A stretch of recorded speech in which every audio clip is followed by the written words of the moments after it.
Resolution 288, adopted at the 67th National Convention of the American Legion, and Resolution NC 294, adopted at the 23rd National Convention of the Sons of the American Legion, calls for designating a POW MIA empty chair at all official meetings of the Sons of the American Legion as a physical symbol of the thousands of American POW MIAs still unaccounted for. As a reminder for all of us to spare no effort to secure the release of any American prisoners from captivity, the repatriation of the remains of those who died bravely in defense of liberty, and a full accounting of those missing. Let us rededicate ourselves for this vital endeavor.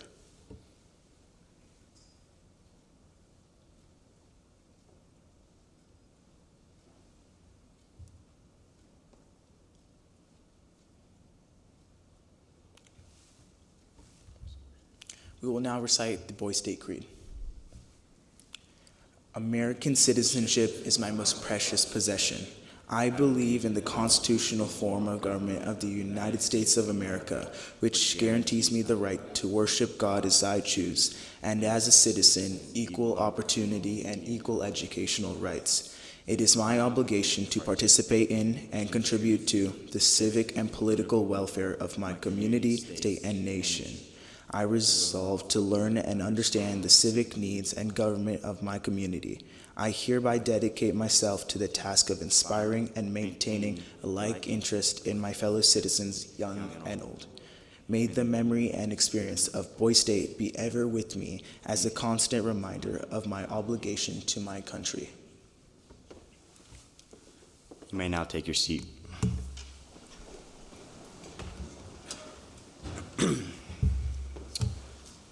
Distinguished guests, honored leaders, my fellow Nevadans, and most importantly, my brothers of Boys State. Good morning. As I stand beneath these lights this morning as governor, I am reminded that exactly 238 years ago, our founding fathers were engaged in their own great debate. Not in a ground hall like this, but in a stuffy Philadelphia room where the fate of our nation hung in the balance. What they created in that crucible was nothing less than a miracle of a human organization. And what you've created here at Nevada Boys State is nothing less than a miracle of your own making. This week has not been about playing government. We have been conducting the most important experiment in democracy since the Philadelphia summer. In our cities, we've seen mayors who learned that leadership is not about giving speeches. It's about listening to the members who serve this great nation and finding a way to help them succeed. We've seen cities that discovered no budget survives first contact with reality. We've seen police chiefs who learned that authority is only as strong as the community's trust. In our legislature, we've seen good ideas, some falter not at their own merits, but when the champions hesitated to make the case with full conviction. This week has taught us that every worthy proposal needs both a strong foundation and a passionate advocate. Amendments offered at midnight were saved entire pieces of legislation. That sacred moment when a young delegate rises to speak for the first time and 100 brothers fall silent to listen. I believe over the week there are 6 frontiers of our future. 1, the economic tightropes. We've proven here that even a simulated job or business can thrive or fail based on the municipal policies. The lesson, government doesn't create prosperity, it creates the conditions where prosperity can grow. Nevada needs real economy awaits leaders who understand this. 2, the safety imperative. Here in Nevada, we know guns are a part of our heritage, but so are common sense and community. This week, we honored both by having the kinds of practical conversations that too often get drowned out by national shouting matches. Healthcare morales. When we debated Medicaid expansions, we weren't moving abstract numbers. We were wrestling with the equation that balances human dignity against fiscal reality. This is the math that defines a compassionate government. 4, economical factors. This world sees our deserts as empty. We know better. Nevada isn't America's wasteland, it's America's proving ground. The energy solutions we pioneer here will power tomorrow's future. The ideology trap. When proven this week that nationalists and federalists can govern them together, now we must teach this lesson to our communities. And 6, education. The world sees education as static, but we know better. Nevada schools aren't just buildings, they're incubators. The ideas nurtured here will shape the workforce, culture, and innovations of tomorrow. Through your actions this week, you've written 3 unspoken manifestos. 1, that character matters more than charisma. The best leaders here weren't the loudest voices, but rather the most consistent ones. 2, the compromise isn't surrender. It's the creative problem solving that turns good ideas into lasting solutions. And 3, that service is not sacrifice, but rather it's the highest privilege our democracy offers. What makes Nevada special isn't our geography, it's our people. And what makes Boise State so special isn't our programs, it's you. You're the delegate who stayed up all night rewriting bills. You're the party or city official who took the blame for failed policies. You're the journalist who told the hard truth when it would have been easier to stay silent. This is the Nevadan spirit. As we enter our final days together, I offer 3 challenges to you all.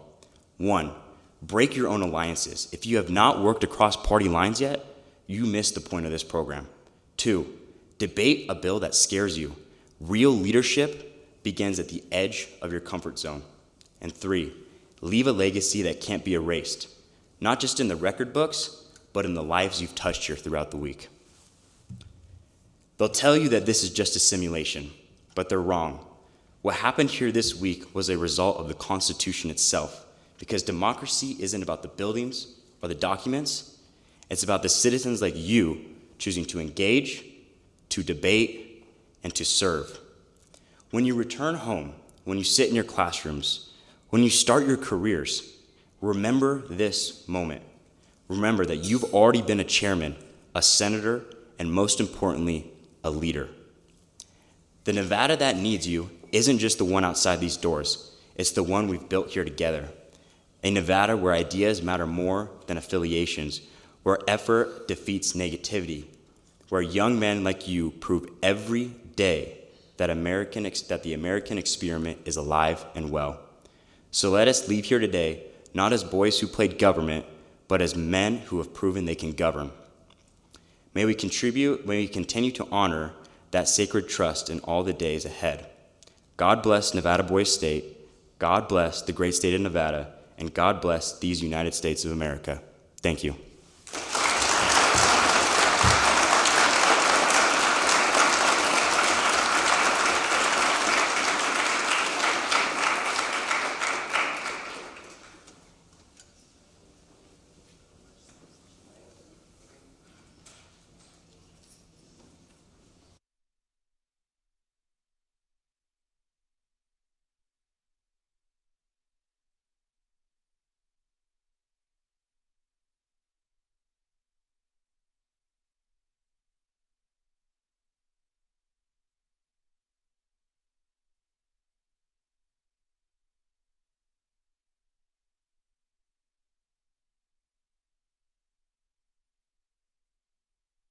We're now going to move forward to our first legislative session.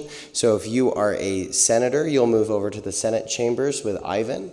If you are an assemblyman, you'll stay here with Ethan. And then if you are in the judicial branch or the executive branch, you'll go with Pedro or Travis. Thank you, gentlemen.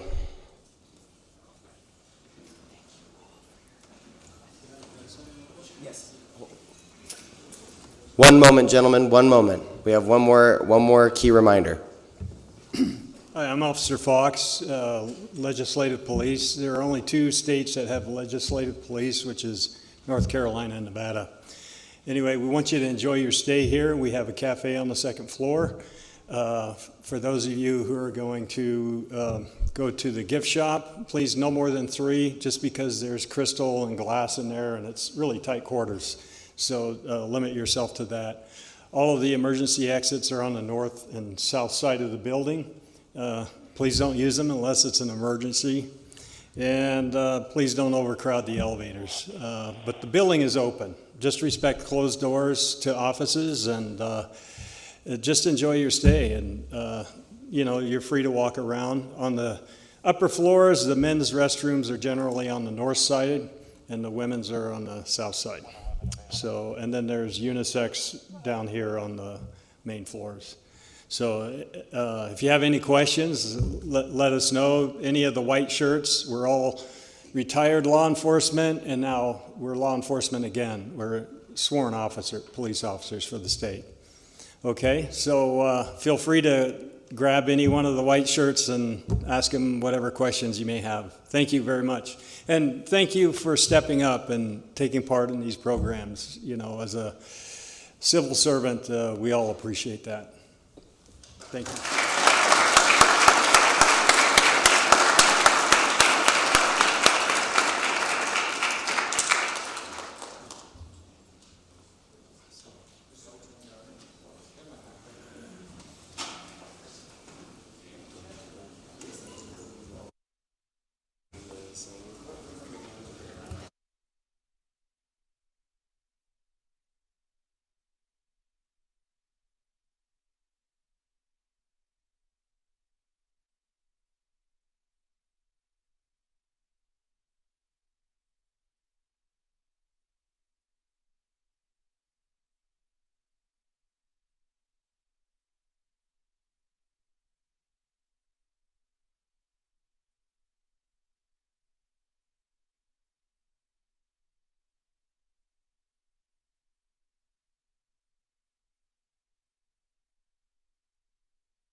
And then push it.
Gentlemen, we will begin in a few minutes, so please be ready.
Okay, gentlemen, I will be officially convening this assembly.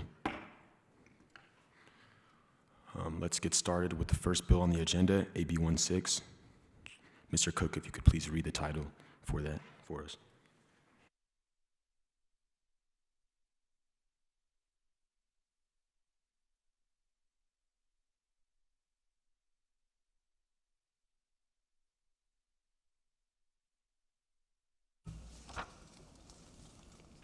An act allocating funds to the State Department of Agriculture to award grants to Nevada school districts in order to provide universal free breakfast and lunch for Nevada K-12 students. Thank you, Mr. Cook. The floor will now be open to motions and discussions.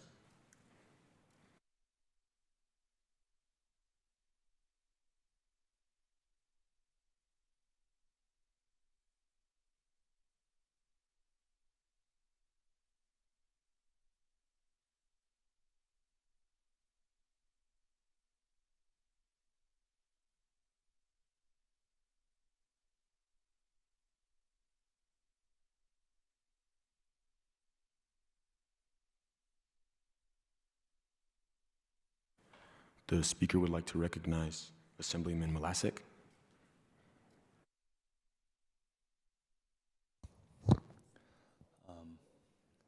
Point of inquiry, Section 1 says that there will be $43 million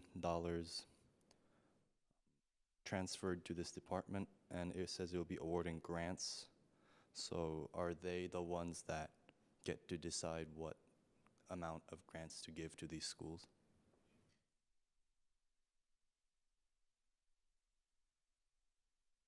Could you repeat that question again, please?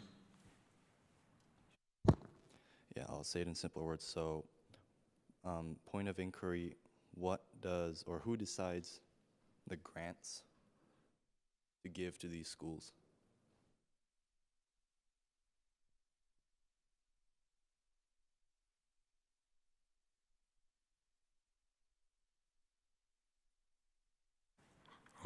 I believe that it's not specified who's awarding the grant money. Yes, that's all I'll say. It's not specified.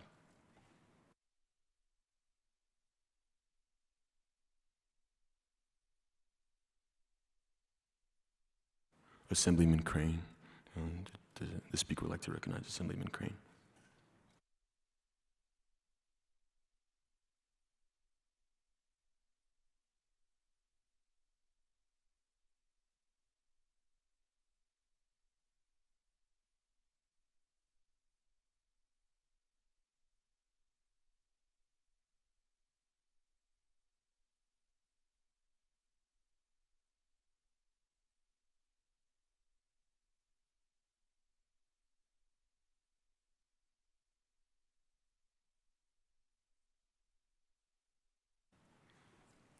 Assemblyman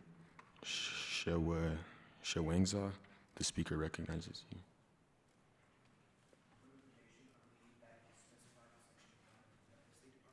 If they stand up and they start talking and you can't hear them, call them out immediately and tell them to hit their mic button. Okay, thank you. I'm sorry. Their mic was on. Okay. Could you hit your mic button, please? I can't hear you. Point of information, I believe it's specified in Section 1 implied that State Department of Agriculture will be handling these funds and awarding these grants.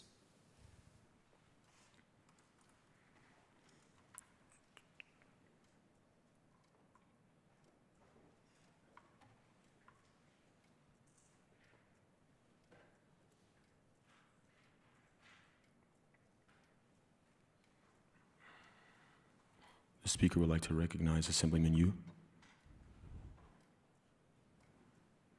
Thank you, Mr. Speaker. I just wanted to point out that the bill is pretty repetitive because according to the state of Nevada, 80.6% of all Nevada students already are eligible for free lunch and breakfast.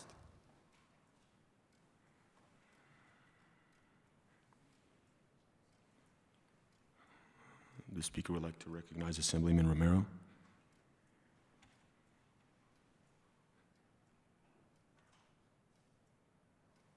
Ms. Speaker, Motion for discussion on this bill, on Bill AB 16 or 16. Assemblyman Romero, I believe the discussion's already taking place.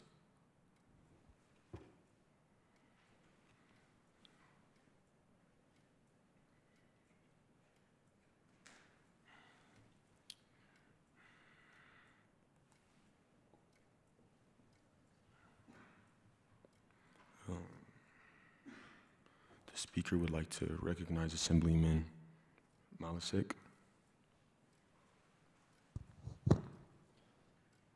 Point of inquiry is, are these grants, or it says Nevada, or sorry, it says the section 1 says that these grants will be awarded to Nevada school districts. Does this include just the public school districts, or does this also include private schools and charter schools?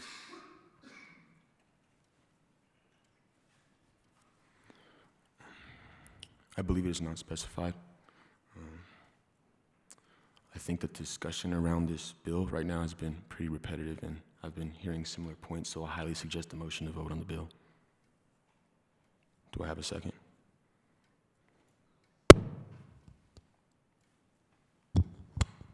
I second.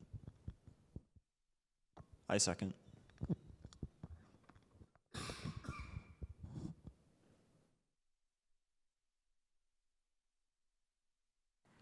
We will be voting. All in favor of voting on the bill, please say aye or vote. All in favor of not voting on the bill, please select nay. And then any abstaining, please select abstaining. Is it a voice vote? Okay, it's a voice vote.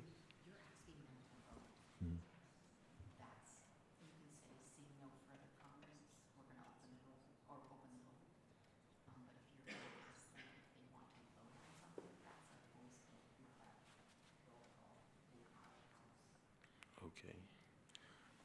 Sorry for the confusion, gentlemen. So all in favor of voting on the bill, please make sure your mics are muted and say aye. Aye. Aye. Please make sure your mics are muted. Aye.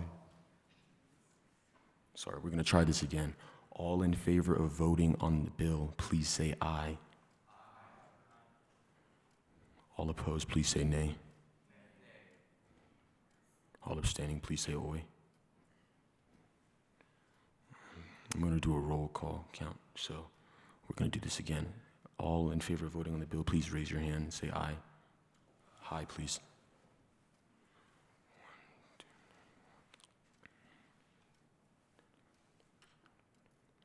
Okay, you can put your hands down. All in favor of not voting on the bill, please raise your hand and say nay. 1, 2. Very well, please put your hands down. All abstaining from voting on the bill, please say oi and raise your hand. Very well, the ayes have it. We'll be voting on the bill. So this is what we... Yes, oh, sorry. Mr. Speaker, sure.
Are there any members who want to change their vote?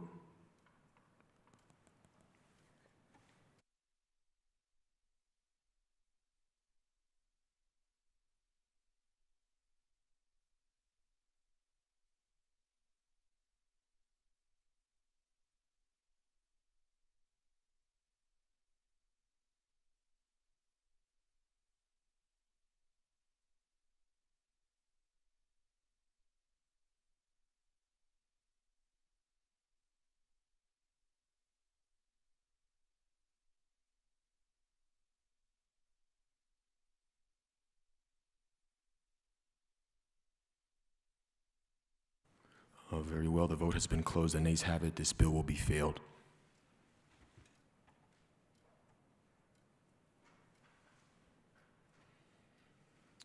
We will now be moving on to the next bill on the agenda, AB 12. Mr. Cook, if you could please read that for the assembly.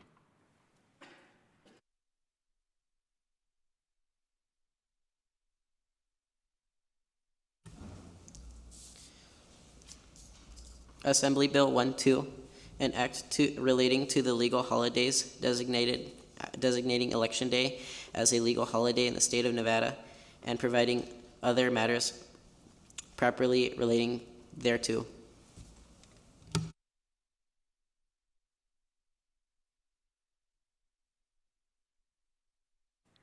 The floor will now be open to motion and discussions.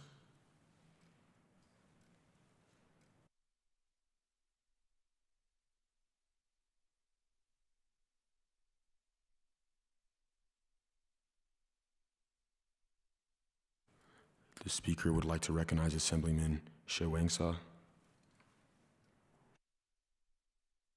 Thank you, Mr. Speaker. I simply do not see the reason for passing this bill. I'd understand if there was some sort of, I guess you could say, or that law you could pass that would make it more possible for people to vote and participate in Election Day, but as of now, I'm not seeing any reason for this bill to become law.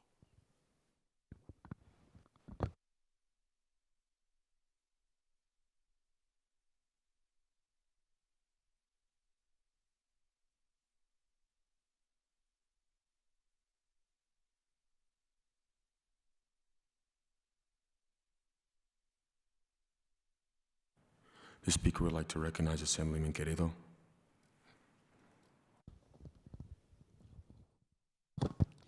Thank you, Mr. Chair. I simply do not agree with Mr. I don't know how to say it. Point, because enacting this bill would allow families who work either on this day to actually be able to vote. I think the main premise of it is that vote-ins are honestly not. Some people don't want to do vote-ins or emails because they simply do not trust that process. So enacting this federal holiday would allow people who work on this day to, in-state. Yeah, thank you. I'd like to add on to what Assemblyman Queredo said with a quick comment. I believe that having this designated election day would allow more people to take part in the democracy.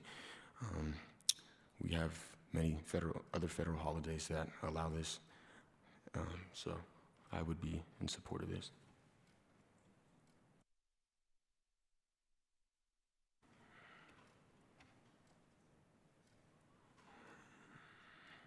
The speaker would now like to recognize Assemblyman Cervantes.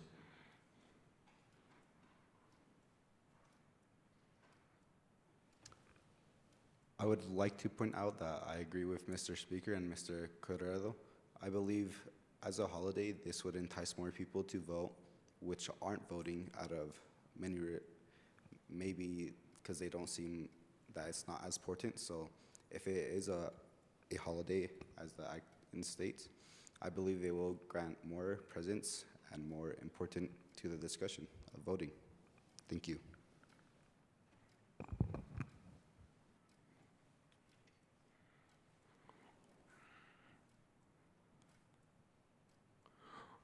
The speaker would now like to recognize Assemblyman Lombino.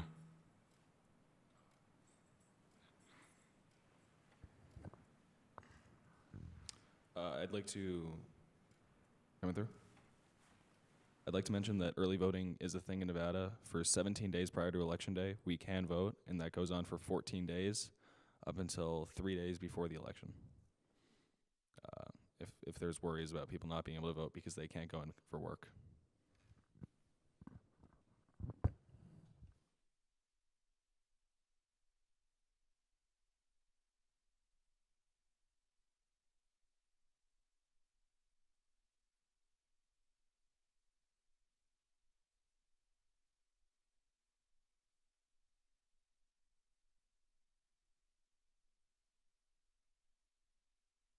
The speaker would now like to recognize Assemblyman Guo.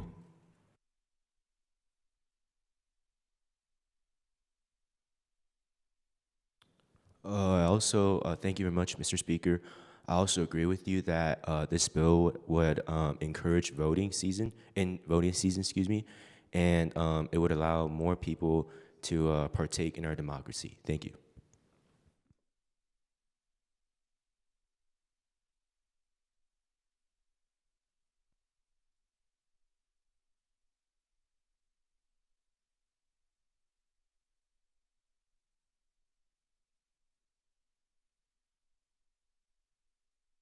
The speaker would now like to recognize Assemblyman Crane. Thank you, Mr. Speaker.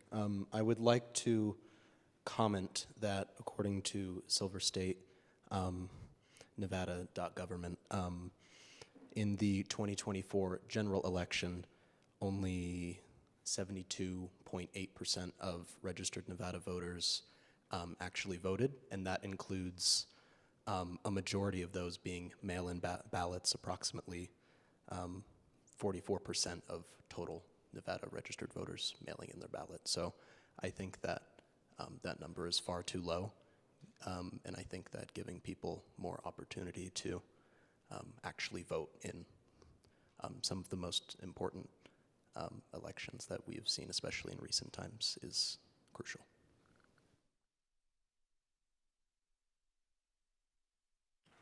Okay, once again, gentlemen, I'm sensing a lot of similar consensus regarding this bill, so I highly suggest a motion to vote on this bill.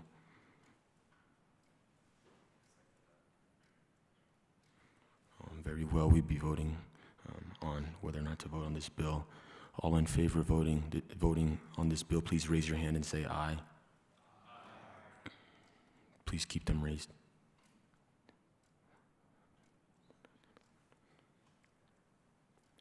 Very well. All opposed to voting on this bill, please raise your hand and say nay.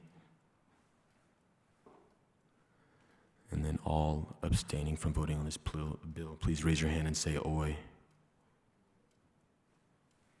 Very well, we will be voting on this bill. Mr. Cook, please open voting.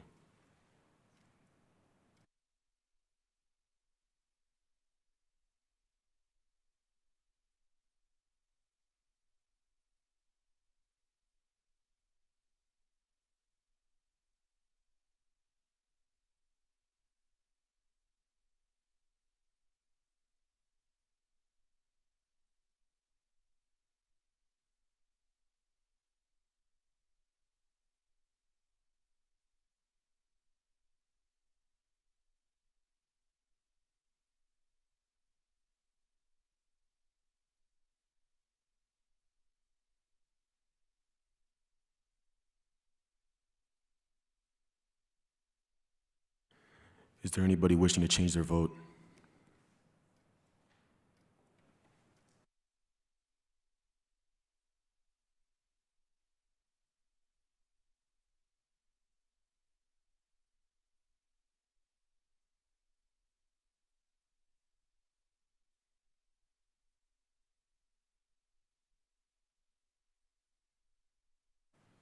Very well, the ayes have it, and this bill will be passed.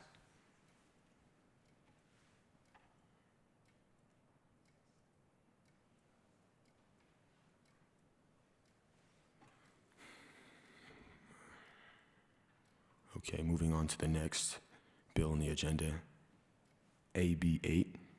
Mr. Cook, if you could please read that for us. Assembly Bill 8, an act to ensure all high school students have access to mental health assistance.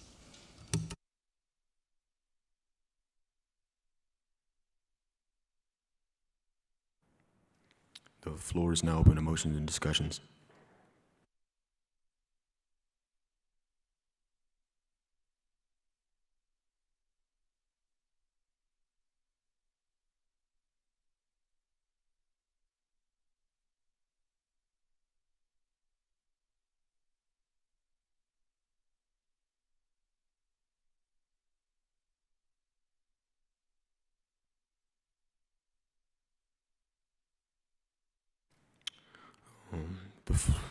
The speaker would like to recognize Assemblyman Kerr.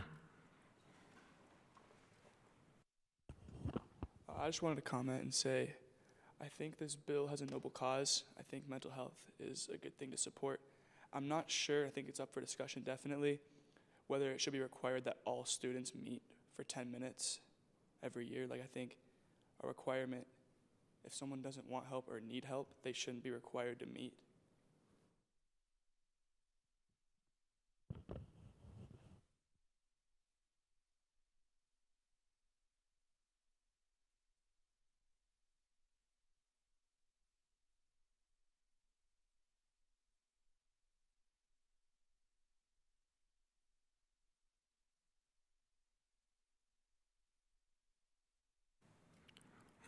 The speaker would like to recognize Assemblyman Cervantes.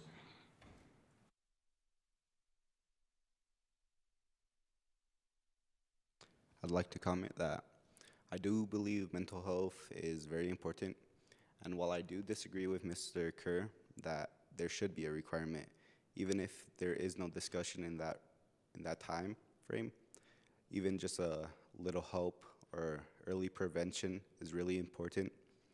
And I believe that it would save a lot of lives if you could just have someone to talk to.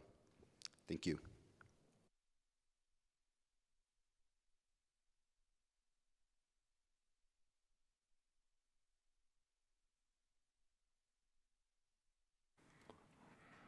The speaker would like to recognize Assemblyman Costin.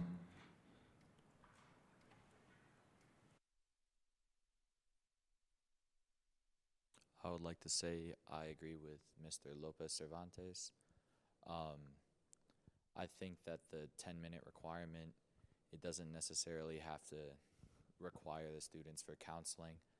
I think it is simply there to ensure that no students are neglected in counseling.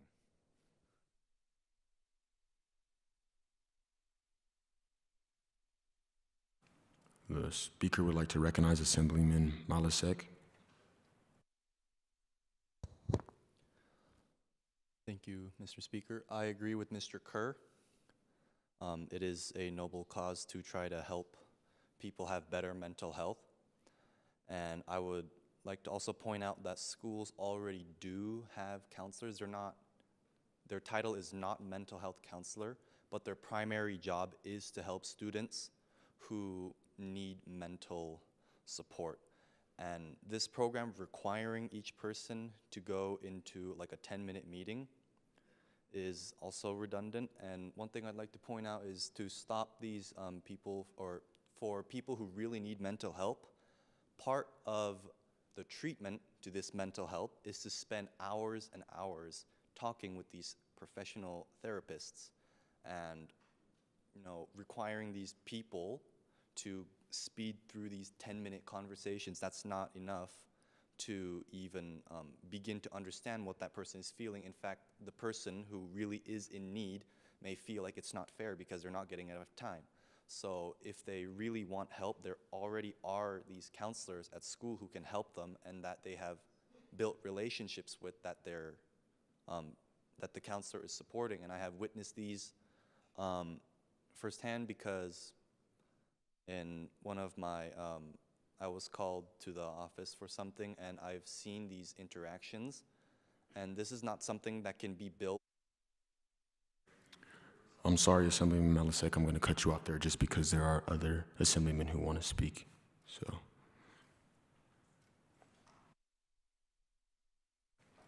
the speaker would like to recognize Assemblyman Queredo. Thank you, Mr. Chair. I would like to disagree with Mr. Malasek because I do agree that 10 minutes is not enough. However, it could open up the conversation for them to seek other help that is not provided by the school. I do believe that opening up that conversation is imperative to students who are struggling, because by reaching out and offering that helping hand, it's really essential. And according to gwyncenter.org, 73% of youth in Nevada who need treatment for depression did not access care. So I would really like to testify for in support for this bill. Thank you for your time.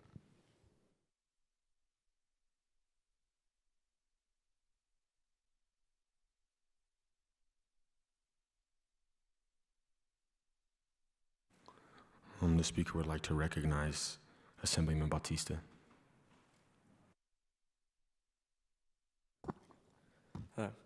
I would just like to say that mental health really is a big problem in high schools, usually for RC, SEE. Lots of students struggle, tired to go to classes.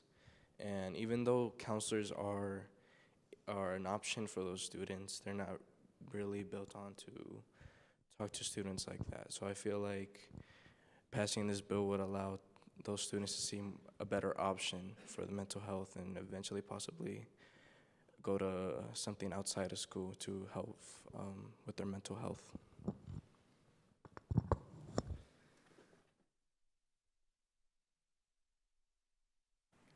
The speaker would like to recognize Assemblyman Haplin. Thank you, Mr. Speaker.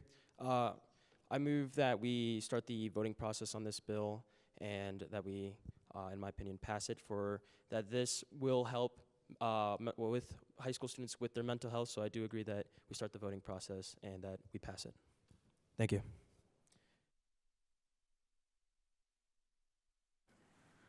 I'm sorry, Assemblyman Haplin, could you just make your motion more clear and concise and a little bit shorter so we understand what you're moving to? Thank you.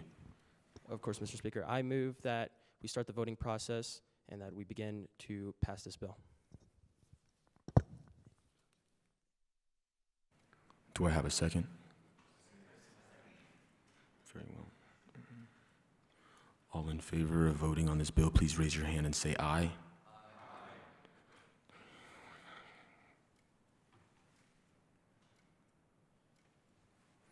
All opposed to passing this bill, voting on this bill, please raise your hand and say nay. All abstaining from voting on this bill, please raise your hand and say oi.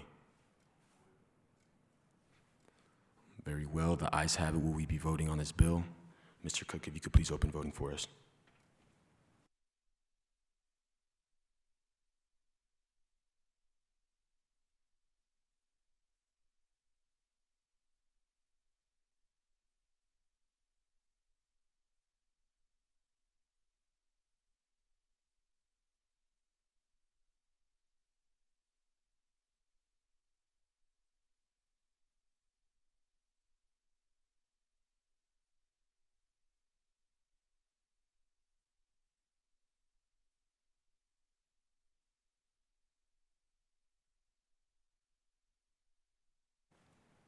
Very well, the ayes have it. Will we be passing this bill?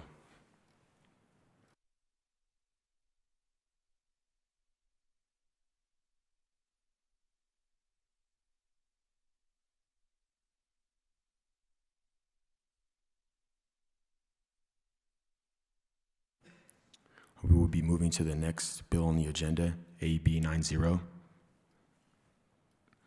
Mr. Cook, if you could please read that for us.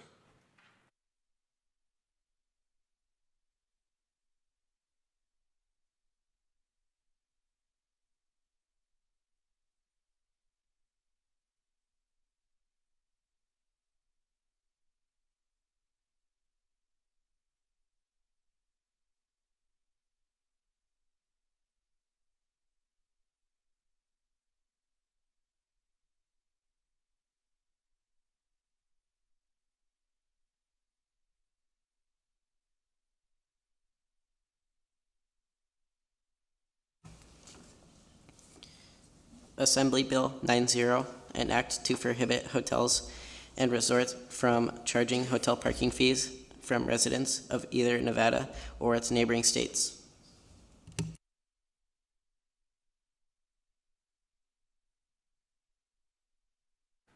The floor is now open to motions and discussions.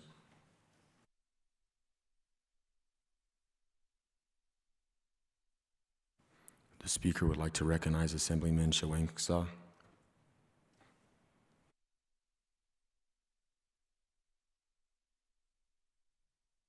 Thank you, Mr. Speaker. What worries me about this bill is the vagueness in it. We don't know what is described as a short visit, and we also can't ensure that these states are willing to partner with us. I understand the intentions of this bill are noble and to increase our tourism. However, there are many things it doesn't take into account, especially the fact that people could just end up leaving their vehicles within seats for however long they want, since there's no time period. This bill, while it is noble, is not specific enough to be enforced correctly, and for that reason, I'm opposed to this bill.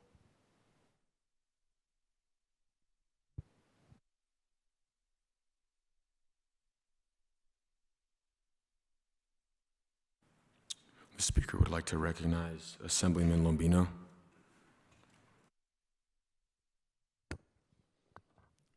I'd like to mention that previously we've gone according to the list, but we just skipped one. I don't know if you're aware. I'd just like to get that out there. We skipped AB 4.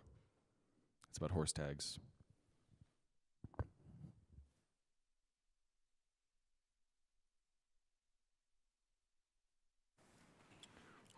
The speaker would like to invite Assemblyman Malisik to speak.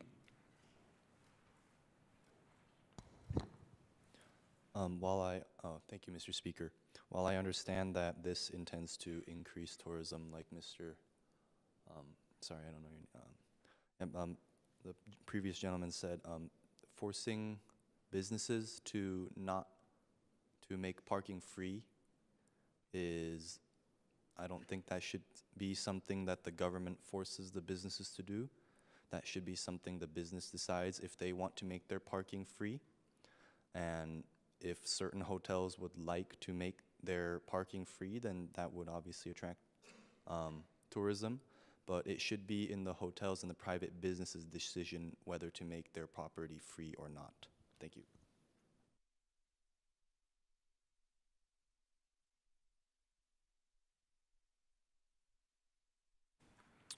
The speaker would like to recognize Assemblyman Phillips.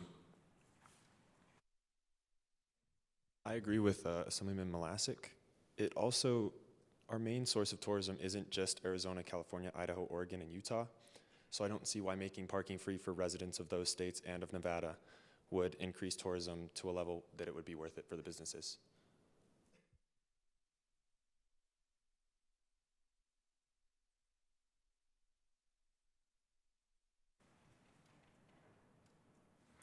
The speaker would like to recognize Assemblyman Romero.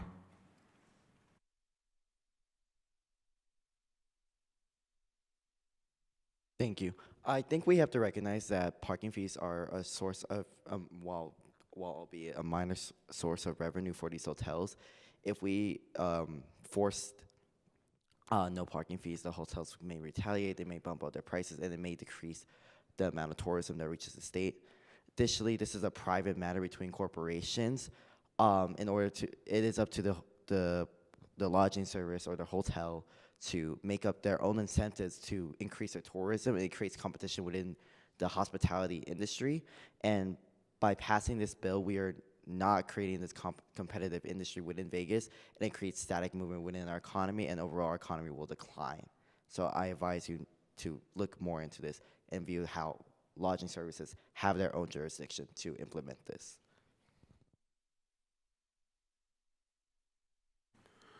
The speaker would like to recognize Assemblyman Guo.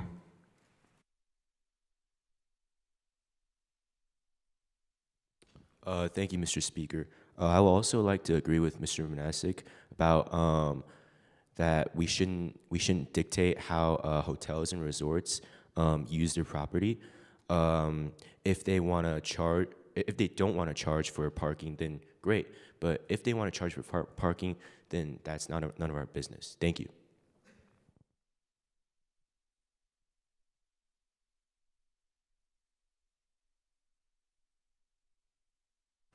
The speaker would like to recognize Assemblyman Perkins.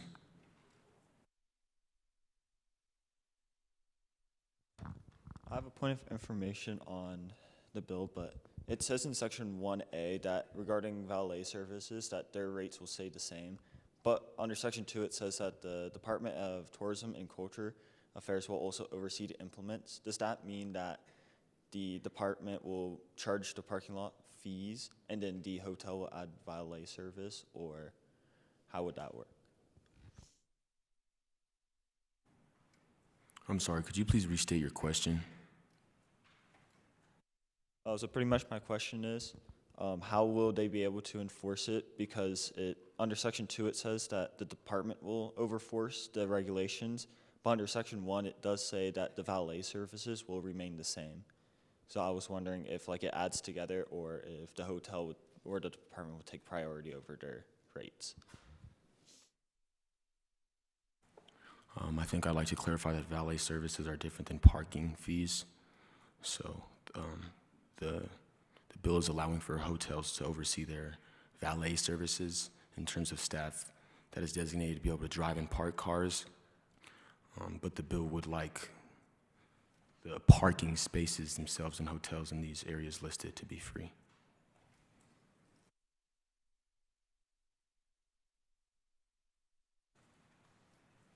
The speaker would like to recognize Senator Crane.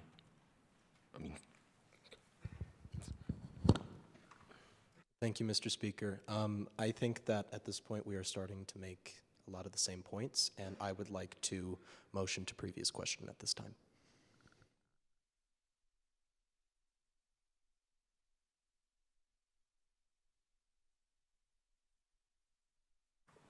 Okay, gentlemen, I'm going to highly suggest a motion to vote on this bill. Okay, all in favor of voting on this bill, please raise your hand and say aye.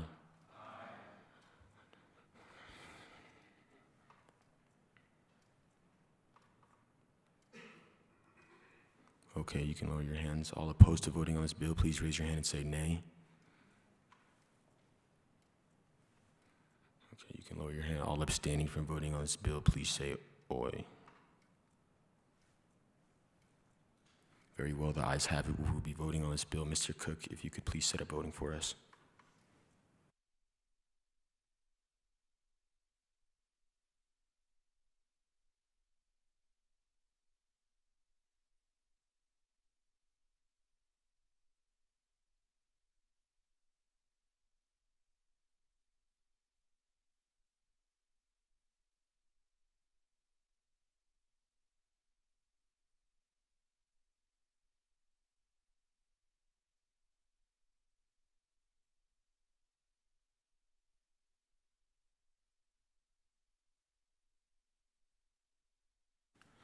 Very well, the nays have it. This bill will be failed.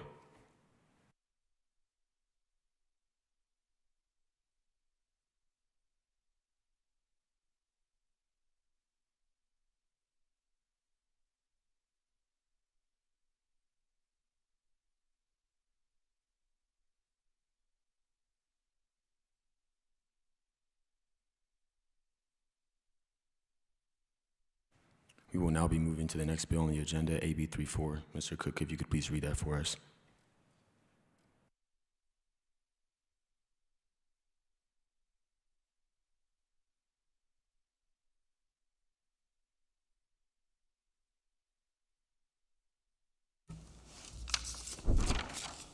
Assembly Bill 34, a bill-resolution for an act entitled Healthcare Worker Retirement Benefit Act.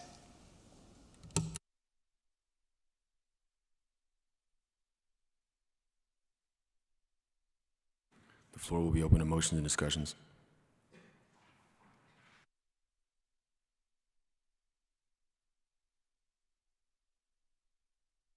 The speaker recognizes Assemblyman Kerr. Mr. Speaker, is there a page that the bill is on for the document? Because I'm having trouble finding it. Is it a Senate bill? Okay.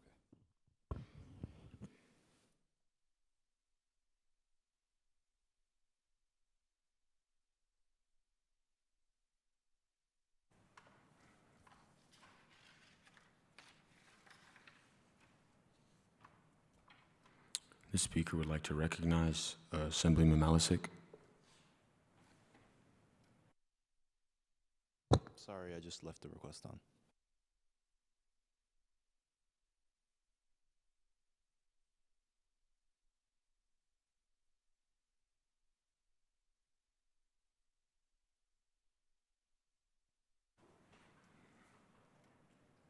The speaker would like to recognize Assemblyman Romero.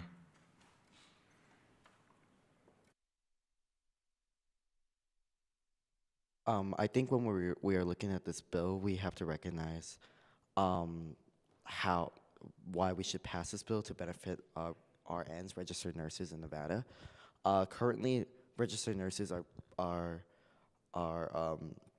enrolled into the PEBP, the Public Employers Benefits Program, and that does give them benefits when it comes to their insurance, when it comes to healthcare, when it comes to any social programs that they are enrolled in, but does not give them retirement benefits.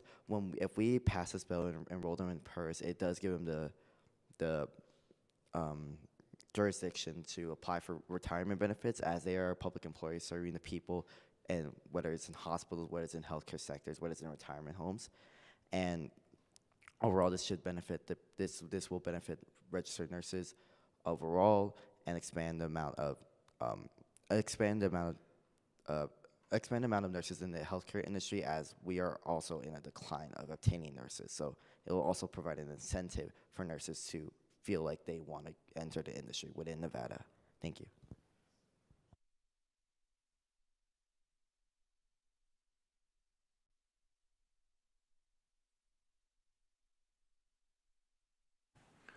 The speaker would like to recognize Assemblyman Crane. Thank you, Mr. Speaker. I think that most of us are still rather confused as to where to find this bill, because I don't appear to. It's in the Senate? Yes. Okay. Has it already passed the Senate?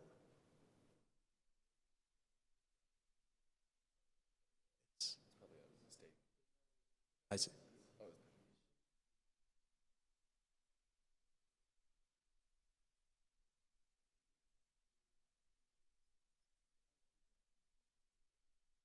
Did it get mixed?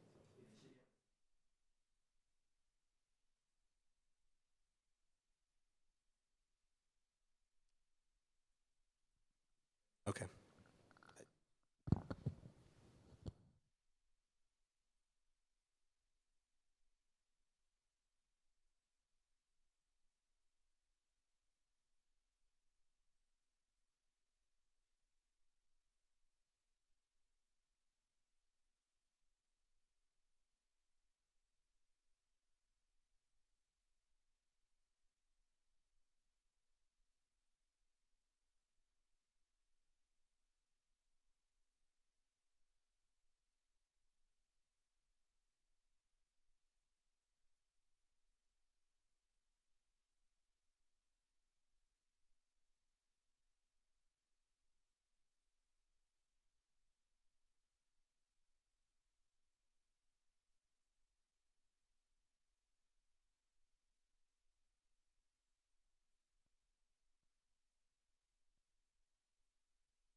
Gentlemen, there seems to be a great deal of confusion about this bill and where to find it in terms of formatting, so I highly suggest a motion to just table this bill. Very well. All in favor of tabling this bill, please raise your hand and say aye.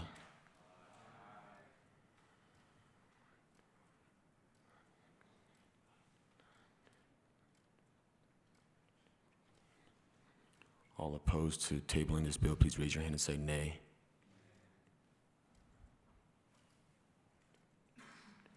All abstaining from tabling this bill, please raise your hand and say "Oy." Very well, the ayes have it. We will be tabling this bill.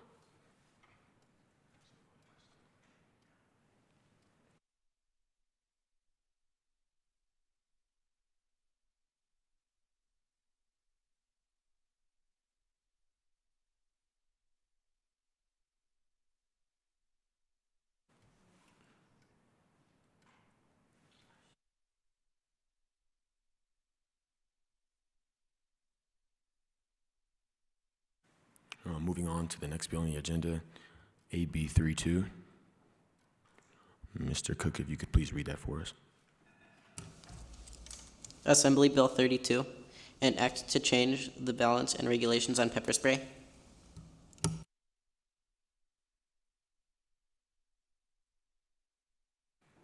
floor is now open to motions and discussions.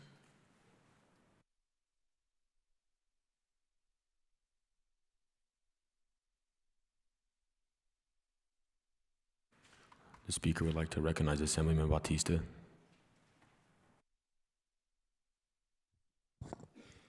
Hi, I would like to pass this bill because not all people can know self-defense or are strong enough or are able to defend themselves, especially if the attacker has a weapon or anything. So the pepper spray could really save that person's life and allow them to run away. Thank you.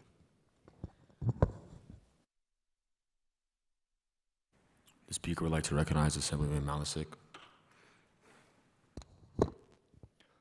I agree with that because, when not everybody knows self-defense, and especially for young women, they are vulnerable. So pepper spray gives them an easy, quick way to defend themselves and get away from a situation. Thank you.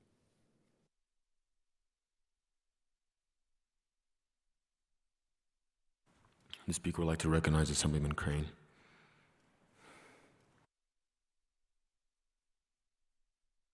Thank you, Mr. Speaker. I would also like to advocate for this bill. I think that it affords young women a lot easier access to materials that would help them in the case of an attacker coming on them in any way. So I would personally like to make a motion to previous question. I motion to previous question.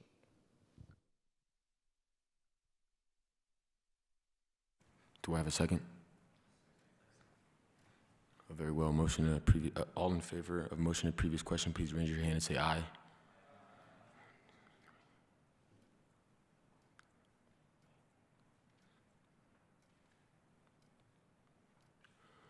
All against motion to previous question, please raise your hand and say nay. All abstaining from motion to previous question, please raise your hand and say "Oy."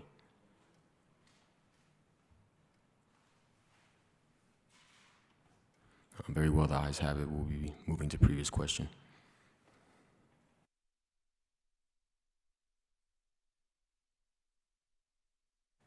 The speaker would like to recognize Assemblyman Guo.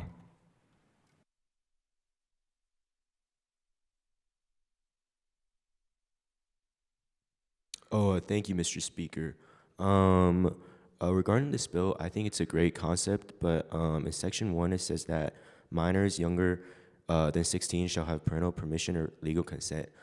I think that we don't know whether that minor is mature enough, or more importantly, whether that parent is competent enough to make decisions. Like, if we have like an incompetent parent, or if we have like an immature minor, then like that minor with pepper spray can go out and just pepper spray everyone because, he doesn't know what's going on. So I think that's a big problem with this. Thank you.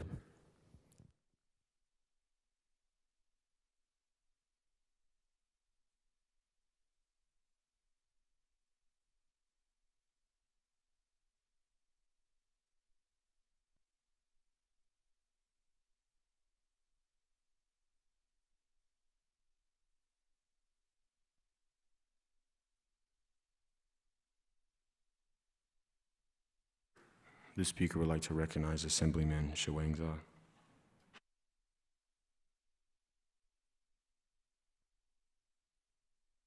Point of order, if I'm not mistaken, a motion to previous question is a motion to pass or fail this bill.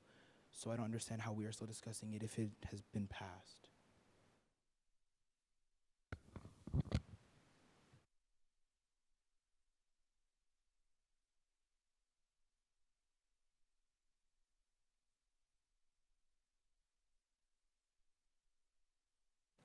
Okay, gentlemen, I'm just going to highly suggest a motion to vote on the bill.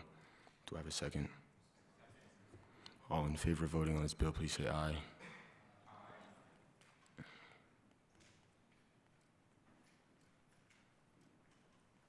All against voting on this bill, please say nay.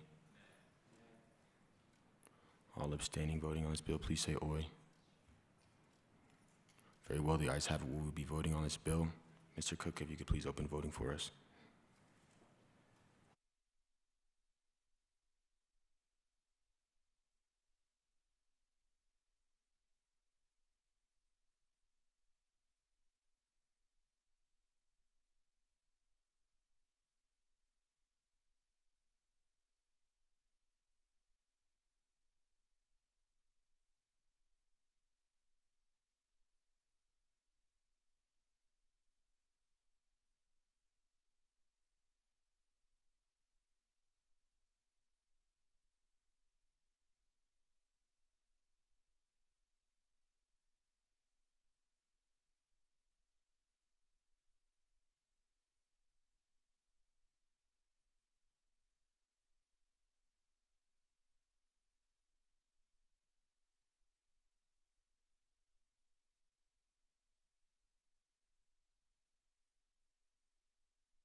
Would anybody like to change their vote?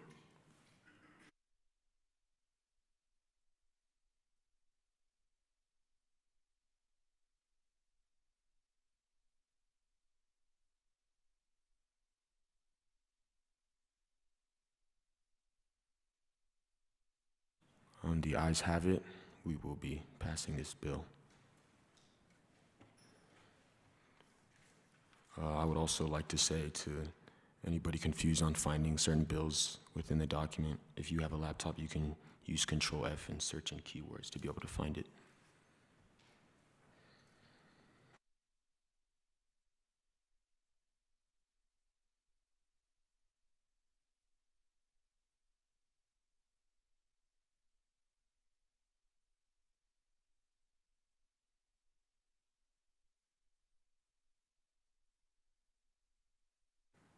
We will be moving to the next bill on the agenda, AB 91. Mr. Cook, if you could please read that for us when you are ready.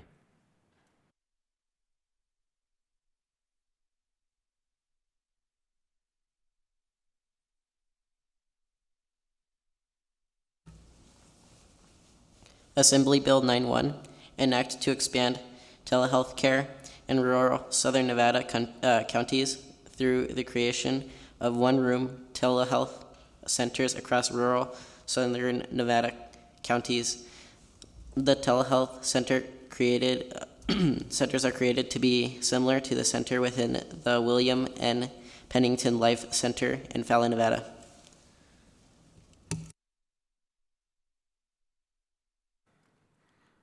The floor is now open to motions and discussions. I would like to comment that I believe I'm in favor of this bill because it helps to provide health care to rural communities. So it's very good for the community in terms of smaller populations still being able to have access to quality health care.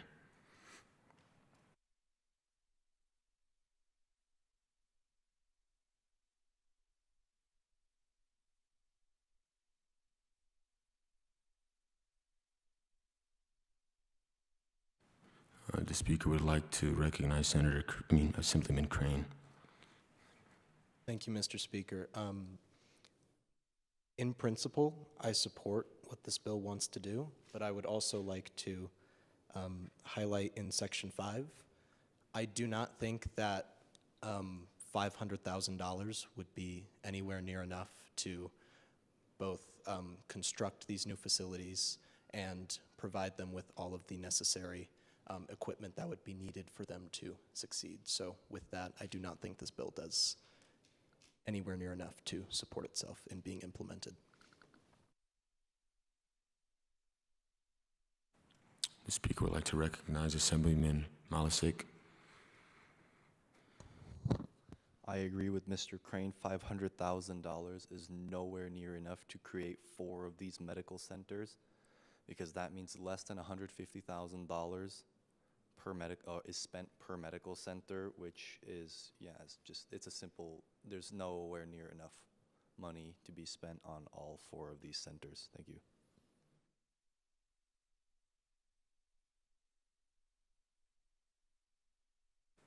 The speaker would like to recognize Assemblyman Haplin.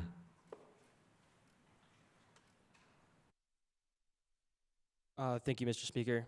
I would like to say with this bill that I am in agreement with it. From a quick glance from Clover Road, or from a log or blog by Clover Road, a telehealth center costs from $10,000 to $50,000.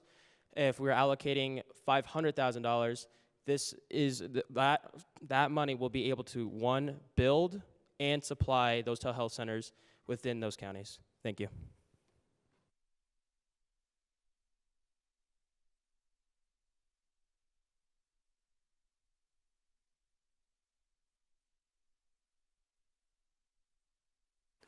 The speaker would like to recognize Assemblyman Perkins. Sorry.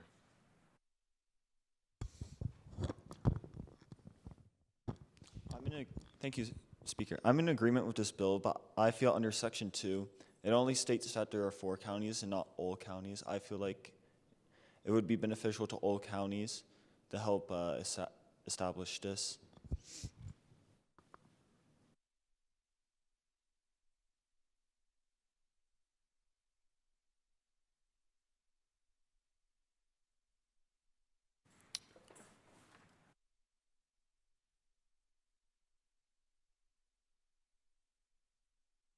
I would like to announce that the bill has been amended. The formatting has some issue with perhaps the formatting or material of the bill has been amended.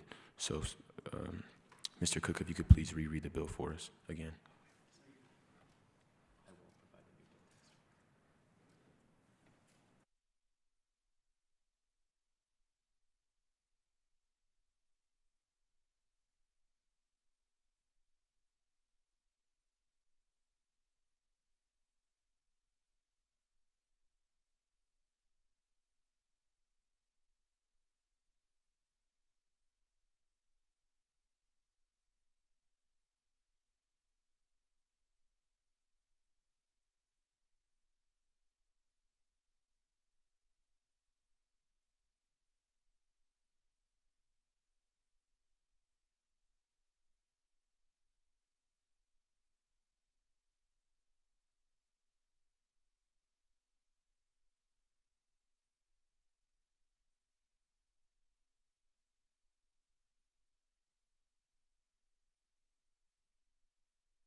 I will be reading Assembly Bill 91. An act creates the Nevada Intergenerational Care Facility grant program, which will offer funding to elder care facilities that agree to integrate child care services. Section 1, the Nevada Intergenerational Care Facility grant program will offer funding to incentivize elder care facilities to expand in order to accommodate necessary child care facilities, which will encourage increased interaction between generations and also alleviate current child care shortcomings. This will be similar to pre-existing programs that has been adopted by the state of Nebraska. Section 2, in order to be eligible for this grant, elder care facilities must be certified for Medicare or Medicaid. Section 3, a website under the Nevada Department of Health and Human Services is to be created where eligible facilities will be able to apply for the grant. Section 4, officials of the Nevada Department of Health and Human Services will visit the application in order to identify any aspects such as rules or regulations of the elder care facilities that may serve as a barrier to the accommodation of child care facilities. One of these barriers have been identified. Once the barriers have been identified, the department will give recommendations regarding how the facilities should amend these barriers in ways that would ensure the safety of both the elders and the children, and also the continued quality of nursing care. Section 5, there shall hereby be an appropriated from the Nevada Department of Health and Human Services of the Nevada Intergenerational Care Facility Grant Program a sum of $2,500,000 to be offered to eligible elder care facilities in order to fund their expansion to accommodate child care facilities. Of this sum, a cap of $100,000 per eligible facility is set. The money given by this grant will be used by elder care facilities to fund necessary building expansions, equipment, and staffing necessary to accommodate child care services. Section 6, this act becomes effective on January 1st, 2026.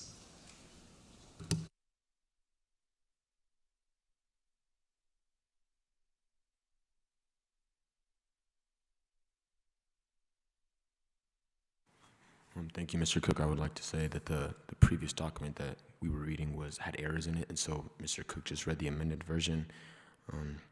And the amended version states that instead of $500,000 allocated to these services, it'll be allocating $2.5 million. Thank you. The floor is now open to motions and discussion.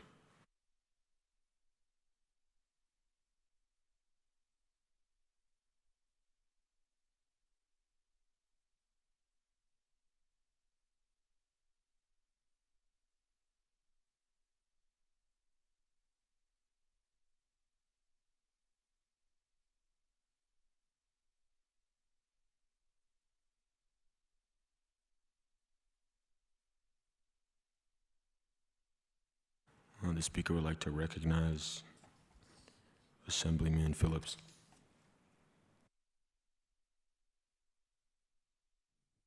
So just a point of inquiry. I don't believe the bill that you were just reading is labeled the same in our document as what you were just reading, because you were talking about like elderly care, and I don't see that anywhere on the bill. So is this like a completely different amended bill? Or and if so, where could we get that in a paper copy or something? Okay. So it's been passed by the Senate and we're on that bill? Okay, cool. Because just in the document, it's under 91, it's completely different. So I was just wondering.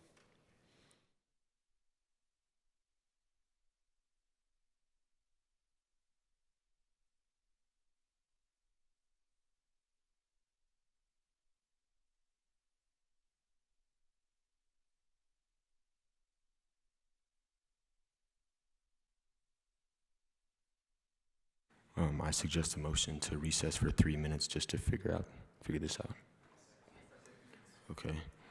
All in favor of a recess, please say aye. All against a recess, please raise your hand and say nay.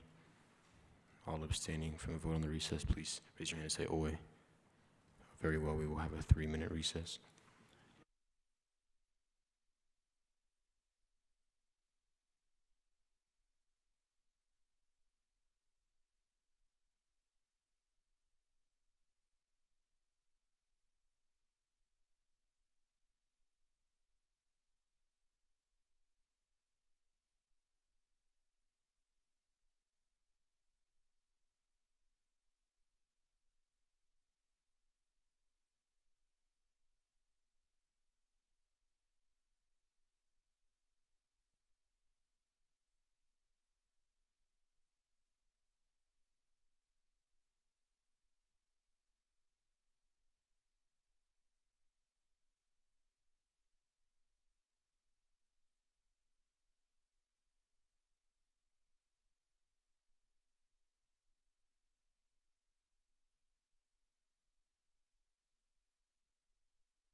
Gentlemen, please find your seats. We'll be reconvening shortly.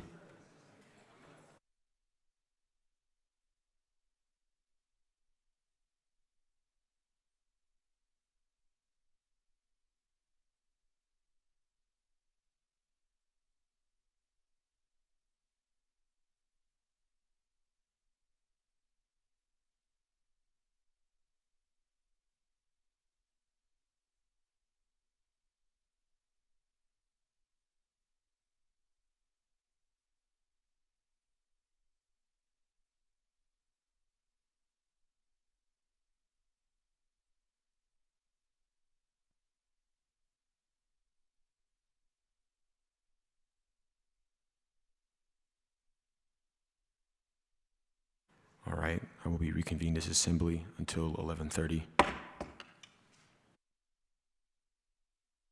Before we get to a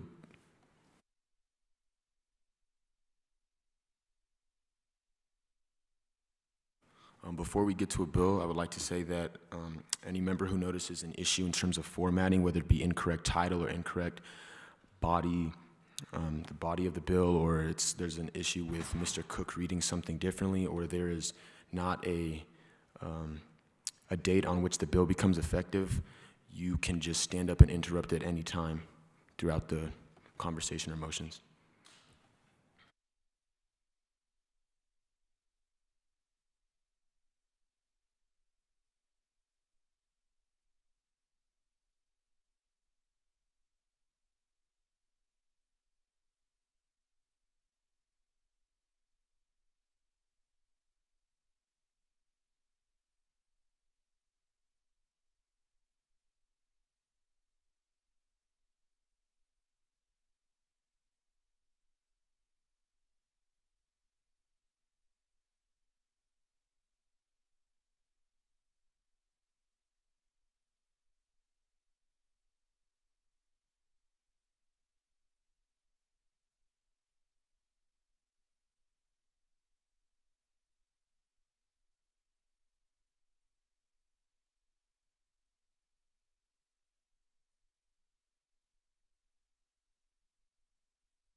The bill on the agenda that we will be going over next is AB 46. So Mr. Cook, if you could please pull that up and read that when you're ready.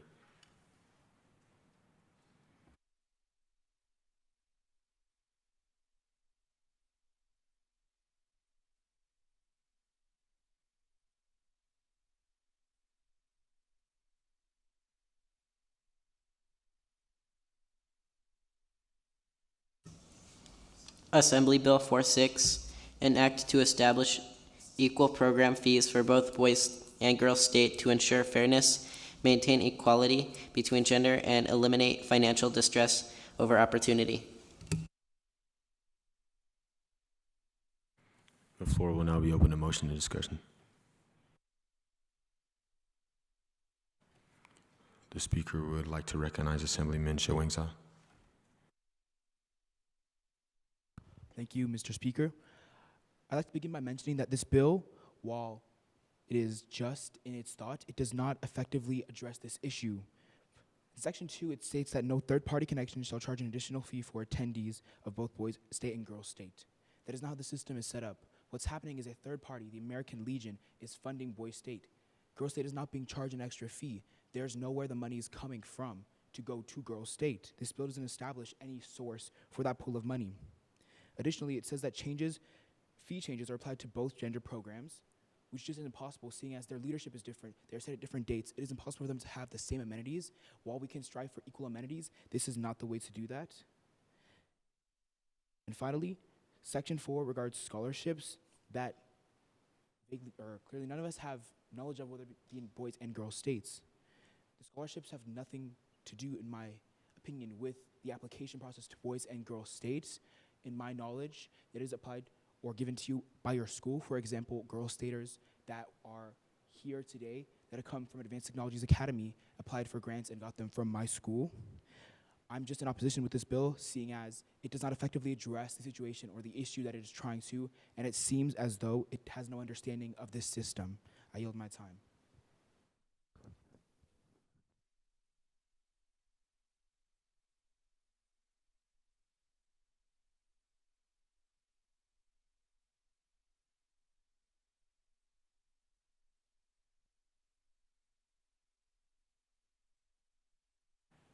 The speaker would like to recognize Assemblyman Romero.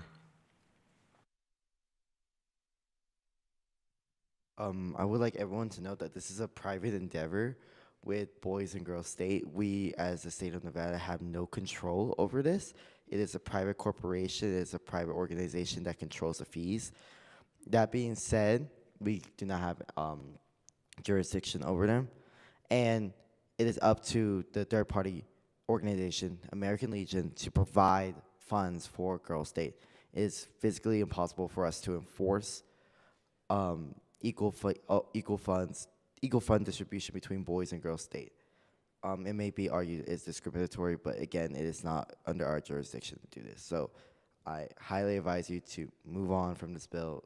Please, let's fail it and just move on to a bill that can actually benefit the greater state of Nevada. Thank you. The speaker would like to recognize Assemblyman Malisic. I move to fail this bill.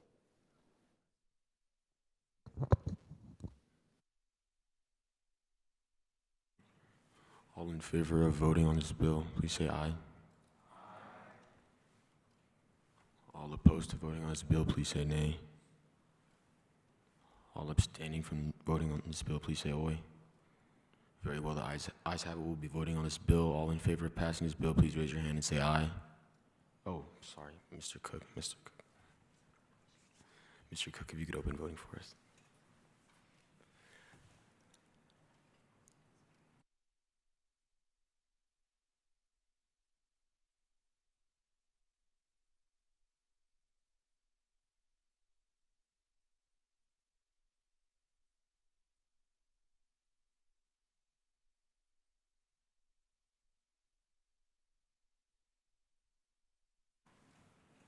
Would anybody like to change their vote?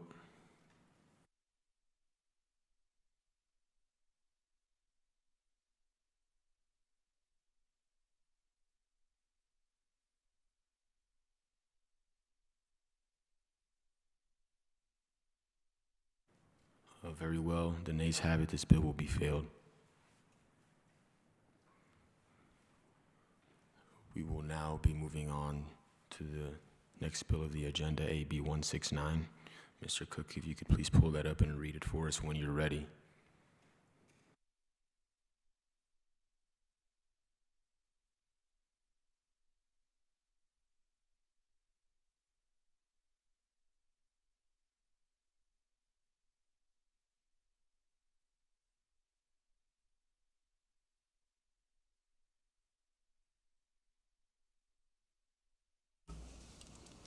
Assembly Bill 169, an act relating to the creation of a Student Bill of Rights, providing guidelines and rights given to all students in the state of Nevada, defining the expectations of, for a student's education, and providing other matters properly relating thereto.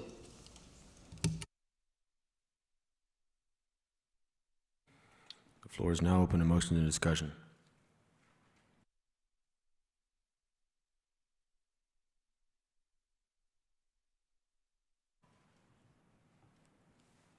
The speaker would like to recognize Assemblyman Romero.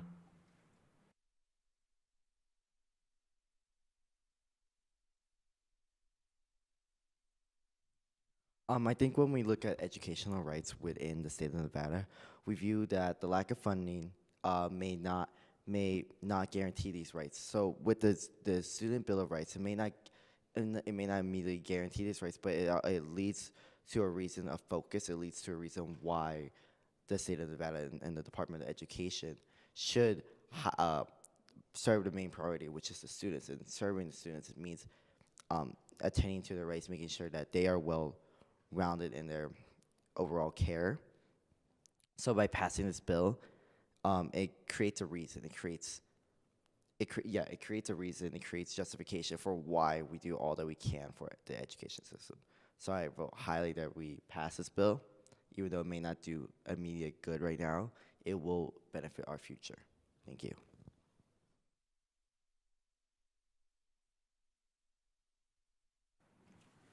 The speaker would like to recognize Assemblyman Queredo.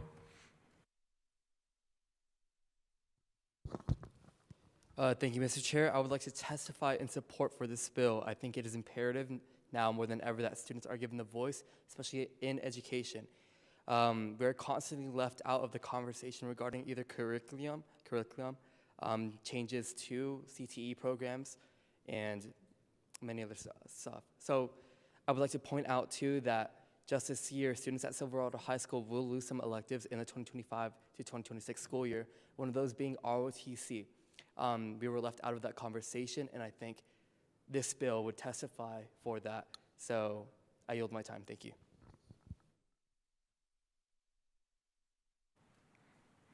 The speaker would like to recognize Assemblyman Shawengsa. I'd like to commend Assembly members Romero and Quevedo. I'd like to point out also that rural areas do not have anywhere near the same rights as we do in the South. Many of the rights that students have is only due to issues happening in Vegas, and they're granted to CCSD. And so with this bill, we'd be able to standardize the access to certain rights in rural areas as well, and ensure students of all of Nevada are granted equal opportunity to engage in discussion that benefits their lives. I yield my time.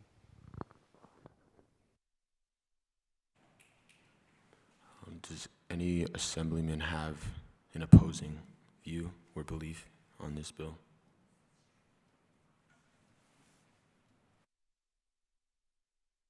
The speaker would like to recognize Assemblyman Camacho.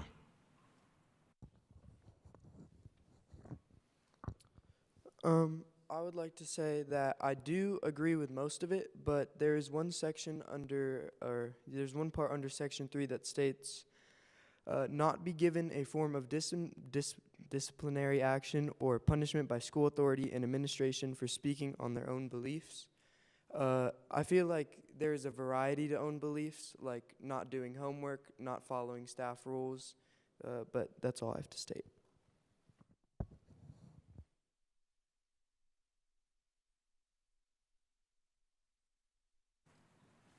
The speaker would like to recognize Assemblyman Malasek.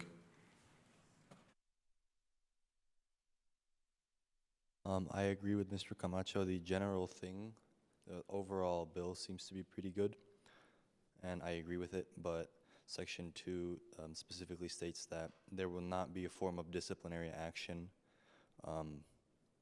by speaking their own beliefs. And some of these, like, for example, the homework thing, there should be a disciplinary action for that. And since we are not allowed to amend this bill here, I move to fail this bill. Do I have a second? Okay, we will now be voting on whether to vote on this bill. All in favor of voting on this bill, please raise your hand and say aye.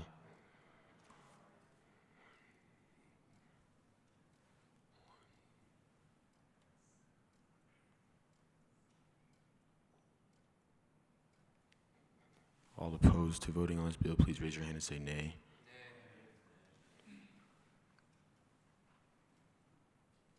All abstaining from voting on this bill, please raise your hand and say oi. Very well, the ayes have it. We will be voting on this bill. Mr. Cook, if you could please open voting for us.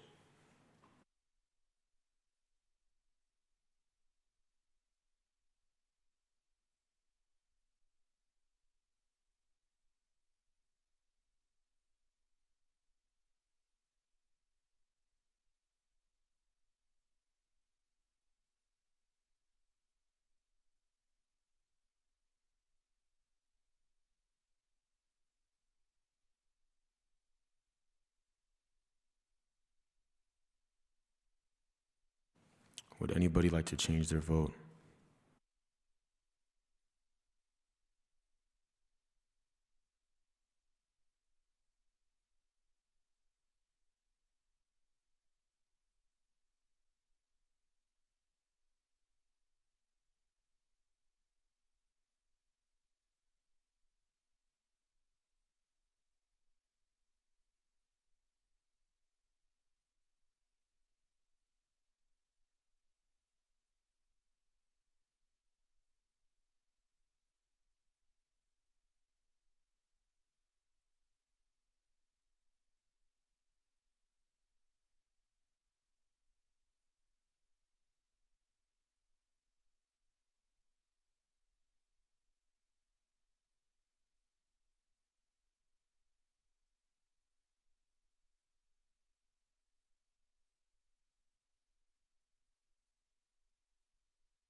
Very well, this bill will be failed.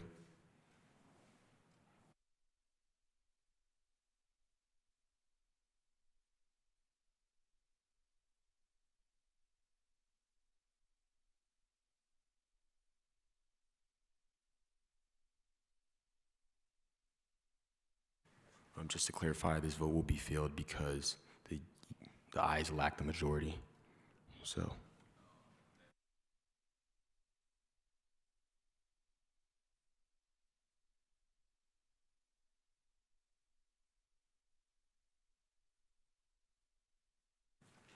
We will.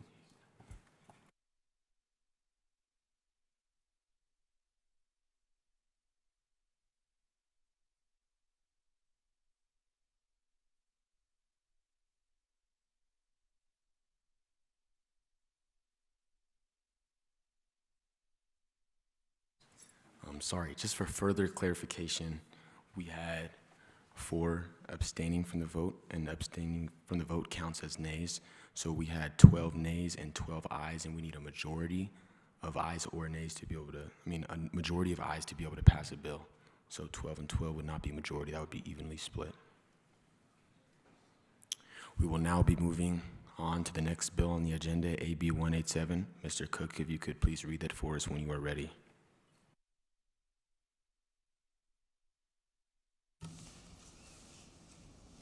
Assembly Bill 187, an act that will restrict public universities or colleges from designating free speech zones in the state of Nevada.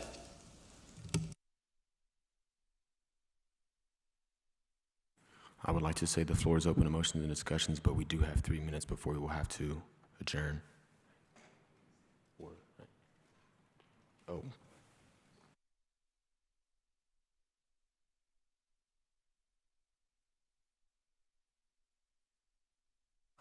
I apologize. We do not have 3 minutes until we will be adjourning. This floor is now open to motions and discussions. The speaker would like to recognize Assemblyman Shawangza.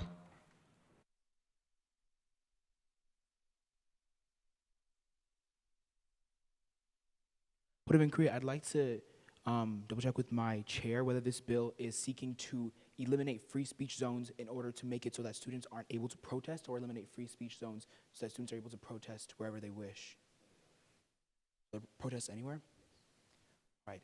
In this case, I move to pass this bill, and I retract my motion, but I'd like to urge all of you to consider this bill, seeing as, especially in today's society, the students that are responsible for campaigning for our elected officials, the students that are responsible for the government that we will grow into, the students that are responsible and who are going to grow into the economy and the environment created by our legislators should have a say in the economy and the environment, the government that they create.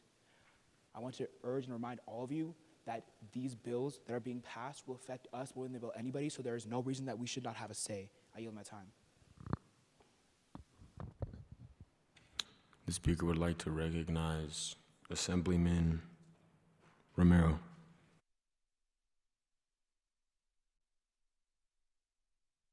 I think when we look at the concept of free speech on public campuses, we have to acknowledge that there are two momentums of speech, whether that is advocating or that is actual hate speech, or rather conversating. While this bill might seem like it's an ill-intentioned attempt to try to prevent hate speech, and wrong words. While designating free speech zones might seem like an attempt to try to prevent hate speech from spreading across campus, it also does limit how advocating for a cause, how protesting for a cause is acknowledged on campus. So I am for this bill because this bill does restrict establishing these free speech zones. Rather, the entire campus and university should be a free speech zone. This does not give freedom from consequences, but it does give the accessibility to having your voice on campus, and I highly, highly recommend we pass this bill. Thank you.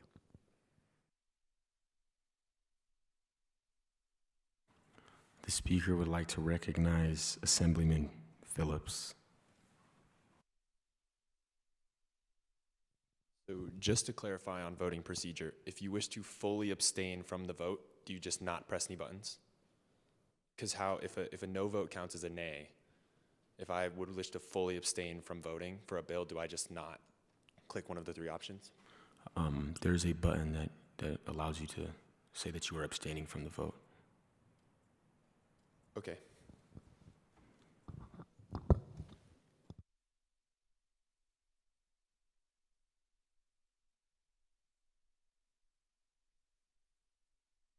I'd just like to say for a question like that, where it's more so about the procedure or formatting or how we're going to conduct this assembly, feel free to just stand up and interrupt conversation at any time.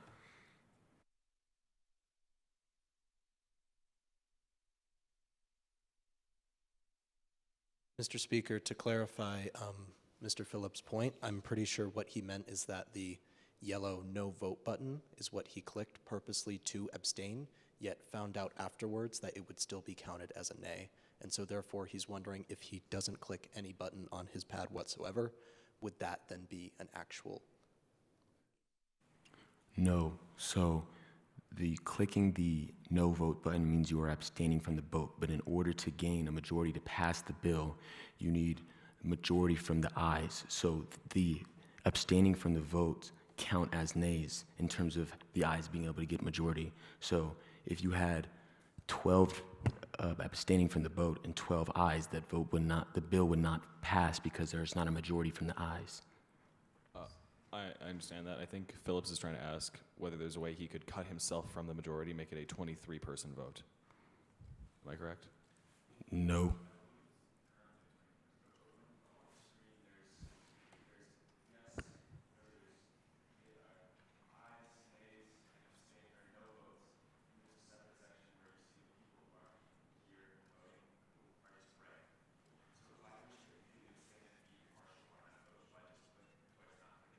No, you click no vote. Point of order. Just What I point. believe- What I believe the confusion is that no votes don't exactly count towards nays. However, they don't count towards yays. To pass a bill or to fail a bill, you need a majority of the entire room, and no votes count towards the entire room. So I believe our bill didn't pass, not because it was 12 to 12, but because it wasn't 13. We just need to have more than half of the room available who is either passing or failing a bill, and that is where the confusion is. I use my time. All right, gentlemen, are we all pretty clear and have a good consensus on how this is going to work? All right, let's get back to it. Mr. Speaker? I move to suspend the rules and reconsider the previous Bill 169. I wish to clarify that this requires a 2/3 vote from the Assembly. I believe that most of us were confused when we did the vote from the assemblymen around me and from the others. I wish to call the revote. Yeas to pass it, nays to fail it. Thank you.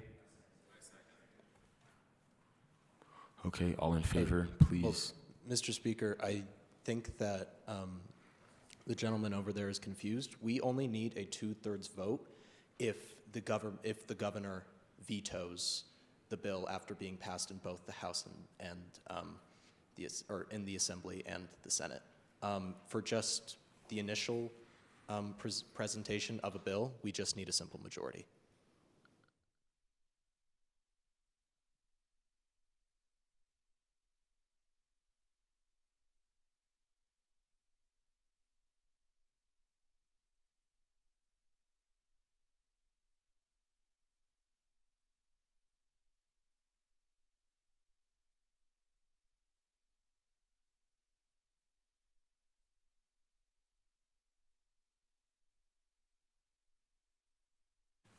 So, could you please make your motion again, just so everybody understands?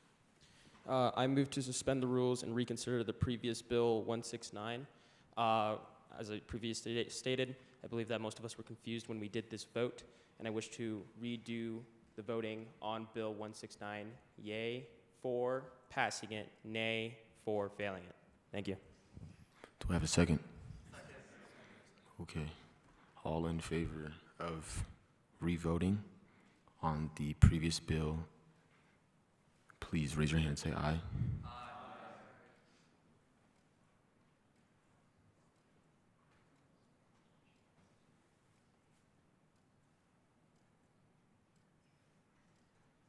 All against revoting in the previous bill, please raise your hand and say nay. All abstaining from voting on the previous bill, please raise your hand and say oi. Very well, we will be voting on the previous bill.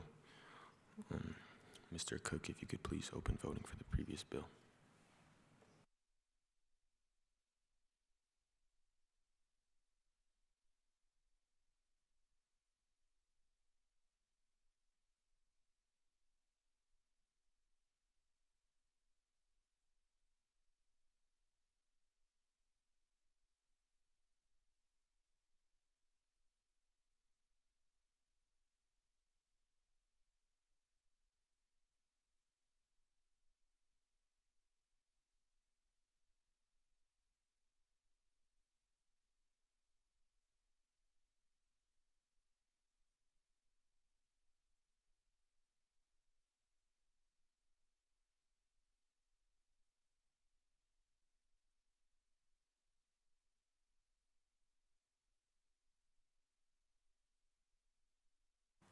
Very well, the ayes have it. This bill will be passed.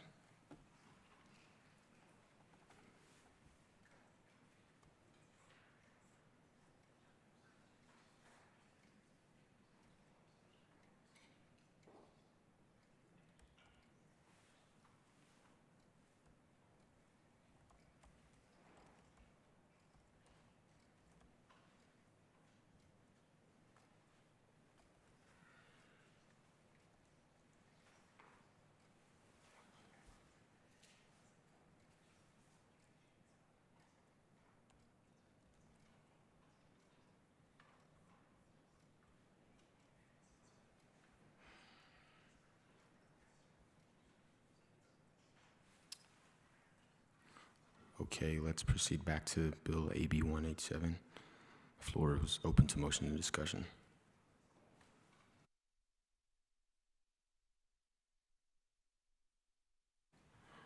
The speaker would like to recognize Assemblyman Malasik.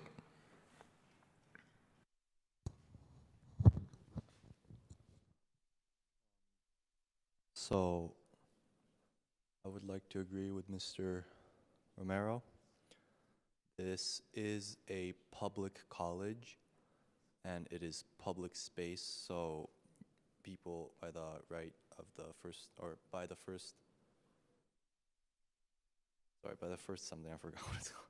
But by the First Amendment, we are allowed to express our thoughts and beliefs on public property, so I move to pass this bill.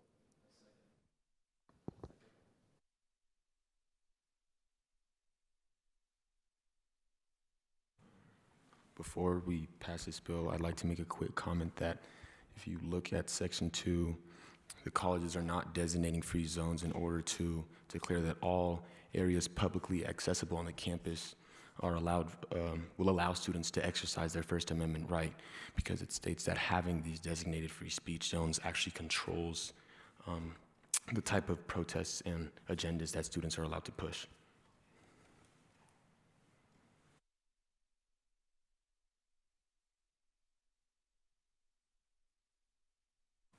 The speaker would like to recognize Assemblyman Chiwengza. Point of inquiry, Mr. Speaker. Please could you restate your comments?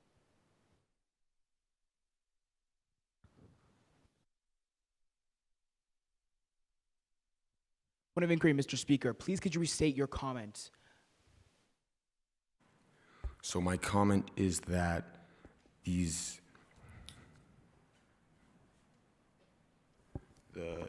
the reason that these colleges are not designating free speech zones is to declare that all areas that are publicly accessible on these colleges will be allowed, students will be allowed to exercise their First Amendment right.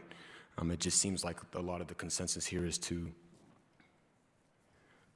fail this bill because it doesn't allow students to exercise their First Amendment right, but Section 2 states that the free speech zones can often control the type of legislation and agenda students can push, so having all publicly accessible areas of the campus be designated as, or being allowed as exercising your First Amendment right and freedom of speech would be much better to allow that to happen.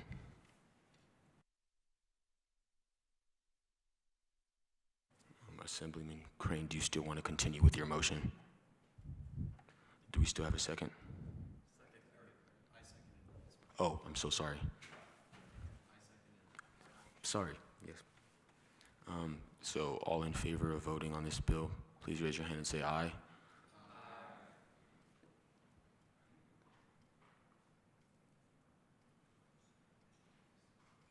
All opposed to voting on this bill, please raise your hand and say nay.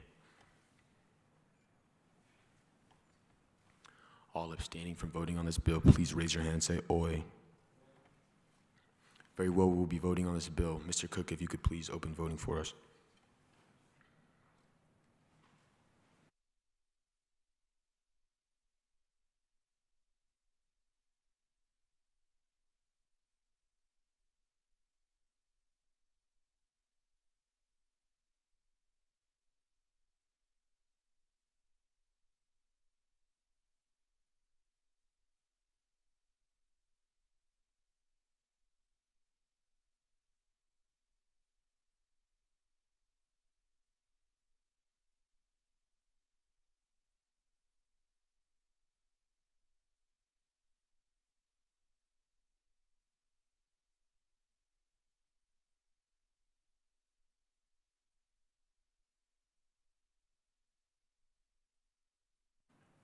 Very well, the ayes have it. This bill will be passed.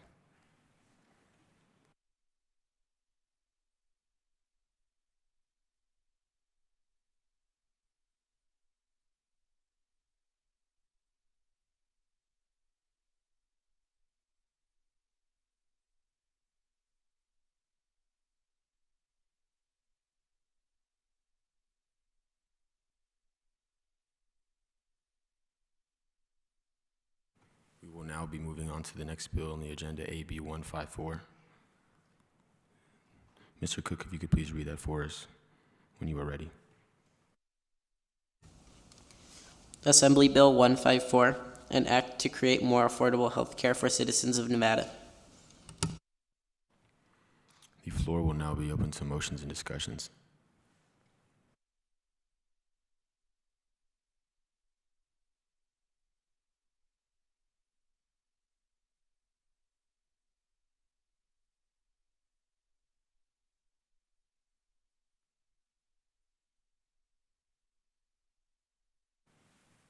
The speaker would like to recognize Assemblyman Chiwengza. I move to open discussion on this bill for about 5 minutes.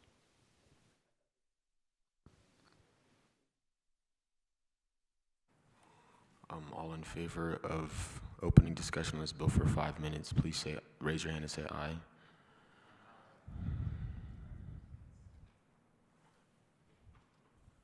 Please keep them raised.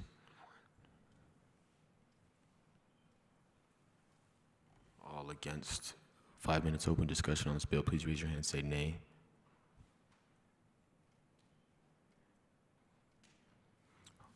All abstaining from voting to open discussion on this bill, please raise your hand and say oi.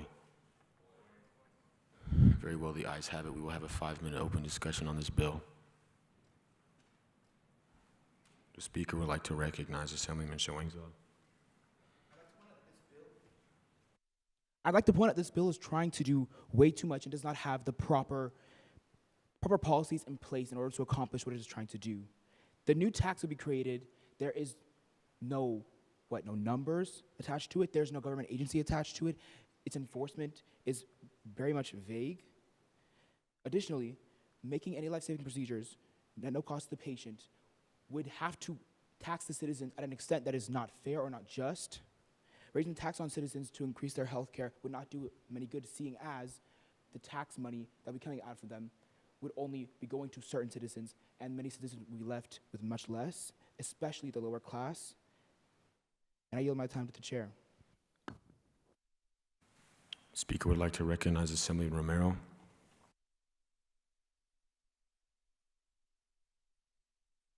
Yeah, I would like to agree with our Assembly Majority Leader. When we look at this bill, it might be for the right intentions, but there's no way to fund this expenditure.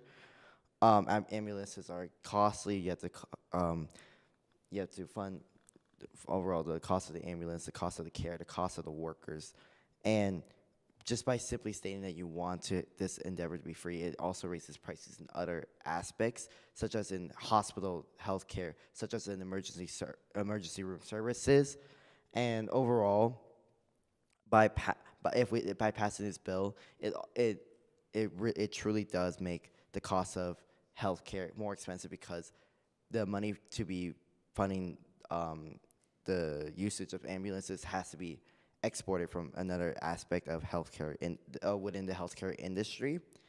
And overall, if the passing this bill will actually increase healthcare prices and not reduce it.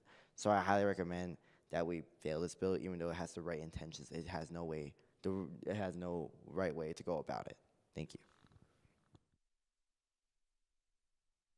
Sorry, I'd like to make a point of information for the speaker. So for open discussion, is it necessary for us to request to speak? Yes. Up to you. Okay, thank you.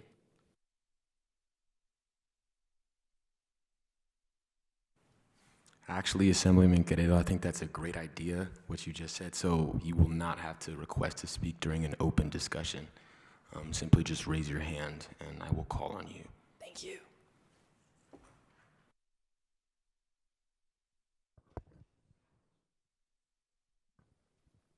Okay, so I have a few problems with this bill.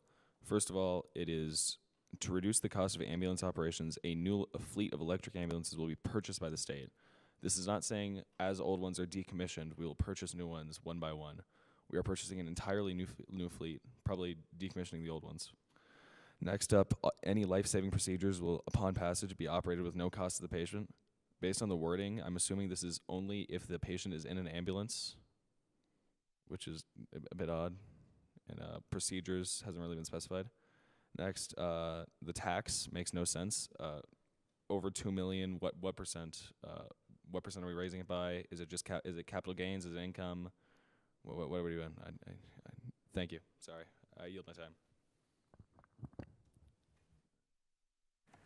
Just because we're coming close to when we will be adjourning, does anybody have an opposing view that has not been heard? Okay, very well. I highly suggest a motion to vote on this bill. Suggest a motion to previous question. So Do I have a moved. second? Second. Point of procedure. Do you mean 12 or 1? Because right now it's 11:48. I'm under the impression that we adjourn at 11:50.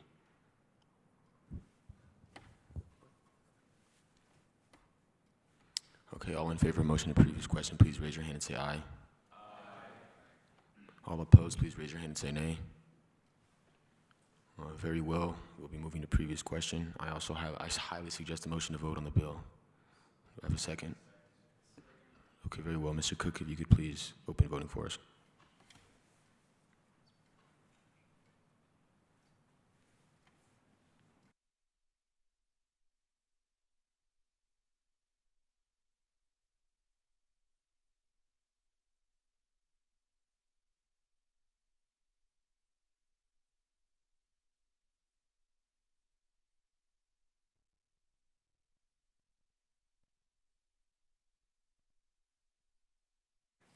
Would anybody like to change their vote?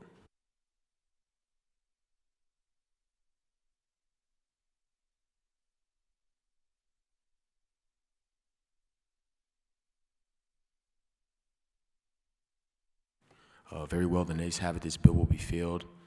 We will now be adjourning for a 10-minute recess.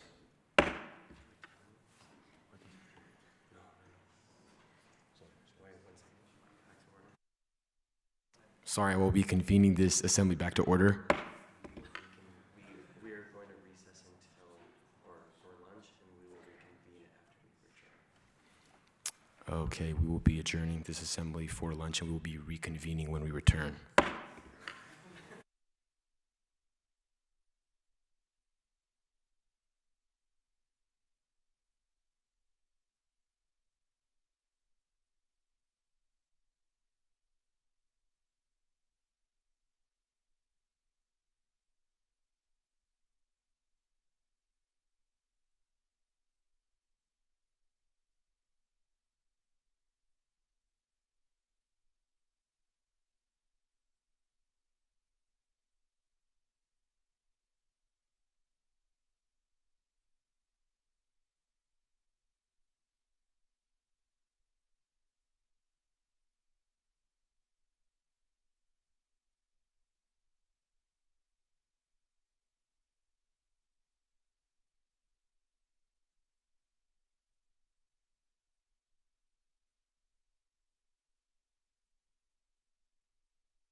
Hello, hello, hello.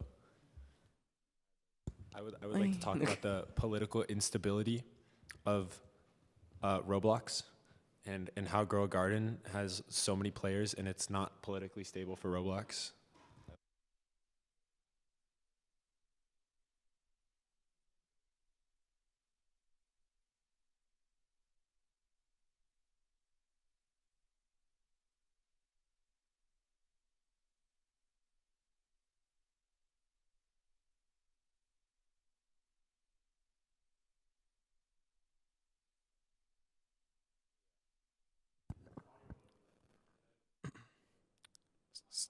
Excuse me, everybody. Excuse me, everybody. Hello? Can you hear me? Am I coming through? Am I coming through? Point of personal pleasure.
that I gave.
Gentlemen, please find your seats. We'll be convening this assembly very soon.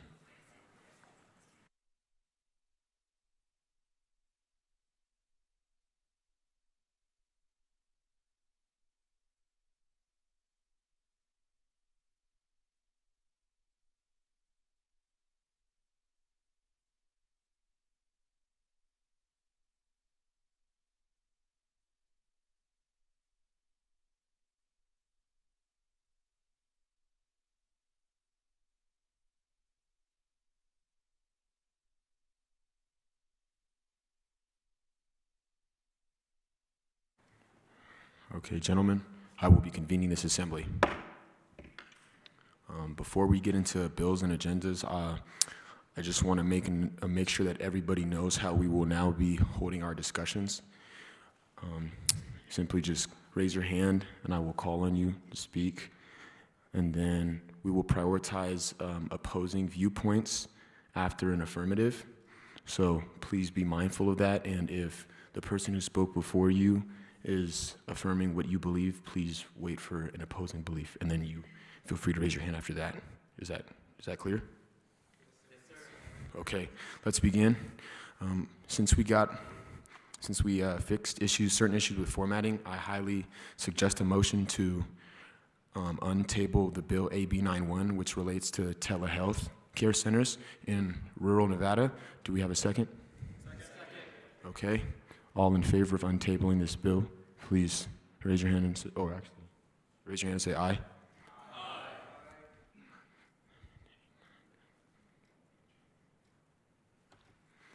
All opposed to untabling this bill, please raise your hand and say nay. All abstaining from tabling this bill, please raise your hand and say oi. Very well, we'll be untabling this bill, and this bill will be the first bill on our agenda. So, Mr. Cook, if you could please read this bill when you are ready.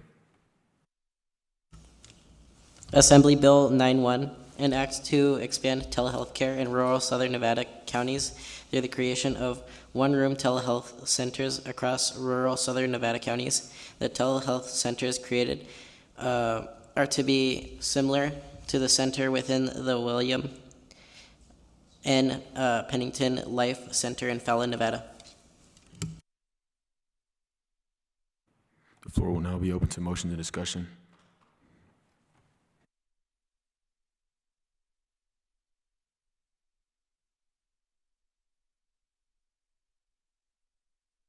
So there's a motion for open debate. Do I have a second? Second. Okay. All in favor of a motion for an open debate, please say aye and raise your hand. Aye. All opposed, please raise your hand and say nay. All abstaining, please raise your hand and say oi. Very well, the ayes have it. We will be having an open debate.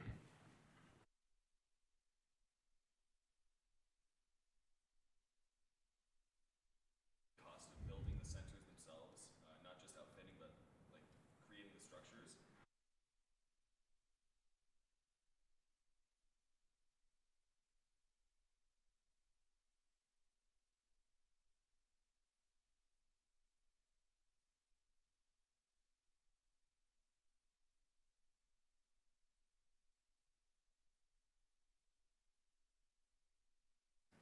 I'm going to make a request that you guys use your microphone, and if you choose not to, please make sure the whole assembly can hear you.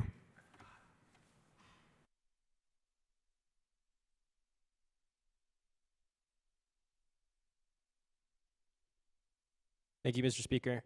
I am staying here to positively support this bill. As I was digging through the blog, the Clever Road blog, with what we're building in the 4 counties, they are a mid-range telehealth center. So with this, they cost each building will cost $5,000 to $20,000 to fully supply and build them. Obviously, for 4 times 2, you can do the math on that. $500,000 will be able to build the telehealth centers. 2, pay for all the supplies, the equipment, and 3, pay for the workers to work there. So I stand here to basically support this bill. I believe that with this bill, we are going to be able to help more of the rural community. Thank you.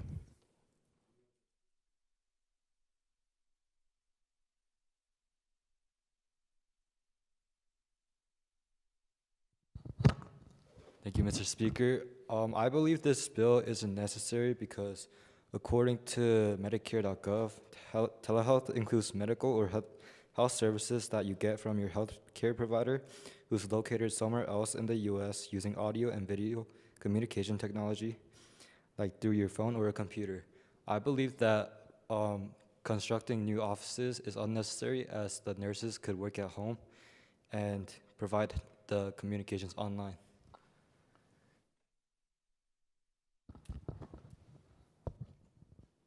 When we look at the development of a telehealth center, unfortunately, the numbers of 5,000 to 20,000 are untrue. It will cost way more to fund these expenditures, especially with the building of them and overall running them properly. When we look further into the telehealth centers, where the bill says they will be placed, they are actually in avenues where there is health care, where there is an avenue of where people within citizens of these counties such towns can find health care. Rather than spending our money on towards telehealth centers, we should find ways to utilize the budget from the Department of Health and Human Services, which, by the way, is $4 billion, for other expenditures such as improving and building more hospitals and care facilities, rather than just wasting money on telehealth centers that cannot truly benefit the people if there is no way that healthcare support is behind it at all times. So, thank you.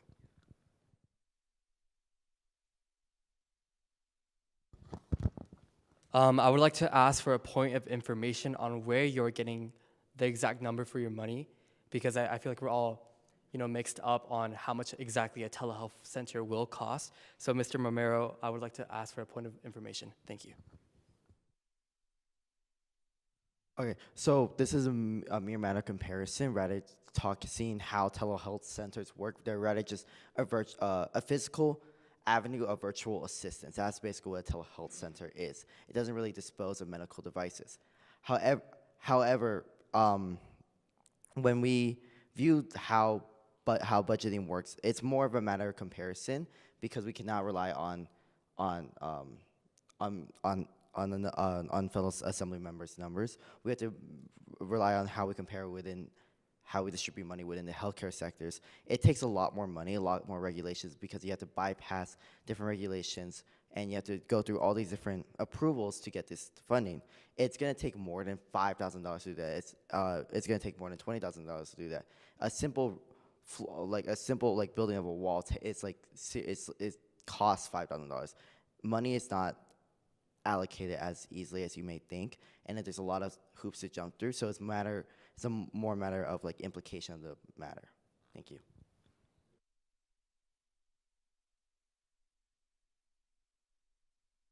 Thank you, Mr. Speaker. I would first like to ask a point of inquiry. In the bill itself, in Section 2, it states that the telehealth centers are to be established within pre-existing community buildings. Does that language imply that we would be simply outfitting a non-used room inside of healthcare facilities, or is this implying that we need to build, or rather expand upon currently existing healthcare facilities by building new walls and floors and ceilings and whatnot in order to facilitate that?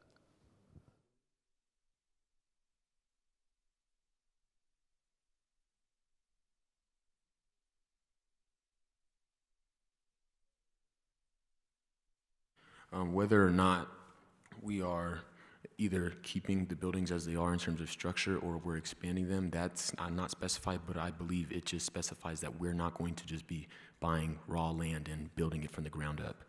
I see. In that case, I would actually argue in support of this bill. I believe that telehealth centers within pre-existing buildings offer a lot more, or rather, they offer new opportunities as to what can be done within hospitals. For example, a doctor could use telehealth care facilities to consult with specialists from other facilities, and along with the benefits of course, patients being able to use telehealth. So in that case, I find that the cost would be a lot less to actually implement telehealth, assuming that we are going to put them into pre-existing buildings. So in that case, I would advocate in support of this bill.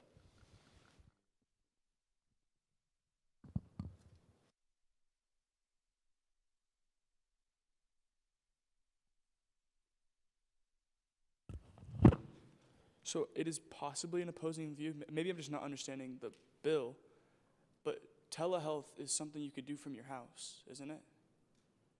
So couldn't someone just, correct me if I'm wrong, because maybe I am, but like what I've done with telehealth is like, you go on the Zoom call with the doctor, they prescribe you something, you go to the nearest pharmacy, and you have it.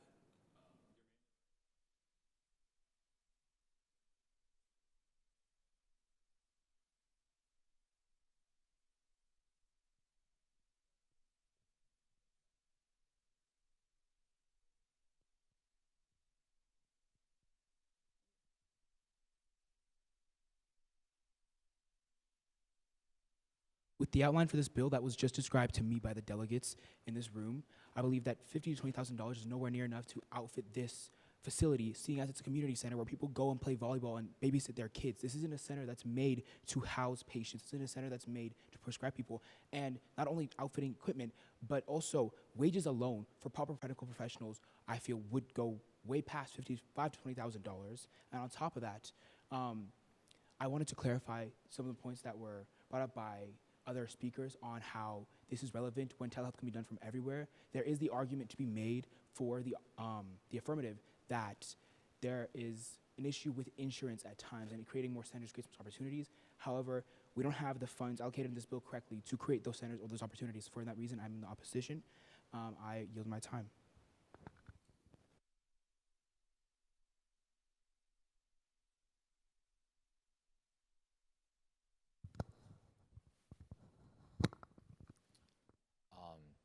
I believe, can I ask you, Mr. Romero, you said something about the towns proposed in the bill for getting these centers.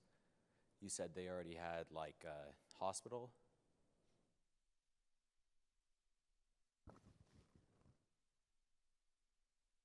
It is common to relative fact that whenever there's a town center or community center, that it is almost a port of public services such as the public legislative service, public health care.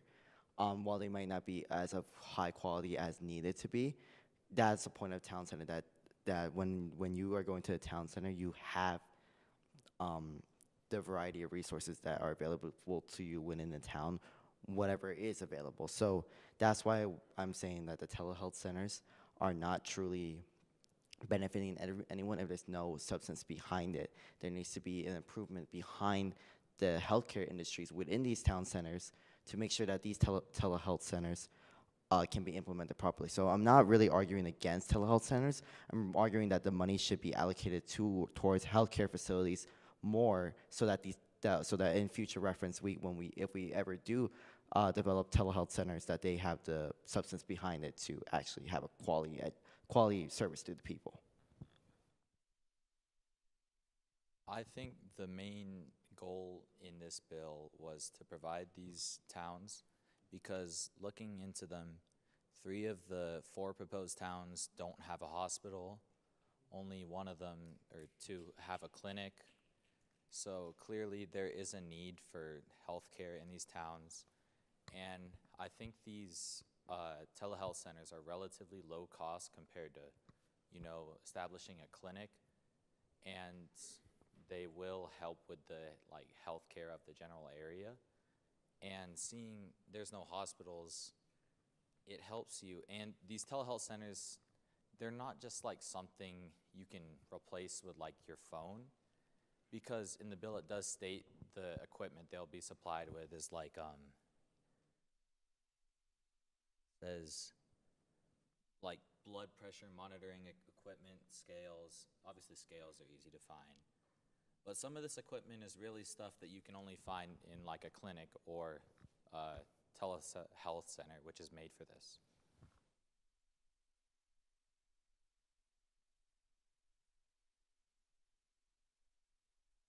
And Mr. Costin, that kind of proves my point. I'm sorry, sir. Wait for me to call in you really quick. Oh, I thought you called me. Sorry. No, sorry.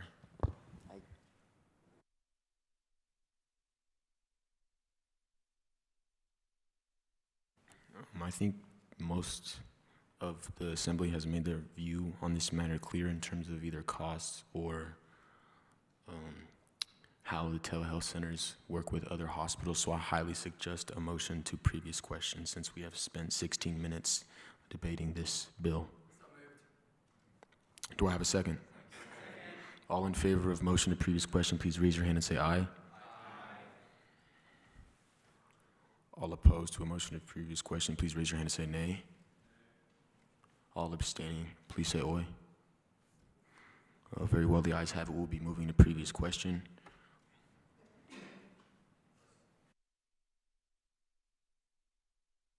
Before I make the motion to vote, I would like to address some of the misconceptions. So, some issues cannot be done from home by nurses.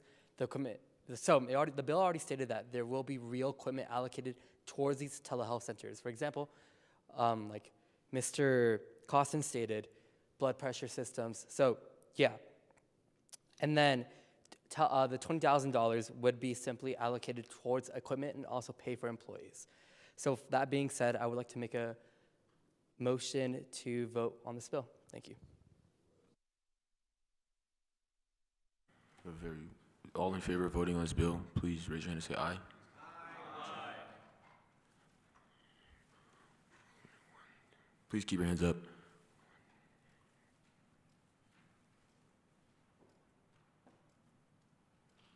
All opposed to voting on this bill, please raise your hand and say nay. All abstaining from voting on this bill, please raise your hand and say aye. Very well, we will be voting on this bill. Mr. Cook, if you could please open voting for us.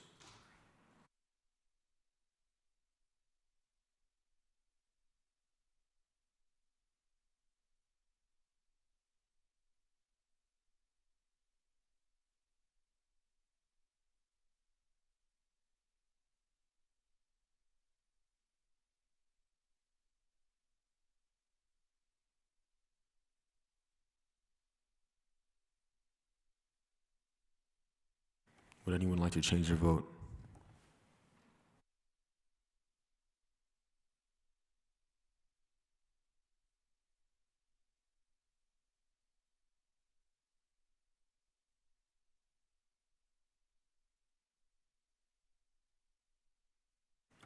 Very well, the ayes have it. This bill will be passed.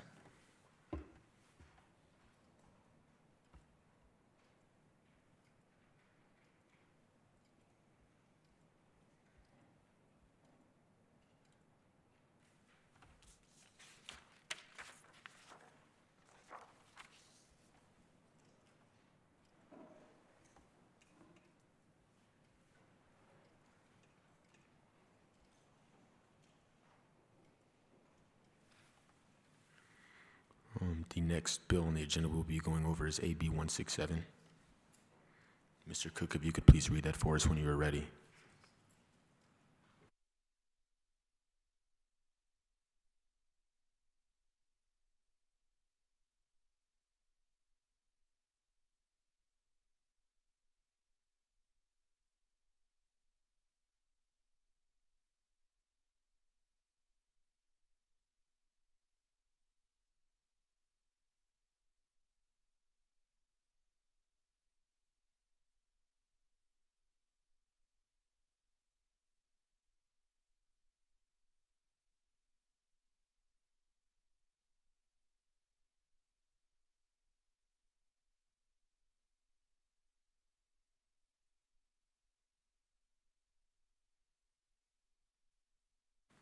Mr. Cook does not have AB 167 on his paper, so I will be reading this bill.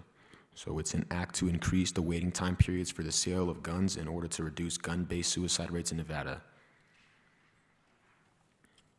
I highly suggest a motion to debate. Do I have a second? All in favor of opening a debate, please raise your hand and say aye.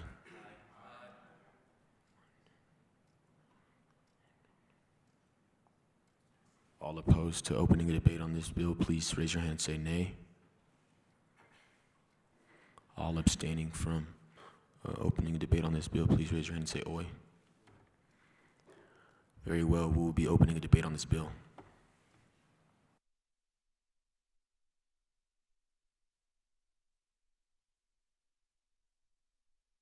Okay, I am under full support under this bill. Currently in Nevada, there is no waiting period when it comes to the purchases of guns.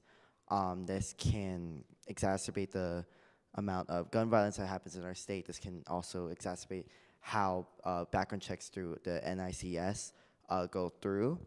Overall, implementing a waiting period on the purchase of guns allows our system to do thorough background checks to make sure that guns aren't being sold to the wrong people, and that the state of our the state of our the state of Nevada will ensure safety for all citizens. So I highly encourage we implement this waiting period, which is not existing right now.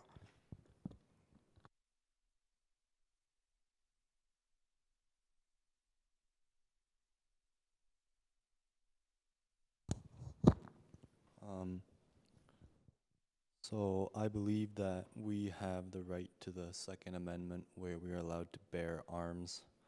So while I understand that we want to perform these background checks on people who are buying these guns, I think it's still a Second Amendment right that we have the right to buy guns.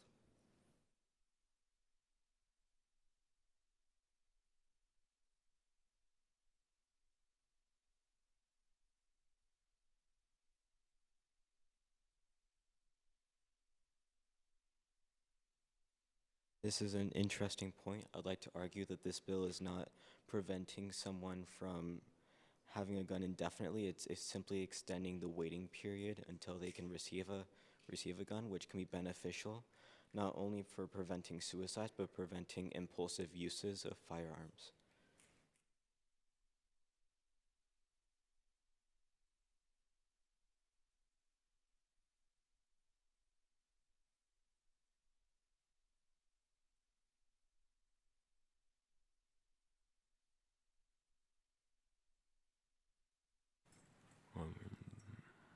Very well. If there's no opposing view, I highly suggest a motion to previous question. Do I have a second? Okay. All in favor of a motion to previous question, please raise your hand and say aye.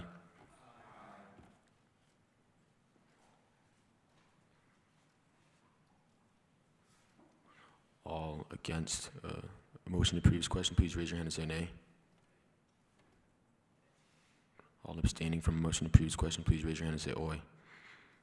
Very well, we will be moving to previous question.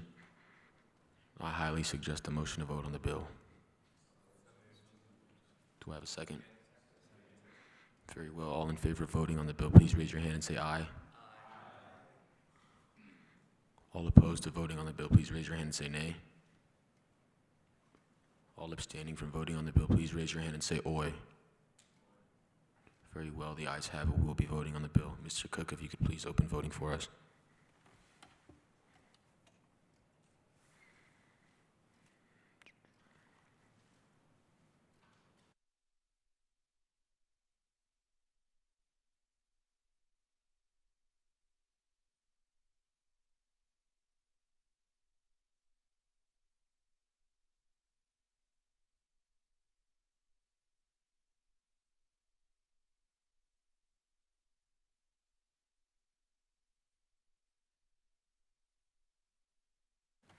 Very well, the ayes have it. This bill will be passed.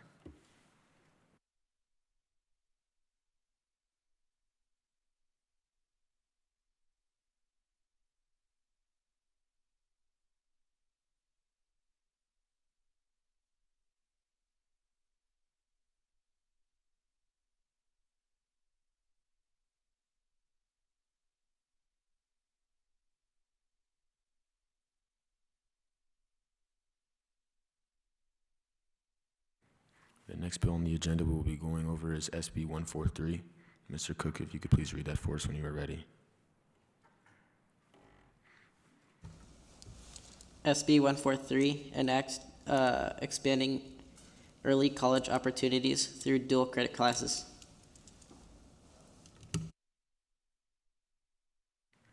I highly suggest to open a debate, a motion to open debate on this bill. Do I have a second? Second. All in favor of opening a debate on this bill, please raise your hand and say aye.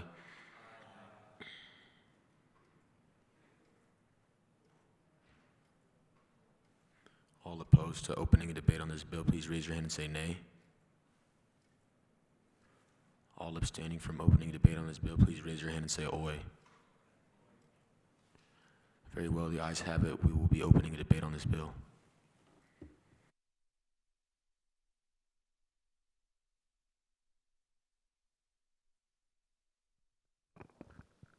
Thank you, Speaker.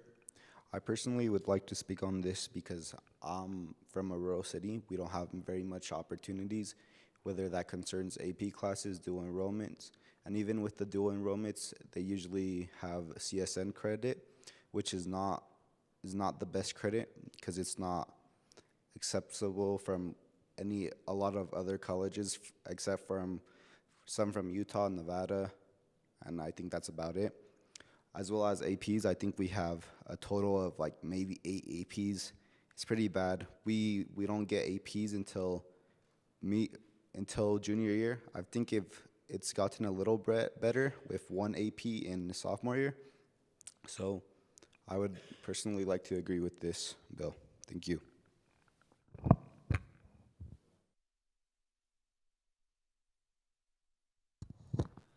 I agree that we should expand, AP classes and dual enrollment classes to rural communities. But in section 2 and 3, it says no dual credit classes offered in the state of Nevada may charge more than $100. So there are dual credit classes that are from private universities and public universities. So when this says no dual credit class can charge more than 100, this includes the private ones. And in the case of it being a private college, it is up to the college to say how much they want to charge. So I disagree with this bill that it should not be limited to $100 because there are private colleges that do dual credit classes.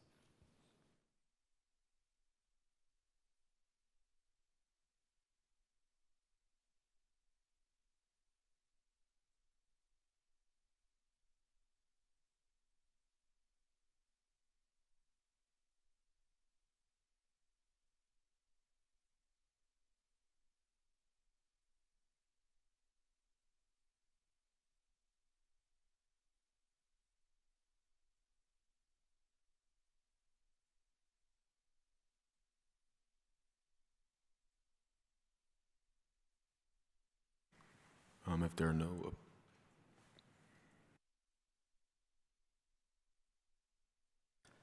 Well, I do agree how it's important to have like other college credit from like private institutes. I do think it's kind of hard to outrule this bill just because of that one cause. I think it's a notable cause, and even like just for the rural areas again, it's a great way to help. Even if it's not private institute, it can boost and hope. I wish it was reworded it because that would lead to more greater opportunities, but I wouldn't fully neglect this bill just because of that one cause. Thank you. Yes, I would agree that if it was worded to public universities and public dual enrollment classes, I would agree because that is public and that is up to the Nevada state government.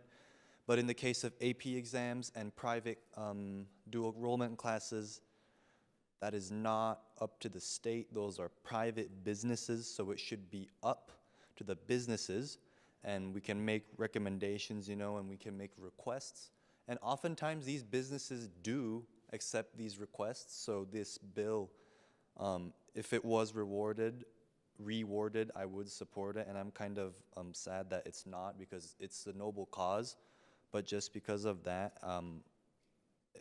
it sounds like a just, but it's more than that, so I disagree with this bill.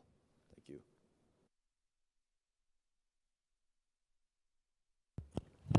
Yeah, I agree with Tech. I think it's important to note, like, it made it this far. We're not able to amend it at this point. The entire point of in this assembly room is when we're passing a bill, it can't have these changes that can alter what it really means and what our government's doing. And for us to reject it doesn't mean that it can't be revised at some point and come back another time with it saying public, but at this point, getting this far, it can't pass the assembly room by saying that you're gonna force private institutions to charge a certain dollar amount.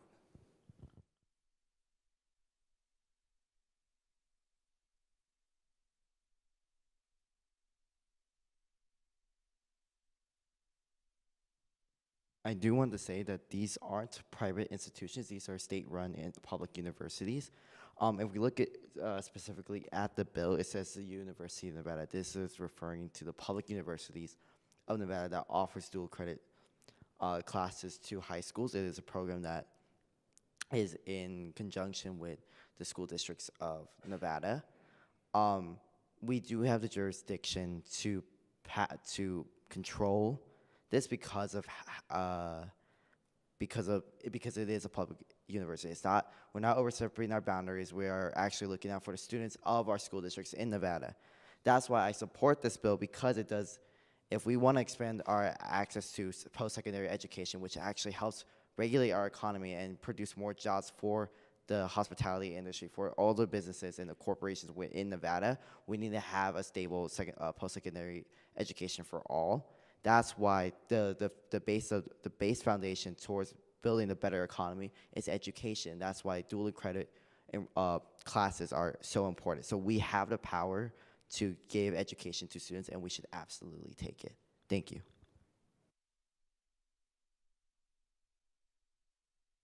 So what you said about Collegiate Academy being University of Nevada, Reno, that's true. But in section 2 and 3, it doesn't state that it's the Collegiate Academy offering the dual credit courses.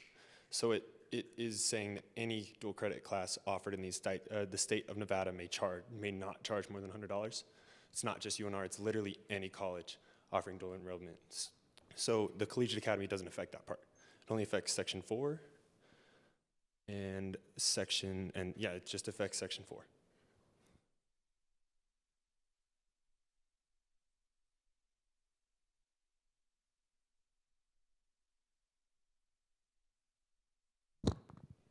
Yeah, so again, I agree it is a good cause, but in the real world, if this bill were to fail, it's possible to revise it and submit it again.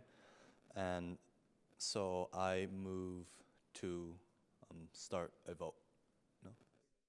Oh, I motion to previous question. Okay.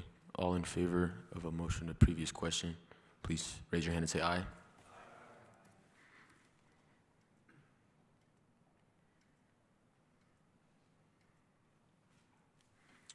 All opposed to a motion to previous question, please raise your hand and say nay. All abstaining from a motion to previous question, please raise your hand and say oi. Very well, the ayes have it. We will move to previous question. Given that the stanzas are made pretty clear, I highly suggest a motion to vote on the bill. Do I have a second? Very well. Mr. Cook, if you could please open voting for us.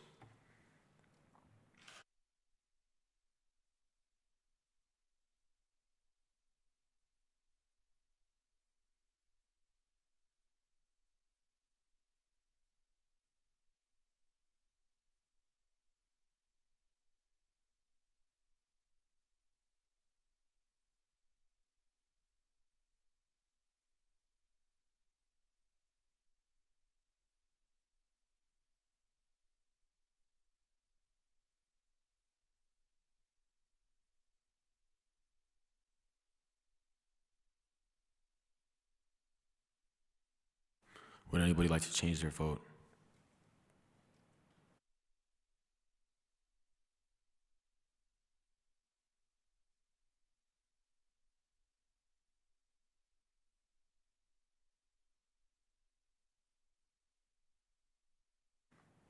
Very well, the nays have it. This bill will be failed.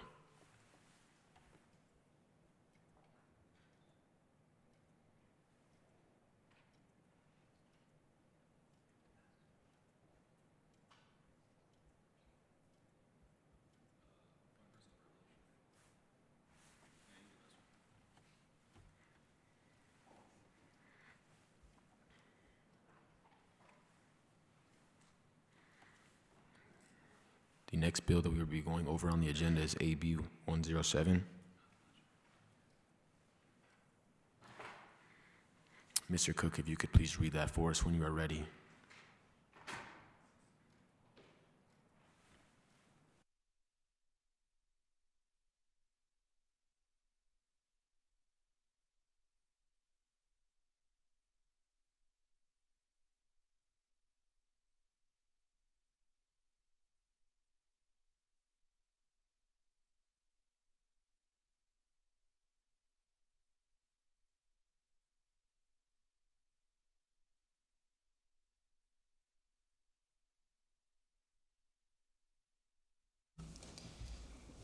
SB 107, an act related to education, declaring the creation of a new state board, mandating student education advisors to be selected onto the executive board in the state, and providing others matters onto properly relating thereto. Before we open discussion, I want to give everybody a little time to glance over this bill because it is 4 pages long.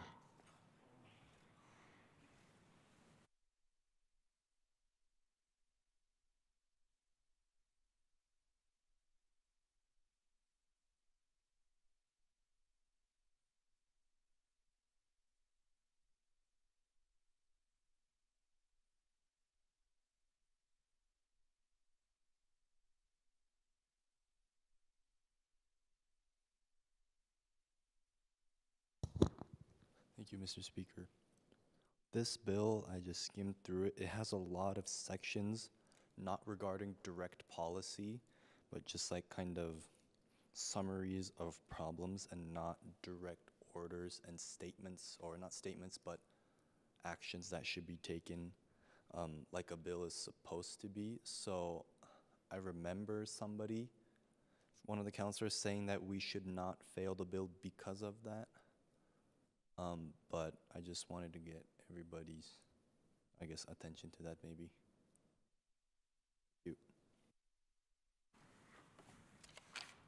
Thank you, Assemblyman Malasek.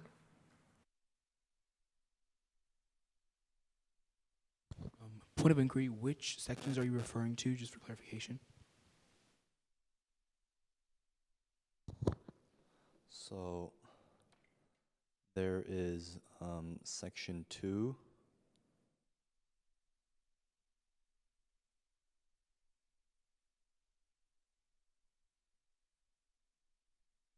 I guess that might be it, and I might have misread it because I skimmed it too fast. I'm sorry, but definitely section 2 is just an explanation.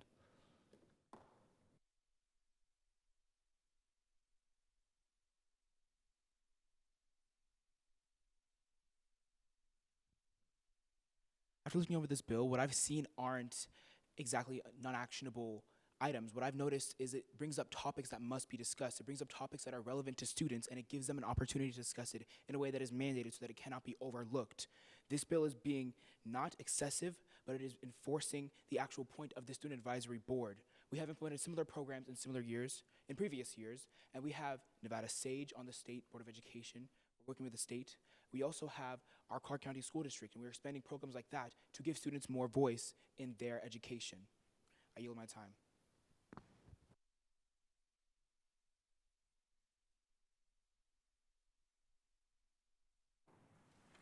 By a show of hands, who feels comfortable moving into an open debate?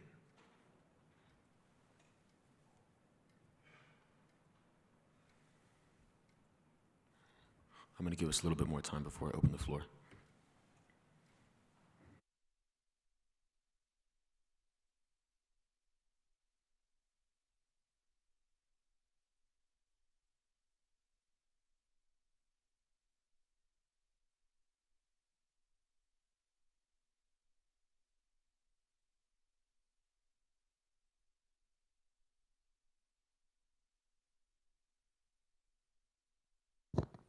Point of inquiry, I'm having trouble keeping track of all this stuff, so if somebody can summarize it easily, that would be extremely helpful. Thank you.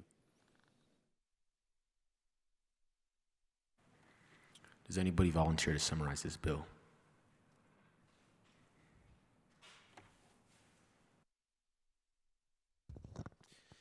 Thank you, Mr. Speaker. So hopefully if I summarize this correctly, basically from what I'm understanding is that this bill will appoint representatives from each school district to the national or to the state board, right? To the to the state, right? To the education, right?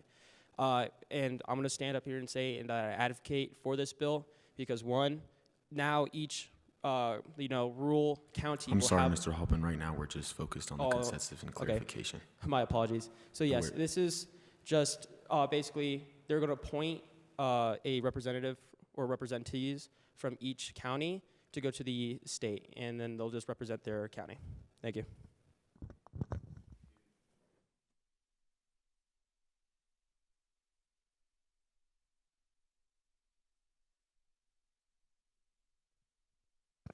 Motion to open debate.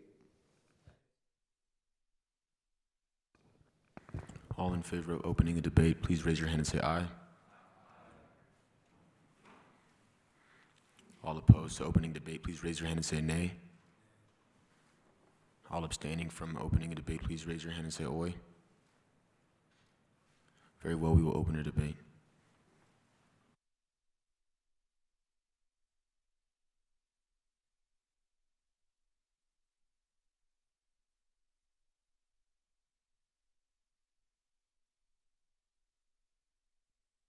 So in section 7 of the bill, it says members of the board will serve without compensation or money stipend of any monetary value except that of each board member is entitled to receive such funds for instance of travel, training, or meeting. Where is that money coming from? It says Board of Education, like Nevada Department of Education, but do we have money to allocate to this from the Nevada Department of Education?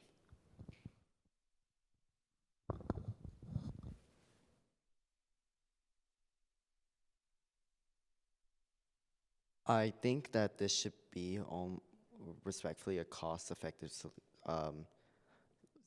solution. When we look at who is already employed, we're not employing new people just for this student advisory board. We are actually using people already members of the Nevada Department of Education.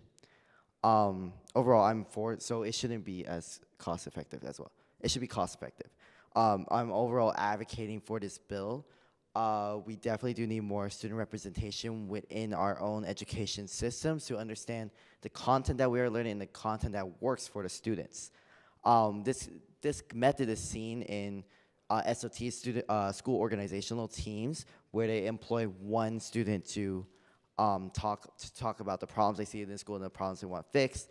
And now this is just taking a step above and trying to represent education for the whole state. Overall, this is a unique opportunity for students to engage in civic education while the Nevada Department of Education and all of its workers has a free opportunity to view insights upon the educational system within Nevada and find ways to find solutions within it. Thank you.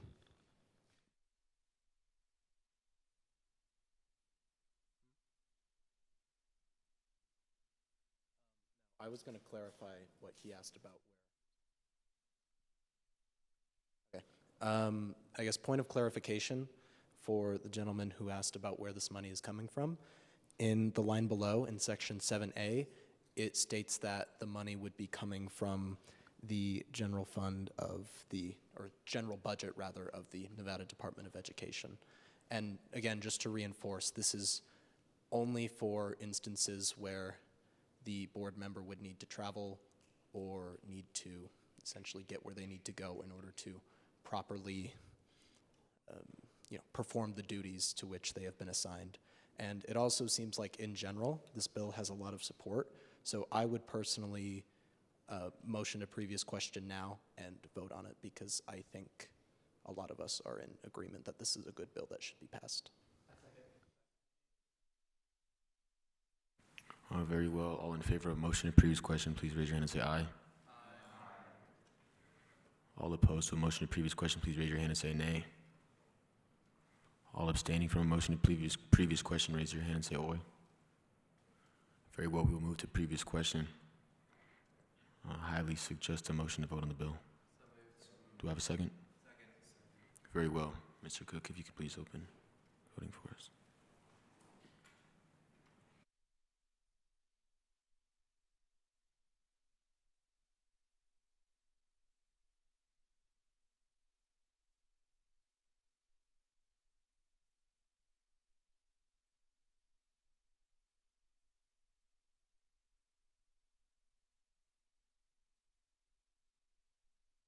Would anybody like to change their answer, their vote? Sorry.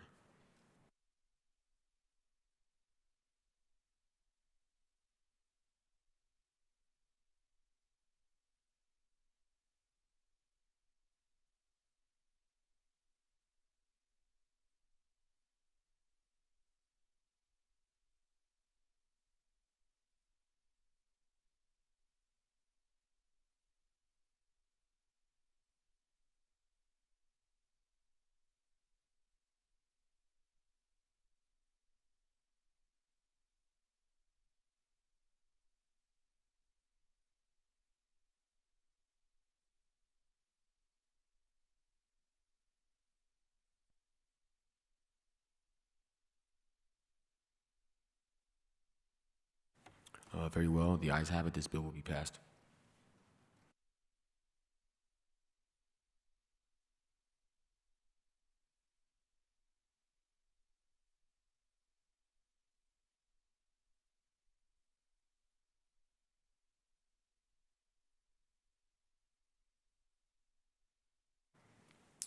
The next bill on the agenda will be AB 158.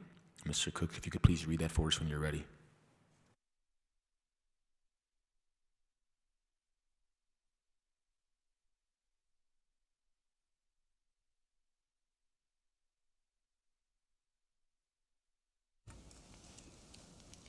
SB 158, an act related to school employment, proposing provisions to close Nevada's education gaps on teacher shortages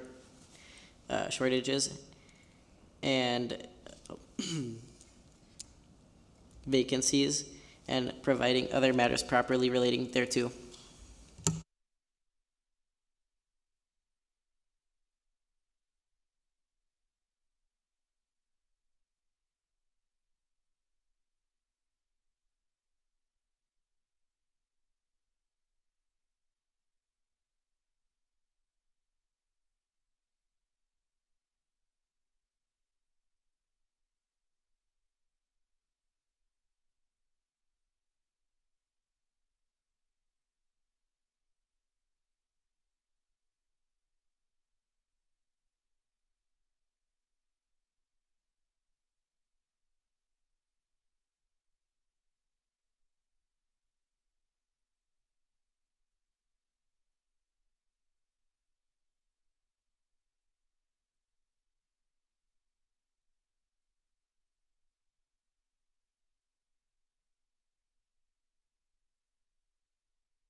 All right, Assemblyman, I highly suggest a motion to open debate about this bill.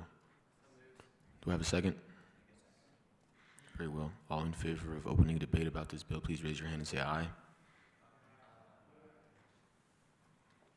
All opposed to opening debate about this bill, please raise your hand and say nay. All abstaining from opening a debate about this bill, please raise your hand and say oy.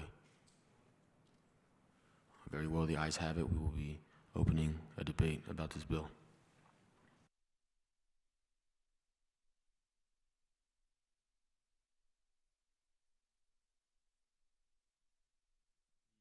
So I'm looking in section 4 of the bill, and it's just like the other one where it's kind of talking about how, like, lower the cost of classes in higher education.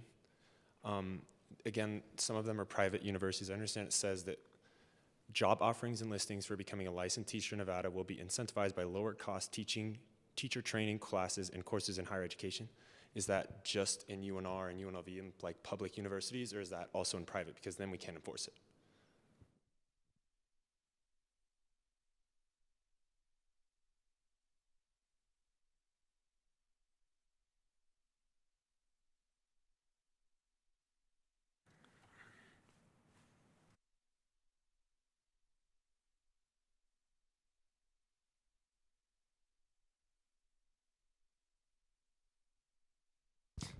I agree with what Mr. Phil is saying with how, like, how could we, like, actually lower it because, like, private schools and stuff. But I would also like to know, like, how are, like, the public schools in general going to be able to lower their costs? Like, are they just going to say, oh, we're going to lower the cost, or are they going to be finding, like, new materials to use?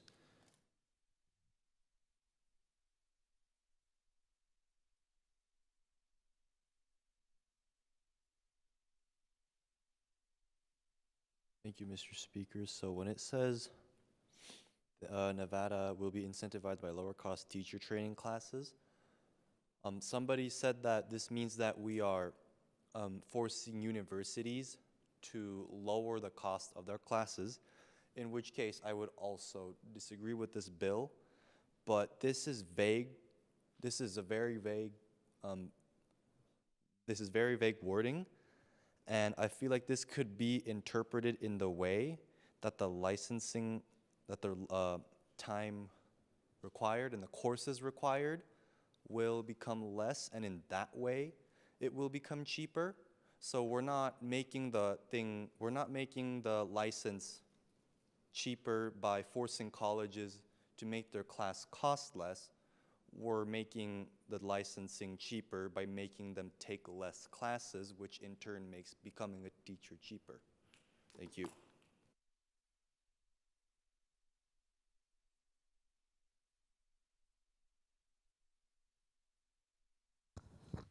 Thank you, Mr. Speaker. To address what Mr. Malasek and Mr. Phillips' concerns are, on the second page part of Section 4, it does say that lowered costs will be done through offered scholarships of amounts between $10,000 and $30,000, etc.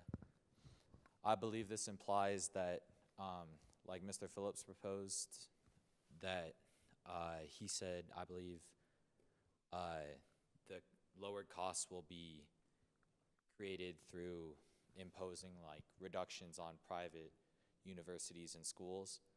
I think this directly contradicts that and says that this is what the lowered costs and how they will be achieved.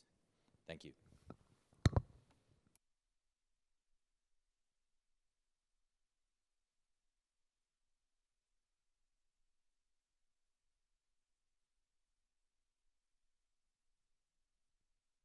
The bill never specifies to who and how the scholarship is going to be distributed.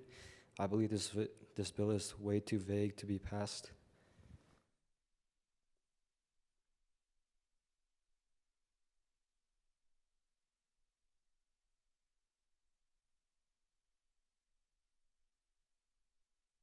When we look at this bill, it can be in conjunction with, in real life, this past May 28th, there was a bill, AB 398. It's very similar to this bill where it's like talking about the fiscal budget for the next school year. It's talking about the allocations of money for teacher to keep teacher retention rate and overall different bonuses and incentives per school towards attaining more teachers and keeping more teachers. This bill right now is more in conjunction with it. It's more an additional step. I do support this bill because a 3% increase within 2 years is definitely more within range for teacher retention rates. Some school districts, such as Clark County School District, they offer a 10K bonus for every 4 years that you work. It fits within the 3% range. Overall, it fits within the $45 million fiscal budget for each year. So I highly support this bill, and it definitely does add on to, if you want to research, AB 398. It was a real bill that was passed this one, like less than a month ago. Thank you.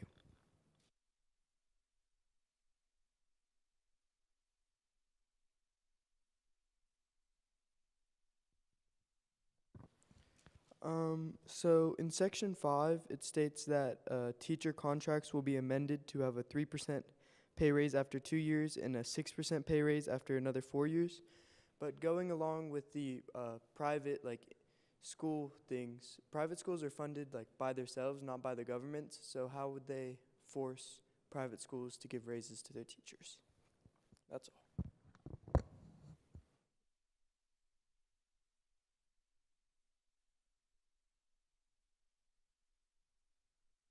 Thank you, Mr. Speaker. I first want to have a point of clarification. Earlier in Section 4, the specific language used by the bill says lowered cost teacher training classes and courses in higher education. So I believe that what the bill is trying to imply is that further educational classes and training required by the state that isn't related to university level education would be lowered, as well as the university courses through public universities. I do agree that the language is rather vague, which I don't love, and why I wish we were allowed to amend bills in this assembly, but I digress. And also to try and clarify his point, I do not think that just simply having a teacher pay raise at all conflicts with private schools. It's sort of like saying, well, you know, if we raise the wages of doctors, then that goes against private healthcare institutions' right to pay their employees whatever they want. But that is not and has not been a valid argument towards against raising wages in the past. So I think that that point is doesn't matter.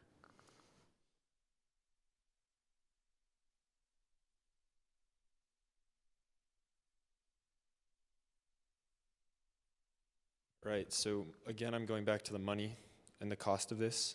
The average teacher salary in Nevada is $61,719.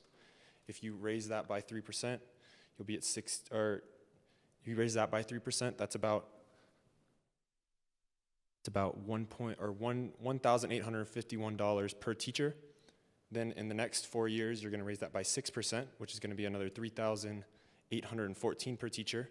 So if you add those two numbers together and you multiply that by the amount of teachers in Nevada, which is 24,864, you'll be at approximately a little under $141 million spent on teacher salary in the next 6 years, based on that salary increase that it was talking about, along with the scholarships it's talking about and the the decrease in cost of the rest of the teacher training.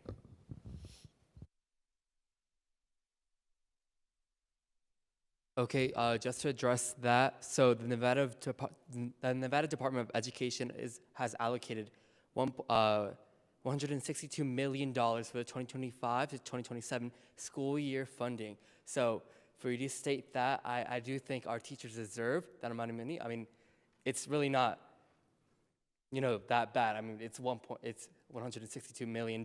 So yeah, I agree with you, but we do have a lot of money, so I feel as if we can spend that for our teachers.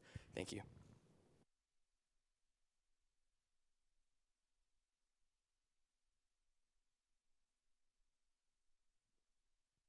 If I'm understanding correctly, this bill only allocates $50 million to this cause, and for that reason, it's impossible. There may be money available, but this bill hasn't allocated that money to this cause, and furthermore, there are, $162 million, I believe our delegate mentioned, to use all of that on teacher salaries, which is also over the next 6 years, so there's also miscommunication there. But in the world the delegate described, to use all of that towards teacher salaries and none of it towards students or upgrading textbook or any of the other bills that we have in this session, I don't understand how that would work out financially for the school district.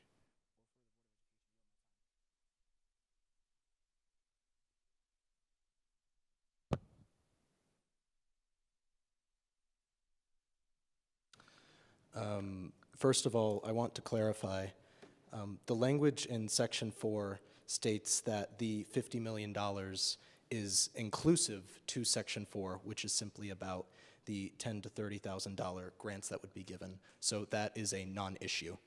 And second off, I think that that money going towards teacher salaries is absolutely something that should be done. The teacher shortage in Nevada in general is a major concern, and going forward, there have already been numerous public schools, not only in the rural areas, but in Las Vegas as well, where students are now not allowed to have as many courses simply because there are not enough teachers to provide the education needed. So I fully support allocating that money towards teacher raises, and I would disagree with anybody who argues against it.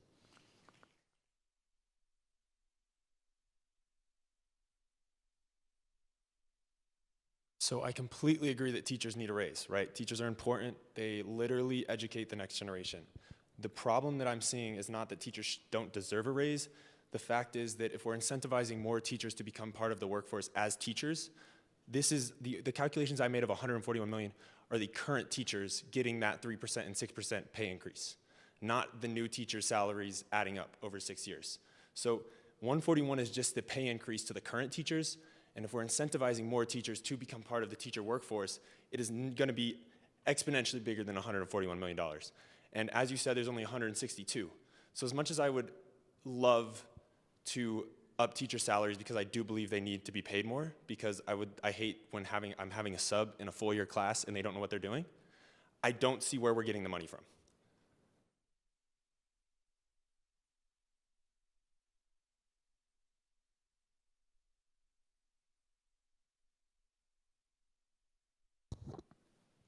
Yeah, so I fully agree with what he said, that we need more teachers. I'm sorry, Assemblyman Malasek asked for an opposing belief. Oh, sorry. I thought you asked for closing, sorry.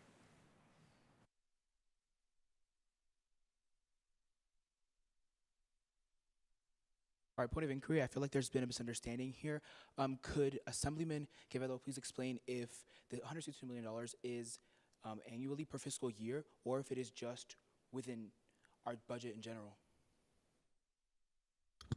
Sorry, could you repeat your question? We're using the number $162 million to describe how much money is available to provide to our teachers in all of education, but is that number an annually recurring number, or is that number all we have? Is it like per fiscal year we are offered and allocated that amount of money, or do we only have that overall? The $162 million is for the 2025 to 2027 school funding. So, yeah, does that answer your question? Right, so I believe then it's biannually. So we have about $160 million biannually. At some point, this program wouldn't be able to sustain itself. So there would be amendments that would need to be made, seeing as we don't just need teachers. To have courses, you need to buy textbooks. Students need Chromebooks. The resources of the classrooms itself aren't being taken into account by this bill, and for that reason, I suggest my delegates reconsider.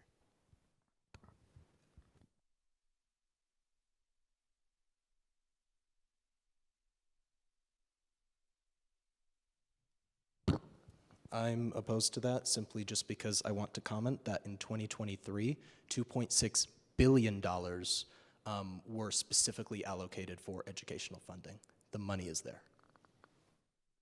Point of information, the fund that we reference and that is referenced by this bill does not have that money. So I'd like to see where it's coming from. If that's all the money that's going into education, I'd understand if we pulled from that budget, but we're not.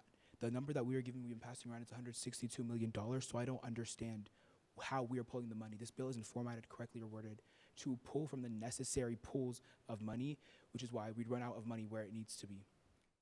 I yield my time.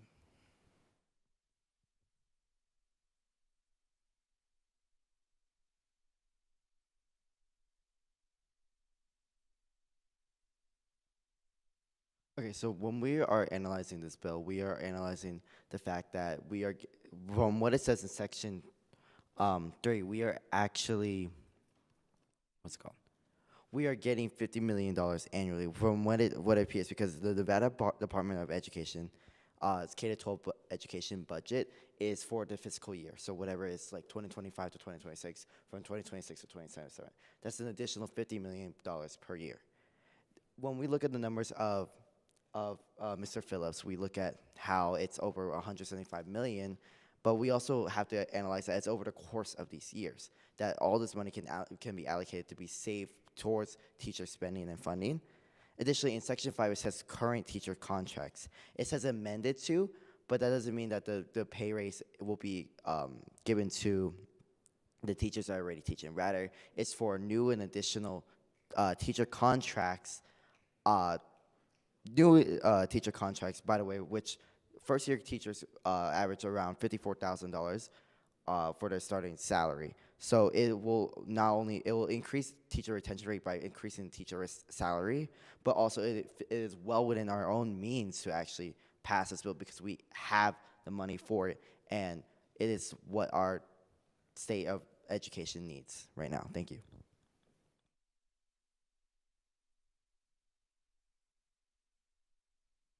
In the year 2024 to 2025, 84% of the budget of $3.48 billion of CCSD, just CCSD by the way, not the whole state of Nevada, was allocated for salaries and benefits of CCSD employees. So the fact that we're saying we have so much money and it's already being allocated towards the salaries of CCSD employees, including teachers, I don't think that there is money, because we do need money for upkeep of schools, creation of new schools, security measures. You know how they put in some Nevada schools, they put in whole gates to give it a second entrance because there needs to be 2 points of, or two doors you go through before you enter a school, correct? Spent a majority of money on that, and still 84% of the budget is going to salaries and benefits for CSD employees. So I don't see where the money is coming from still.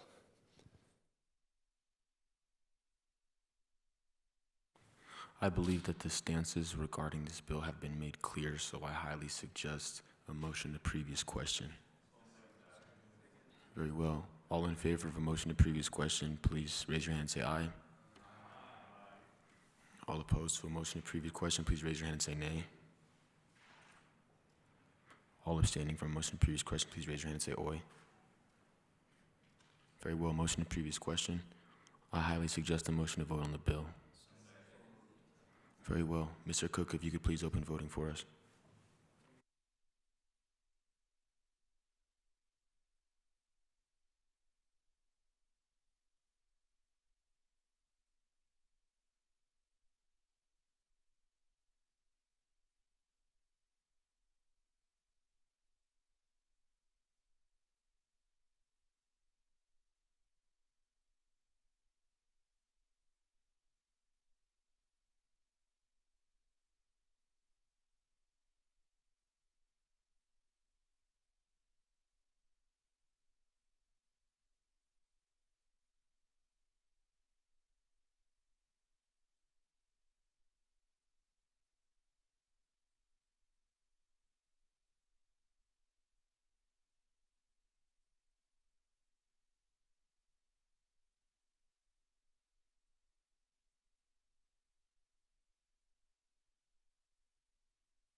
Very well, the ayes have it. This bill will be passed.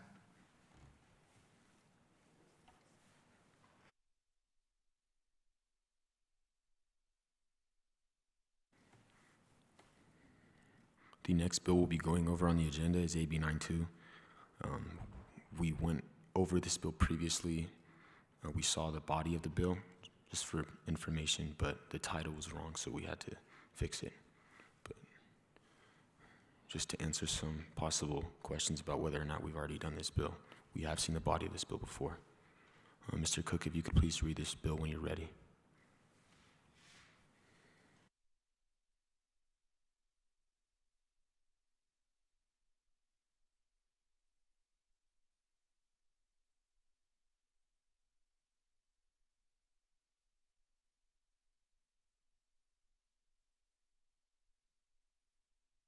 I'm sorry, I would like to clarify if I misspoke. AB 92, not SB 92, AB 92.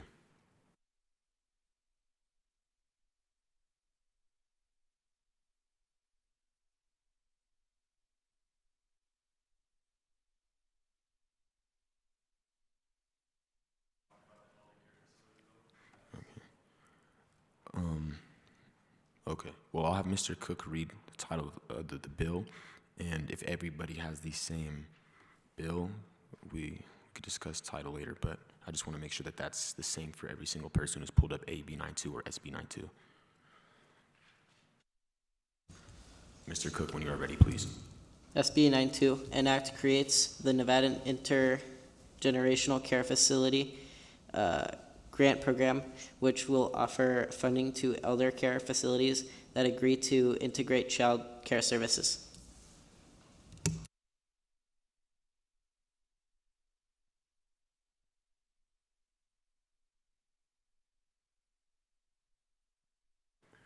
Very well. I highly suggest a motion to open debate about this bill. Very well. All in favor of opening a debate on this bill, please raise your hand and say aye.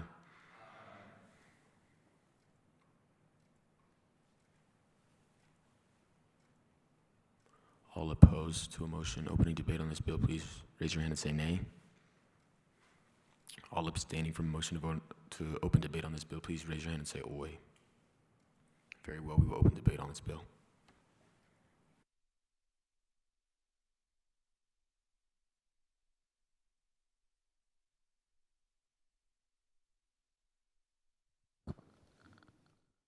I would like to comment that my initial problem with this bill earlier was that I did not think that $100,000 per facility was enough in order to facilitate the necessary accommodations that this bill is trying to make. So unless the bill is supposed to read a different amount, I still don't think that $100,000 is enough to build entire new wings of facilities and also include the new staff spending within that $100,000 as the bill states in its language.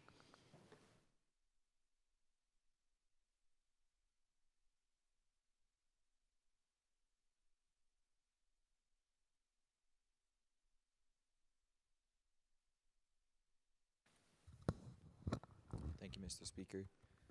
I would like to say I think the 100,000 is adequate for any building expansions and equipment. I'm not quite sure what the staffing in Section 5 entails, but I do agree with him on that if it's referring to like salaries for any new employees that need to be hired, it might be a problem. Thank you.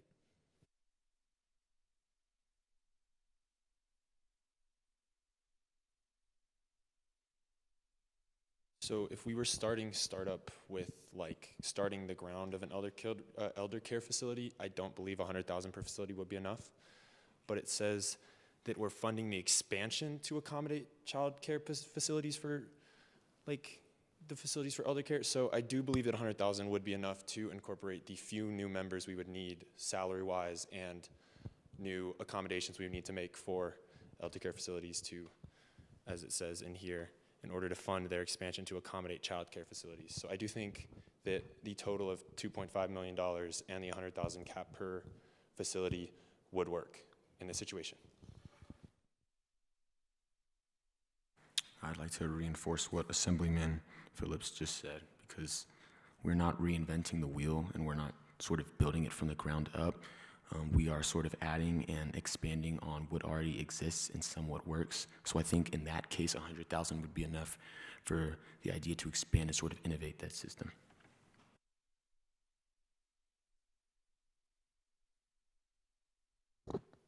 Thank you, Mr. Chairman. Mr. Speaker. I would like to start by pointing out that adding an expansion onto a building typically costs more than starting from ground up. The reason being, there's already infrastructure there, there's already pipes to the water lines that connect everything, the electrical systems, all of that needs to be rewired. So when I visited a company, there was this guy working to install a power outlet. Just one power outlet took about 5 hours to install. And the $100,000 that they're asking for, that's also going to be needed to clear the ground, because I'm assuming there's going to be some landscaping done around this facility, that we need $100,000 to make sure that if we tear down this wall to add a new expansion, nothing will go wrong.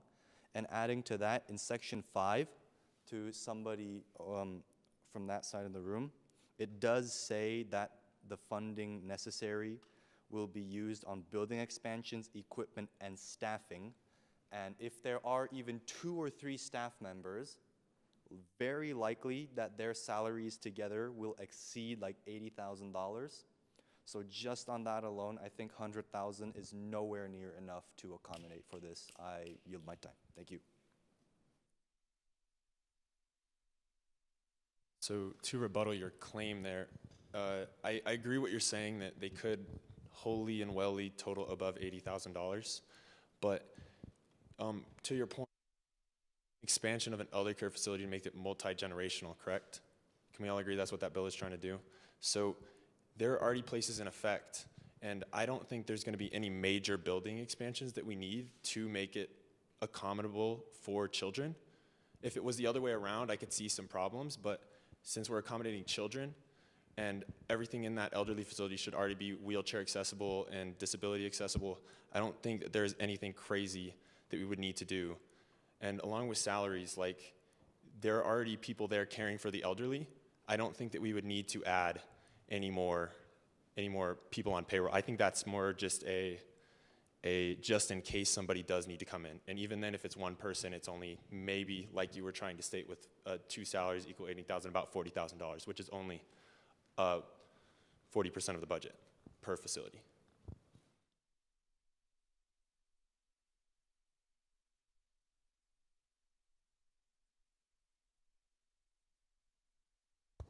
So with regards to the fact that you said that you don't have to add staff members, if we add kids to these facilities, caring for kids is very different from caring for the elderly. I recently went to an elderly home to perform for them, I performed piano for them. It's completely different from from caring for children.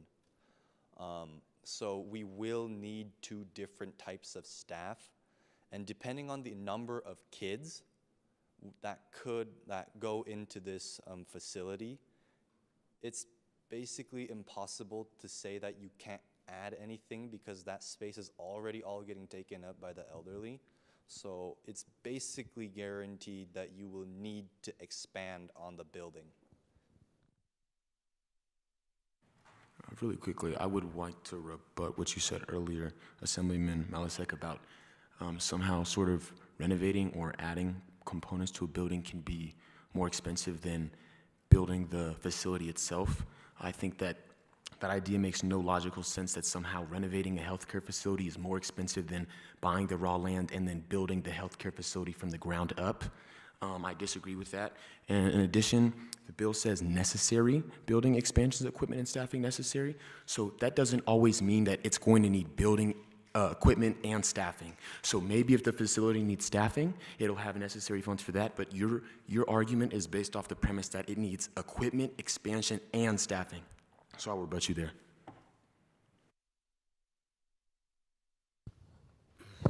Mr. Chair, with all due respect, I would like to rebut what you just rebutted, because I personally think that even if expanding a building is still going to be cheaper than building it from the ground up, there's simply not going to be enough room already existing in the elderly care facilities to allow for children to be put in place. As well, I want to highlight that elderly homes are already traditionally understaffed. So if we wanted to employ the necessary staff to take care of those children, I think they alone would already exceed the given budget. So I still think that budget alone is just already the fundamental problem with this bill. If there were more money given, I would be very much more open to listening to this bill. But as it stands, necessary building costs, funding new equipment that children would need, because children are not going to play with all of the equipment that the elderly people are given, and also the fact that new employees are 100% going to be necessary, there is not enough money in this bill per facility.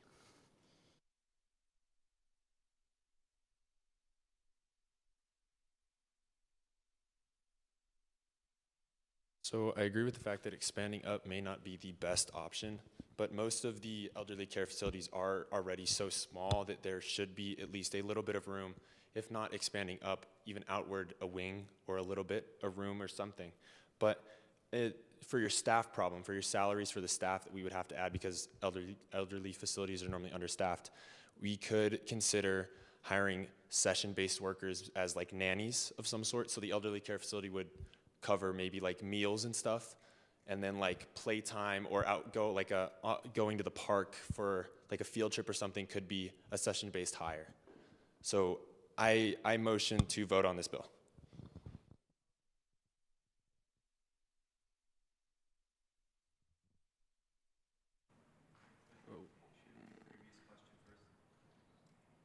Yeah, sorry. Motion to previous question. Very well. All in favor of motion to previous question, please raise your hand and say aye. All opposed and motion to previous question, please raise your hand and say nay. All abstaining from motion to previous question, please raise your hand and say oi. Very well. Motion to previous question. I highly suggest a motion to vote on this bill. Very well. All in favor of voting on this bill, please raise your hand and say aye. All opposed to voting on this bill, please raise your hand and say nay. All abstaining from voting on this bill, please raise your hand and say oi. Very well, Mr. Clark,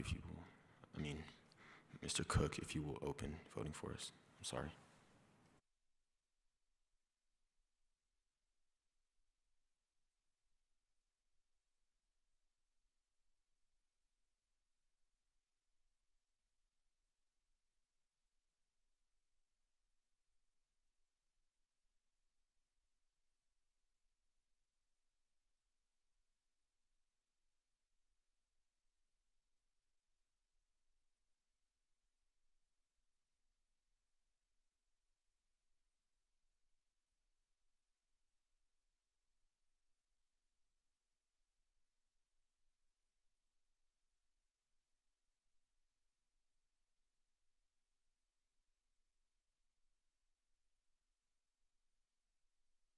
Would anybody like to change their vote?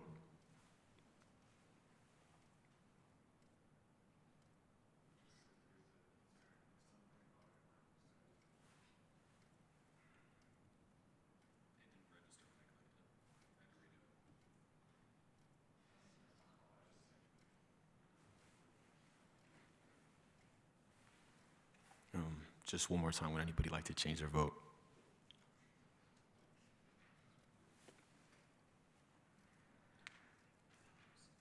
Mr. Cook, if you could please close voting.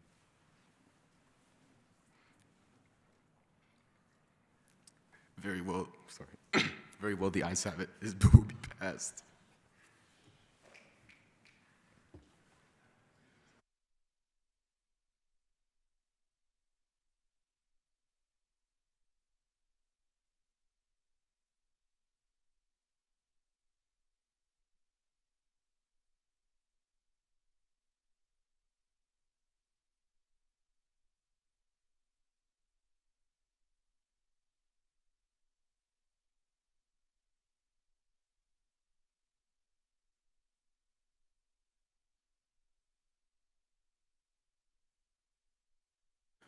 The next bill that we will be looking at on the agenda is AB 87.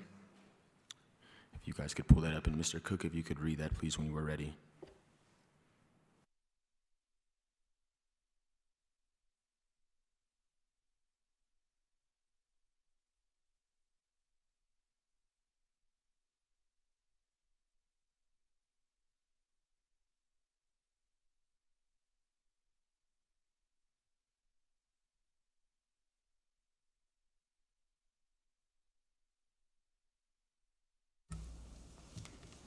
Assembly Bill 87, an act relating to aims increasing educational options in rural Nevada, especially in Lincoln County High School.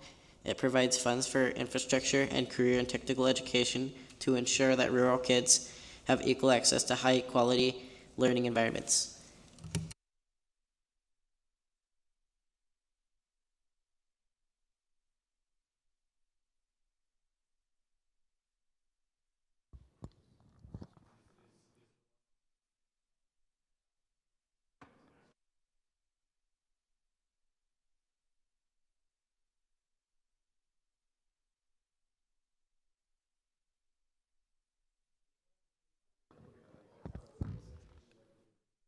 Sorry, this is my bill. It was already amended, so I don't know why it's here. It wasn't passed. Yeah, so we shouldn't be doing it, correct? It passed in the Senate, but it recently failed in the Senate. When we went to lunch, I asked about it and it failed. So this bill was already amended. I don't know why it's here.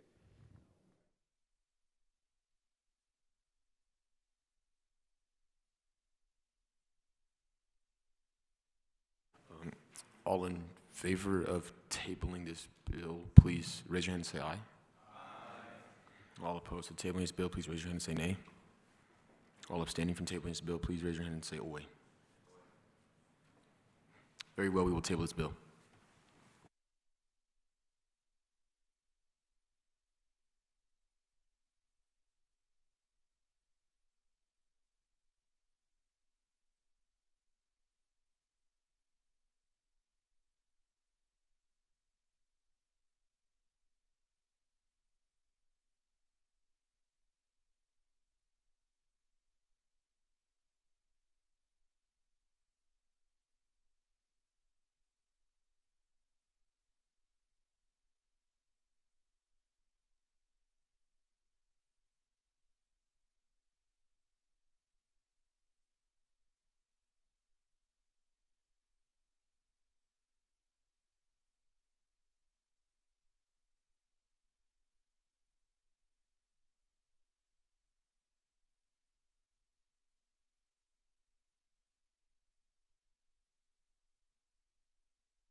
All in favor of a 3-minute recess, please raise your hand and say aye.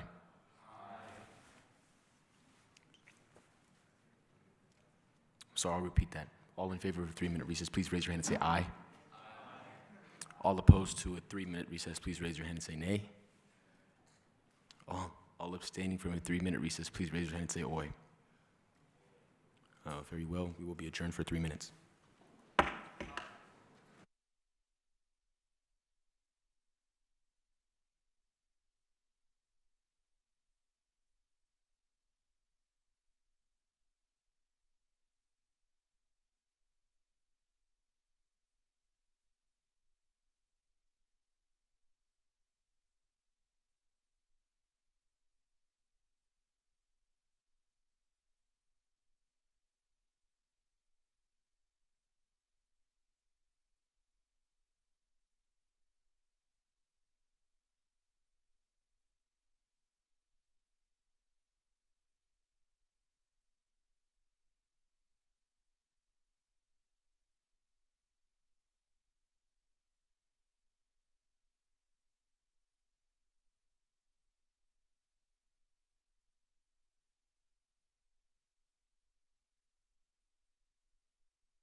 Gentlemen, we will be beginning shortly. Please find your seats.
All right, I will be convening this assembly.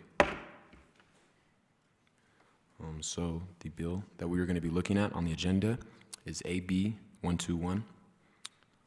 Mr. Cook, if you could please pull that up and read that when you are ready.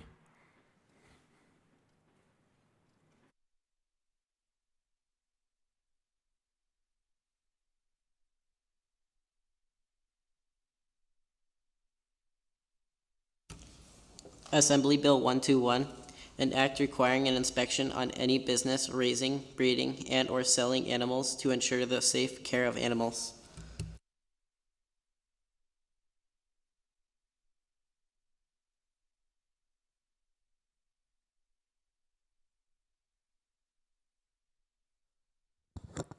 I'm for this bill because any animals that are treated badly or even given wrong food can be very harmful to people when they buy them at the stores and can cause food poisoning or things like salmonella or anything and diseases in those people.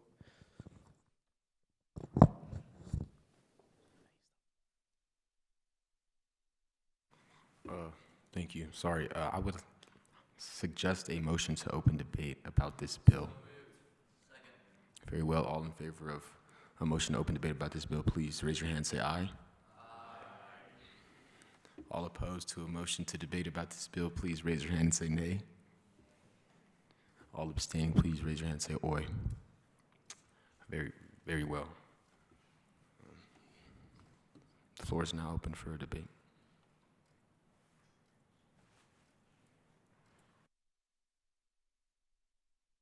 All right, so in section 4, it says, after passing any inspection, state officials will schedule inspections within 6 months. What state officials are we talking about? Can I get some clarification on that? Have any, what state officials are we talking about? And then any inspection, is that like a third party? Is that an independent source of inspection? Because if state officials are inspecting 6 months after, where does the initial inspection come from?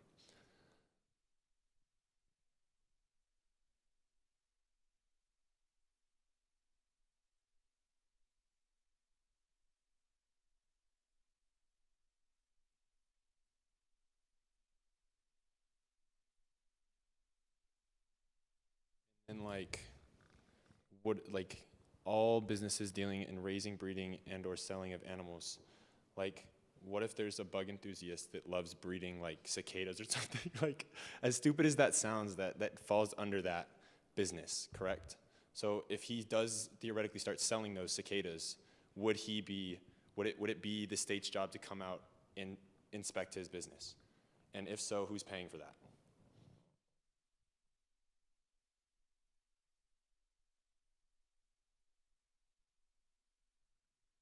I would also like to further clarify that these kinds of inspections already are common and are regularly enforced. The most that this bill would likely do is to simply force every, I suppose, animal shelter, for example, in the state to just sort of be on the same time frame.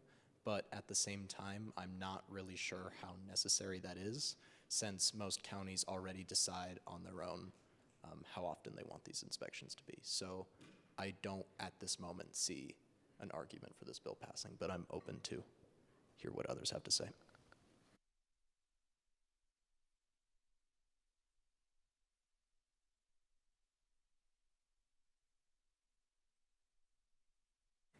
I highly suggest a motion to previous question. All in favor of a motion to previous question, please raise your hand and say aye. All opposed to a motion to previous question, please raise your hand and say nay. All abstaining from motion to previous question, please raise your hand and say away. Very well, we will move to previous question.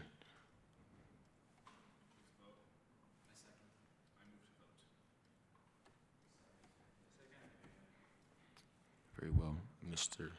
Clark, if you could please open voting for us. I'm sorry.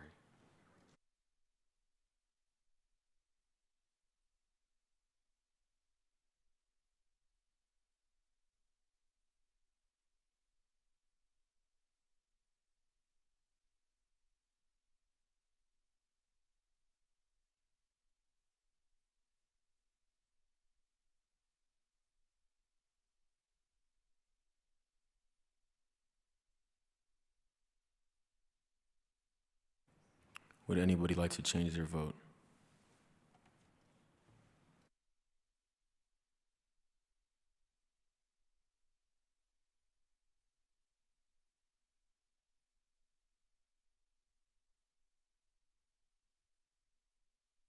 Could everybody please vote?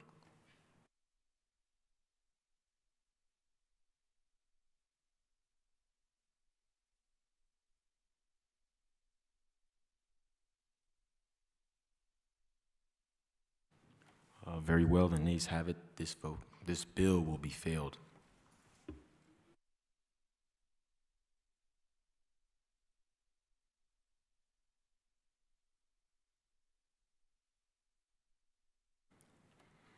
The next bill that we will be moving on to in the agenda is AB 51.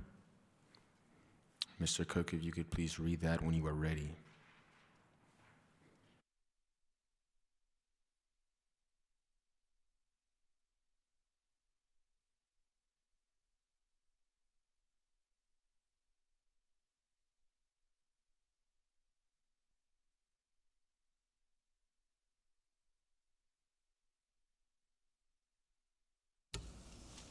SB 51, an act to modernize Nevada drug education curriculum by mandating a statewide, medically accurate, age-appropriate, harm reduction-based education program in response to the rising youth substance abuse.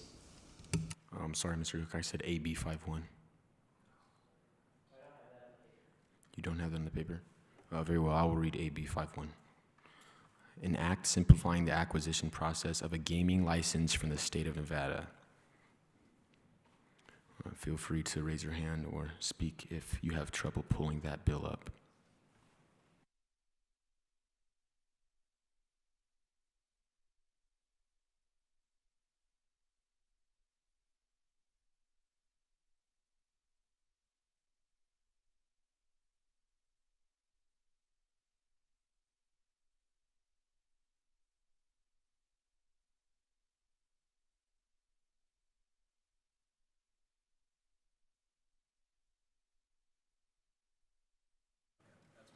Okay, so could everybody just raise your hand if you have AB 51 with the description of the bill being what I explained?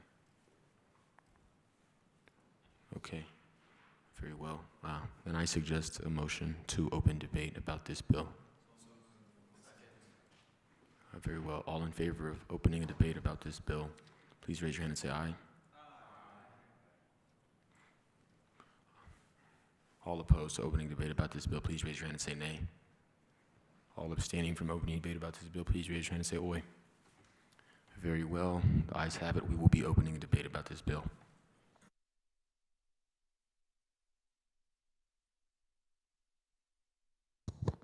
Thank you, Mr. Chairman. I'm all for business, and starting new businesses is pretty much what I think of like as one of the coolest things to do.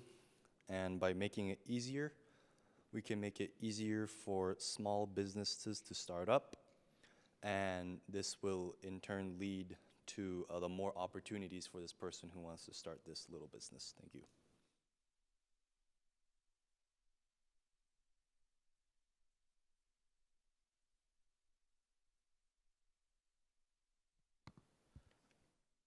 Point of inquiry, in section 2, when the bill is referring to lowering the operating cost of machines, what exactly does that refer to? Does it mean like the upkeep of machines? I would like to address that. Sorry. So gaming refers to casino gambling in Las Vegas. We had this bill in committee 1 and we had the same question. Thank you. Right, but what is the fee to operate machines? Does that refer to clean, like using the machine, like literally upkeeping the machine as in like repairing it when it's damaged? Because if so, how could you lower that fee? Oh, it's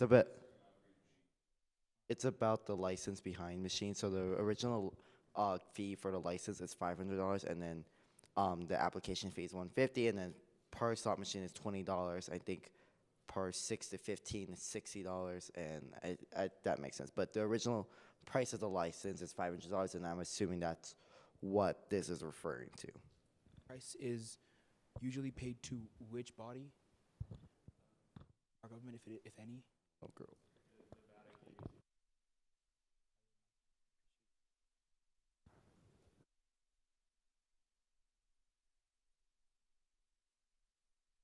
Do we have an opposing belief to what Assemblyman Malasik said? I'm not entirely opposed. My main issue is the section 3 just says limit proposals to a one-page explanation of why gaming would be suitable for the intended location. I know it's not included on here. It's probably implied. We do need some type of form. What are you? We shouldn't have slot machines in hospitals, mental health, like therapist offices. There should be certain areas where it's restricted. We're not allowed. I'm assuming that's on there, but it's not stated. Does somebody have an opposing belief to what you just said? So just a point of information for the assembly. The application fee for a restricted license, which is a smaller gambling operation, is $1,000 to $5,000. For an unrestricted gambling license, we're talking like big scale gambling operation, it is $150,000. Just like to clarify that, because I know we said 500. It's not. It's 1,000 to 5,000, which down to 100 is a big difference. And I'm just saying, for the Nevada Gambling Control Board, who gets these funds, that may cause some budget cuts and people to be released, which may not be what we want. Do I have an opposing belief? No. Opposed? I would say not really opposing, but I found that it seems that the limit for the gaming license is already 5 years. So section 4 is redundant, but I don't think that affects my opinion. I still advocate for this.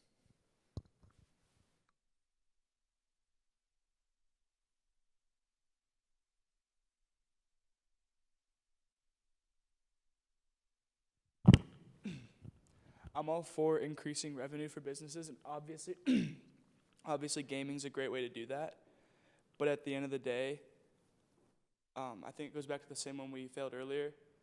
It's not explicitly stated what kind of companies can't have it, and we just said like at a mental health place or at a hospital, at a Chuck E. Cheese, should there be an actual slot machine? No. So I think it should have been stated and it wasn't. And at the end of the day, this can be failed, it can be revised, it can come back, but this should not be passed.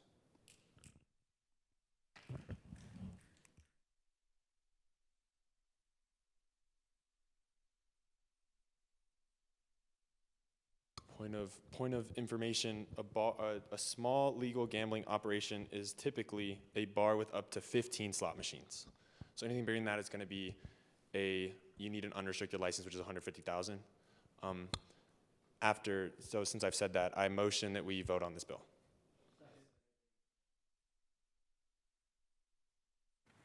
All in favor of voting on this bill, please raise your hand and say aye. All opposed to voting on this bill, please raise your hand and say nay. All abstaining voting on this bill, please raise your hand and say oy. Very well, the ayes have it. We will be voting on this bill. Mr. Cook, if you could please open voting for us.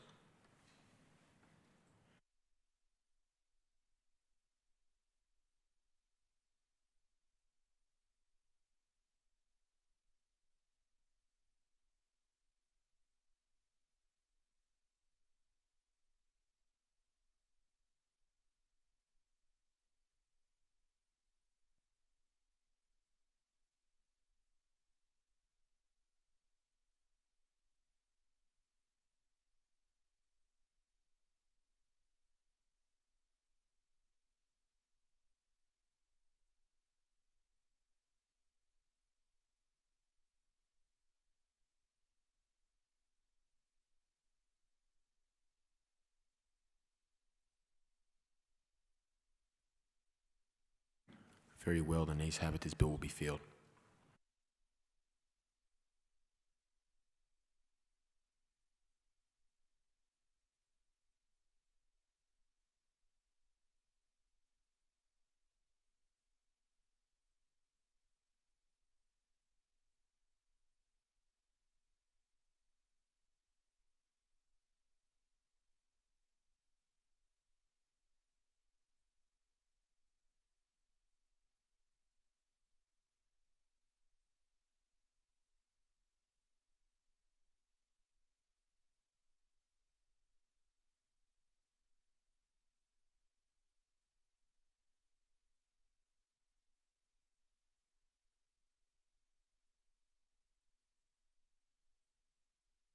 Just to clarify, the bill that we just previously voted on was titled AB 51 for everybody voting, correct?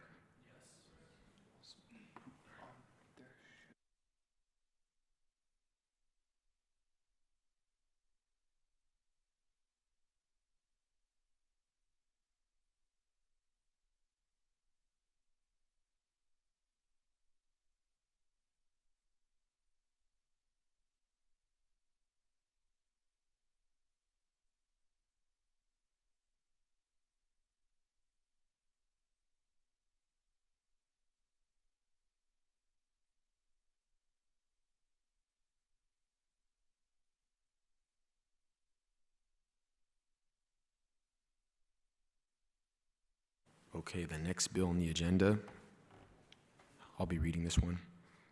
It will be AB 43. Yes, AB 43.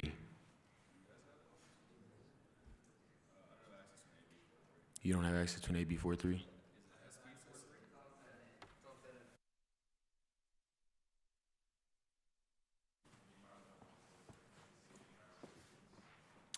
Yes. Okay, on my computer it says AB 43.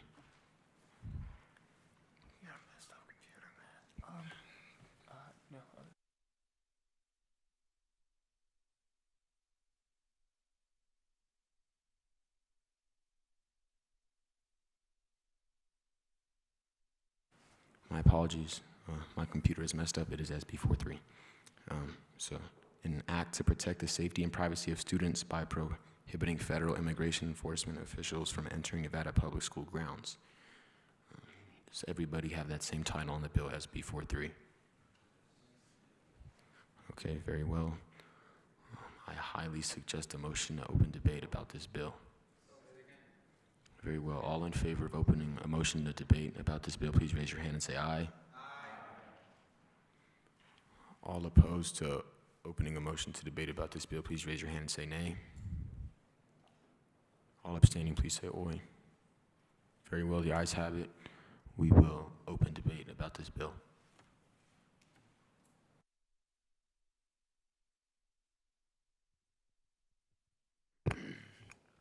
Thank you, Speaker. I'd highly agree with this bill. As you know, our nation is facing a crisis of deportation. There are many families that are getting split by that, even those that stimulate the economy. And what I understand and what I feel is that waiting outside of school, outside of a graduation, and hoping to grab that immigrant just to send them back is against civil and like just morally wrong. And I rest my case. Thank you.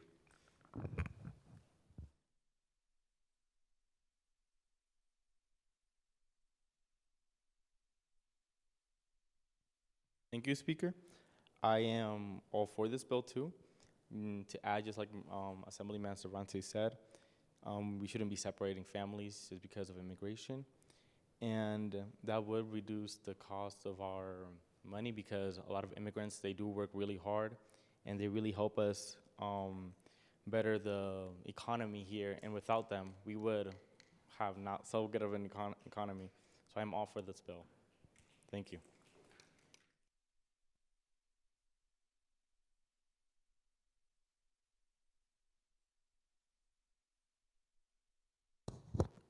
So maybe it's opposition, but point of inquiry first. Does the Nevada state government have the power to stop federal authorities from coming in? Do we? Okay. So I understand that it's like really hard for us to be separating families because they're illegal immigrants. And I understand this is a heated topic, so yeah, please don't hate me. So if, let's say I wanted to go to Mexico, right? Let's say Mexico was this dream place that everybody wanted to be and that I wanted to get a job there. And I entered illegally. What would the Mexican government do? They would deport me.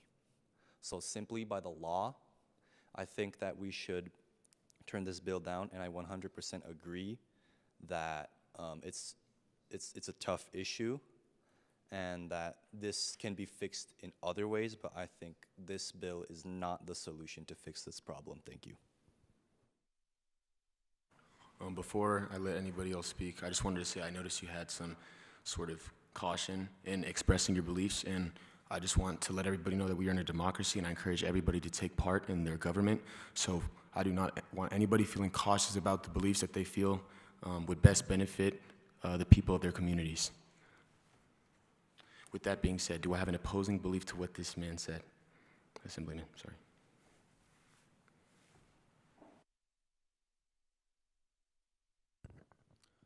Even if you do want to deport illegal immigrants instead of other options such as giving them amnesty, the worst possible one to deport would be a high school student at the peak of everything we put into them.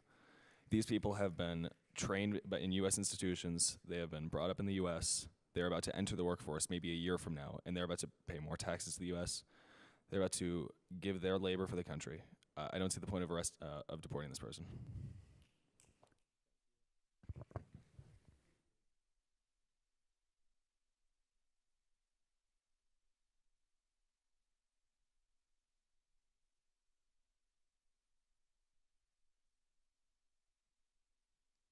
So I do want to mention, I know that there's a little bit of controversy around ICE specifically recently, but that's not what this is really about. This is about people illegally entering our country and using taxpayer dollars to get the education you talked about.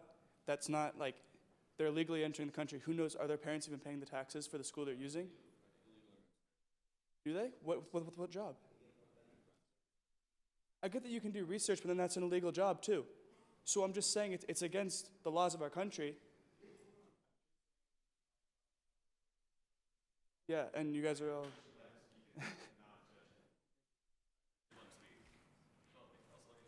Okay.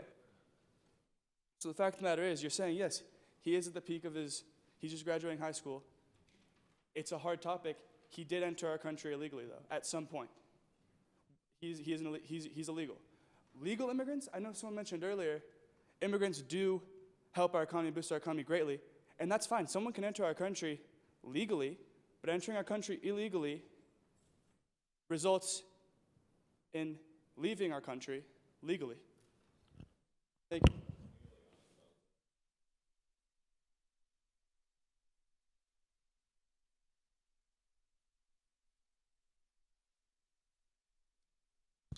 Okay, thank you, Mr. Speaker. Before I begin, I do want to remain respectful, so I will.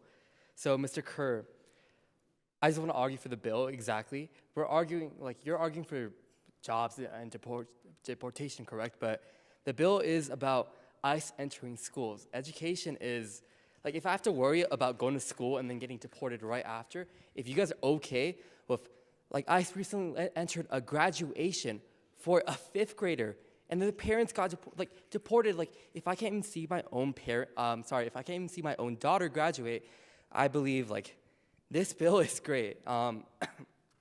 But yeah, I just wanted to mention that. I'd rather we talk about the bill essentially rather than going on about economic beliefs, or that's not what this discussion is about. Thank you. I yield my time.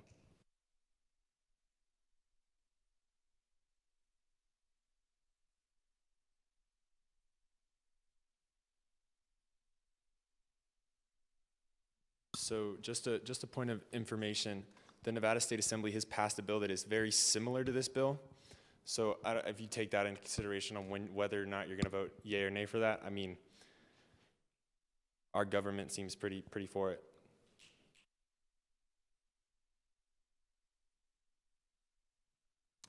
I fully agree with the bill in principle.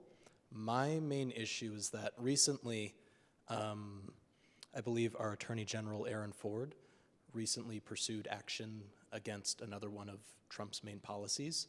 However, the main issue is that the way that he had to go about it, essentially dealing with federal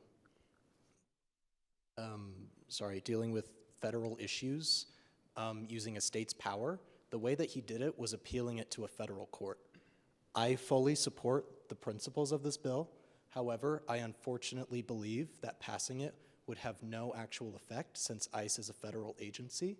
So while I have my own opinions, I do not think that those opinions are at all relevant to this bill because it just simply cannot stand up, unfortunately.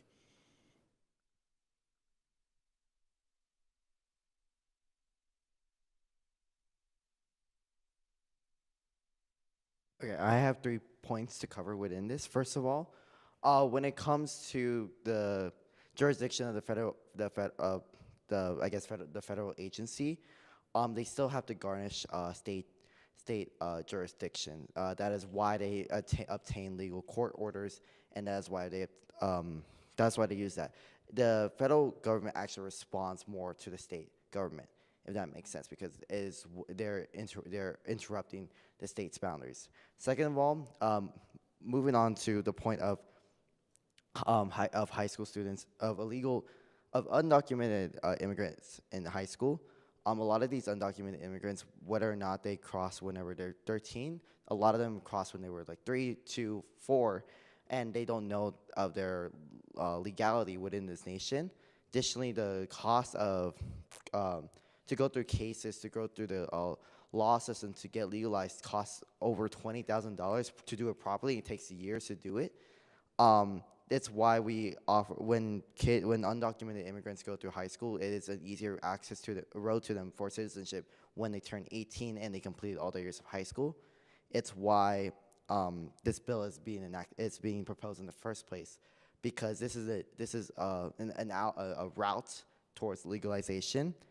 Additionally, if we're going to talk about the specific contents of the bill, it's merely protecting a person's right to an education.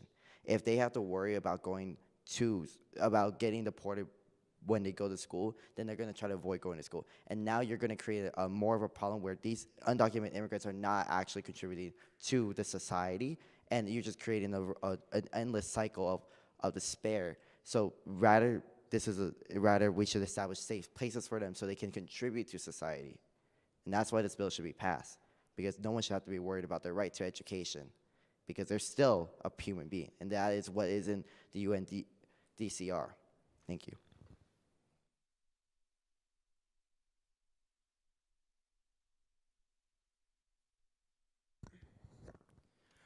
So my opposing belief is just with the last part on passing the bill. I agree with his viewpoints because, agreeing with what he said over there earlier, Nevada Assembly Bill 217 prohibits school districts, public schools, and their employees from granting permission to federal immigration officials like ICE to access school grounds, buildings, or facilities. It also prevents the sharing of pupil information, including education records or information about a pupil's family or household with federal, state, or local officials investigating, unless there is a lawful court order. So I move to previous question.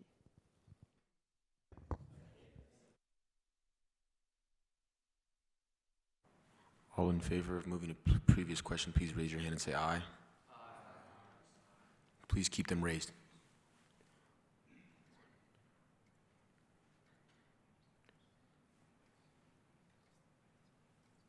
All opposed to motion to previous question, please raise your hand and say nay. All abstaining from motion to previous question, please raise your hand and say oi. Very well. We will move to previous question.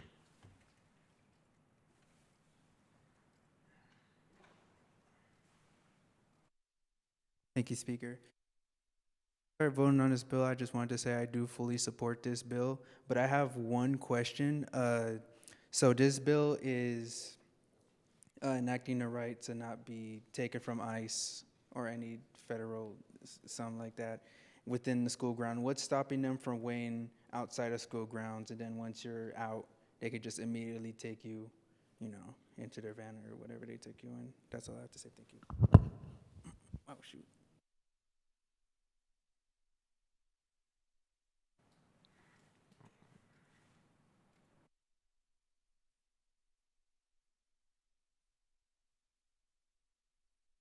Thank you, Mr. Speaker. I would like to say that a very similar bill, AB 217, was recently vetoed by Governor Joe Lombardo.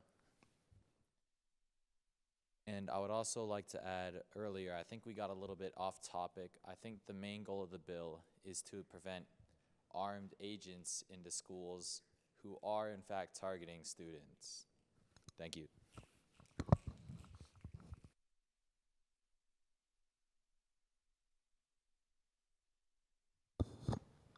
I motion to a vote.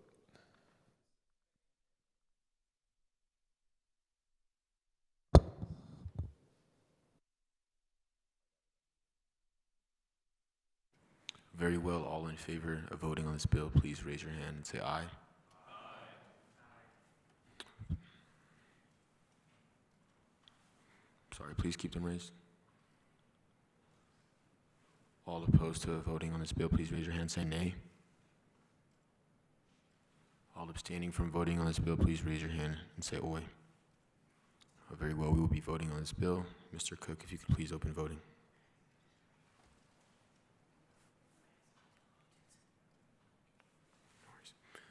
Mr. Cook was such a good clerk that he opened voting too soon, so.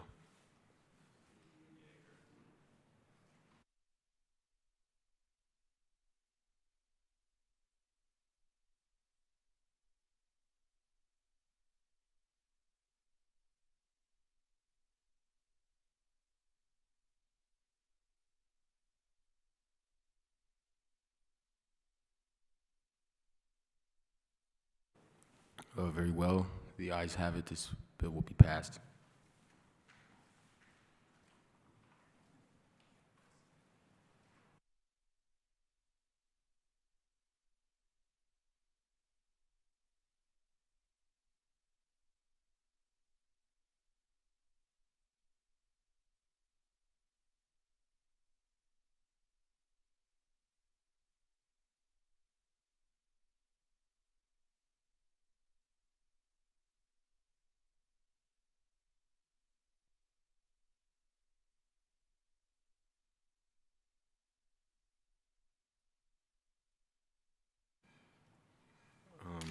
Okay, well, we've been through all the legislation on Assembly Round 2, so I will be officially adjourning this Assembly.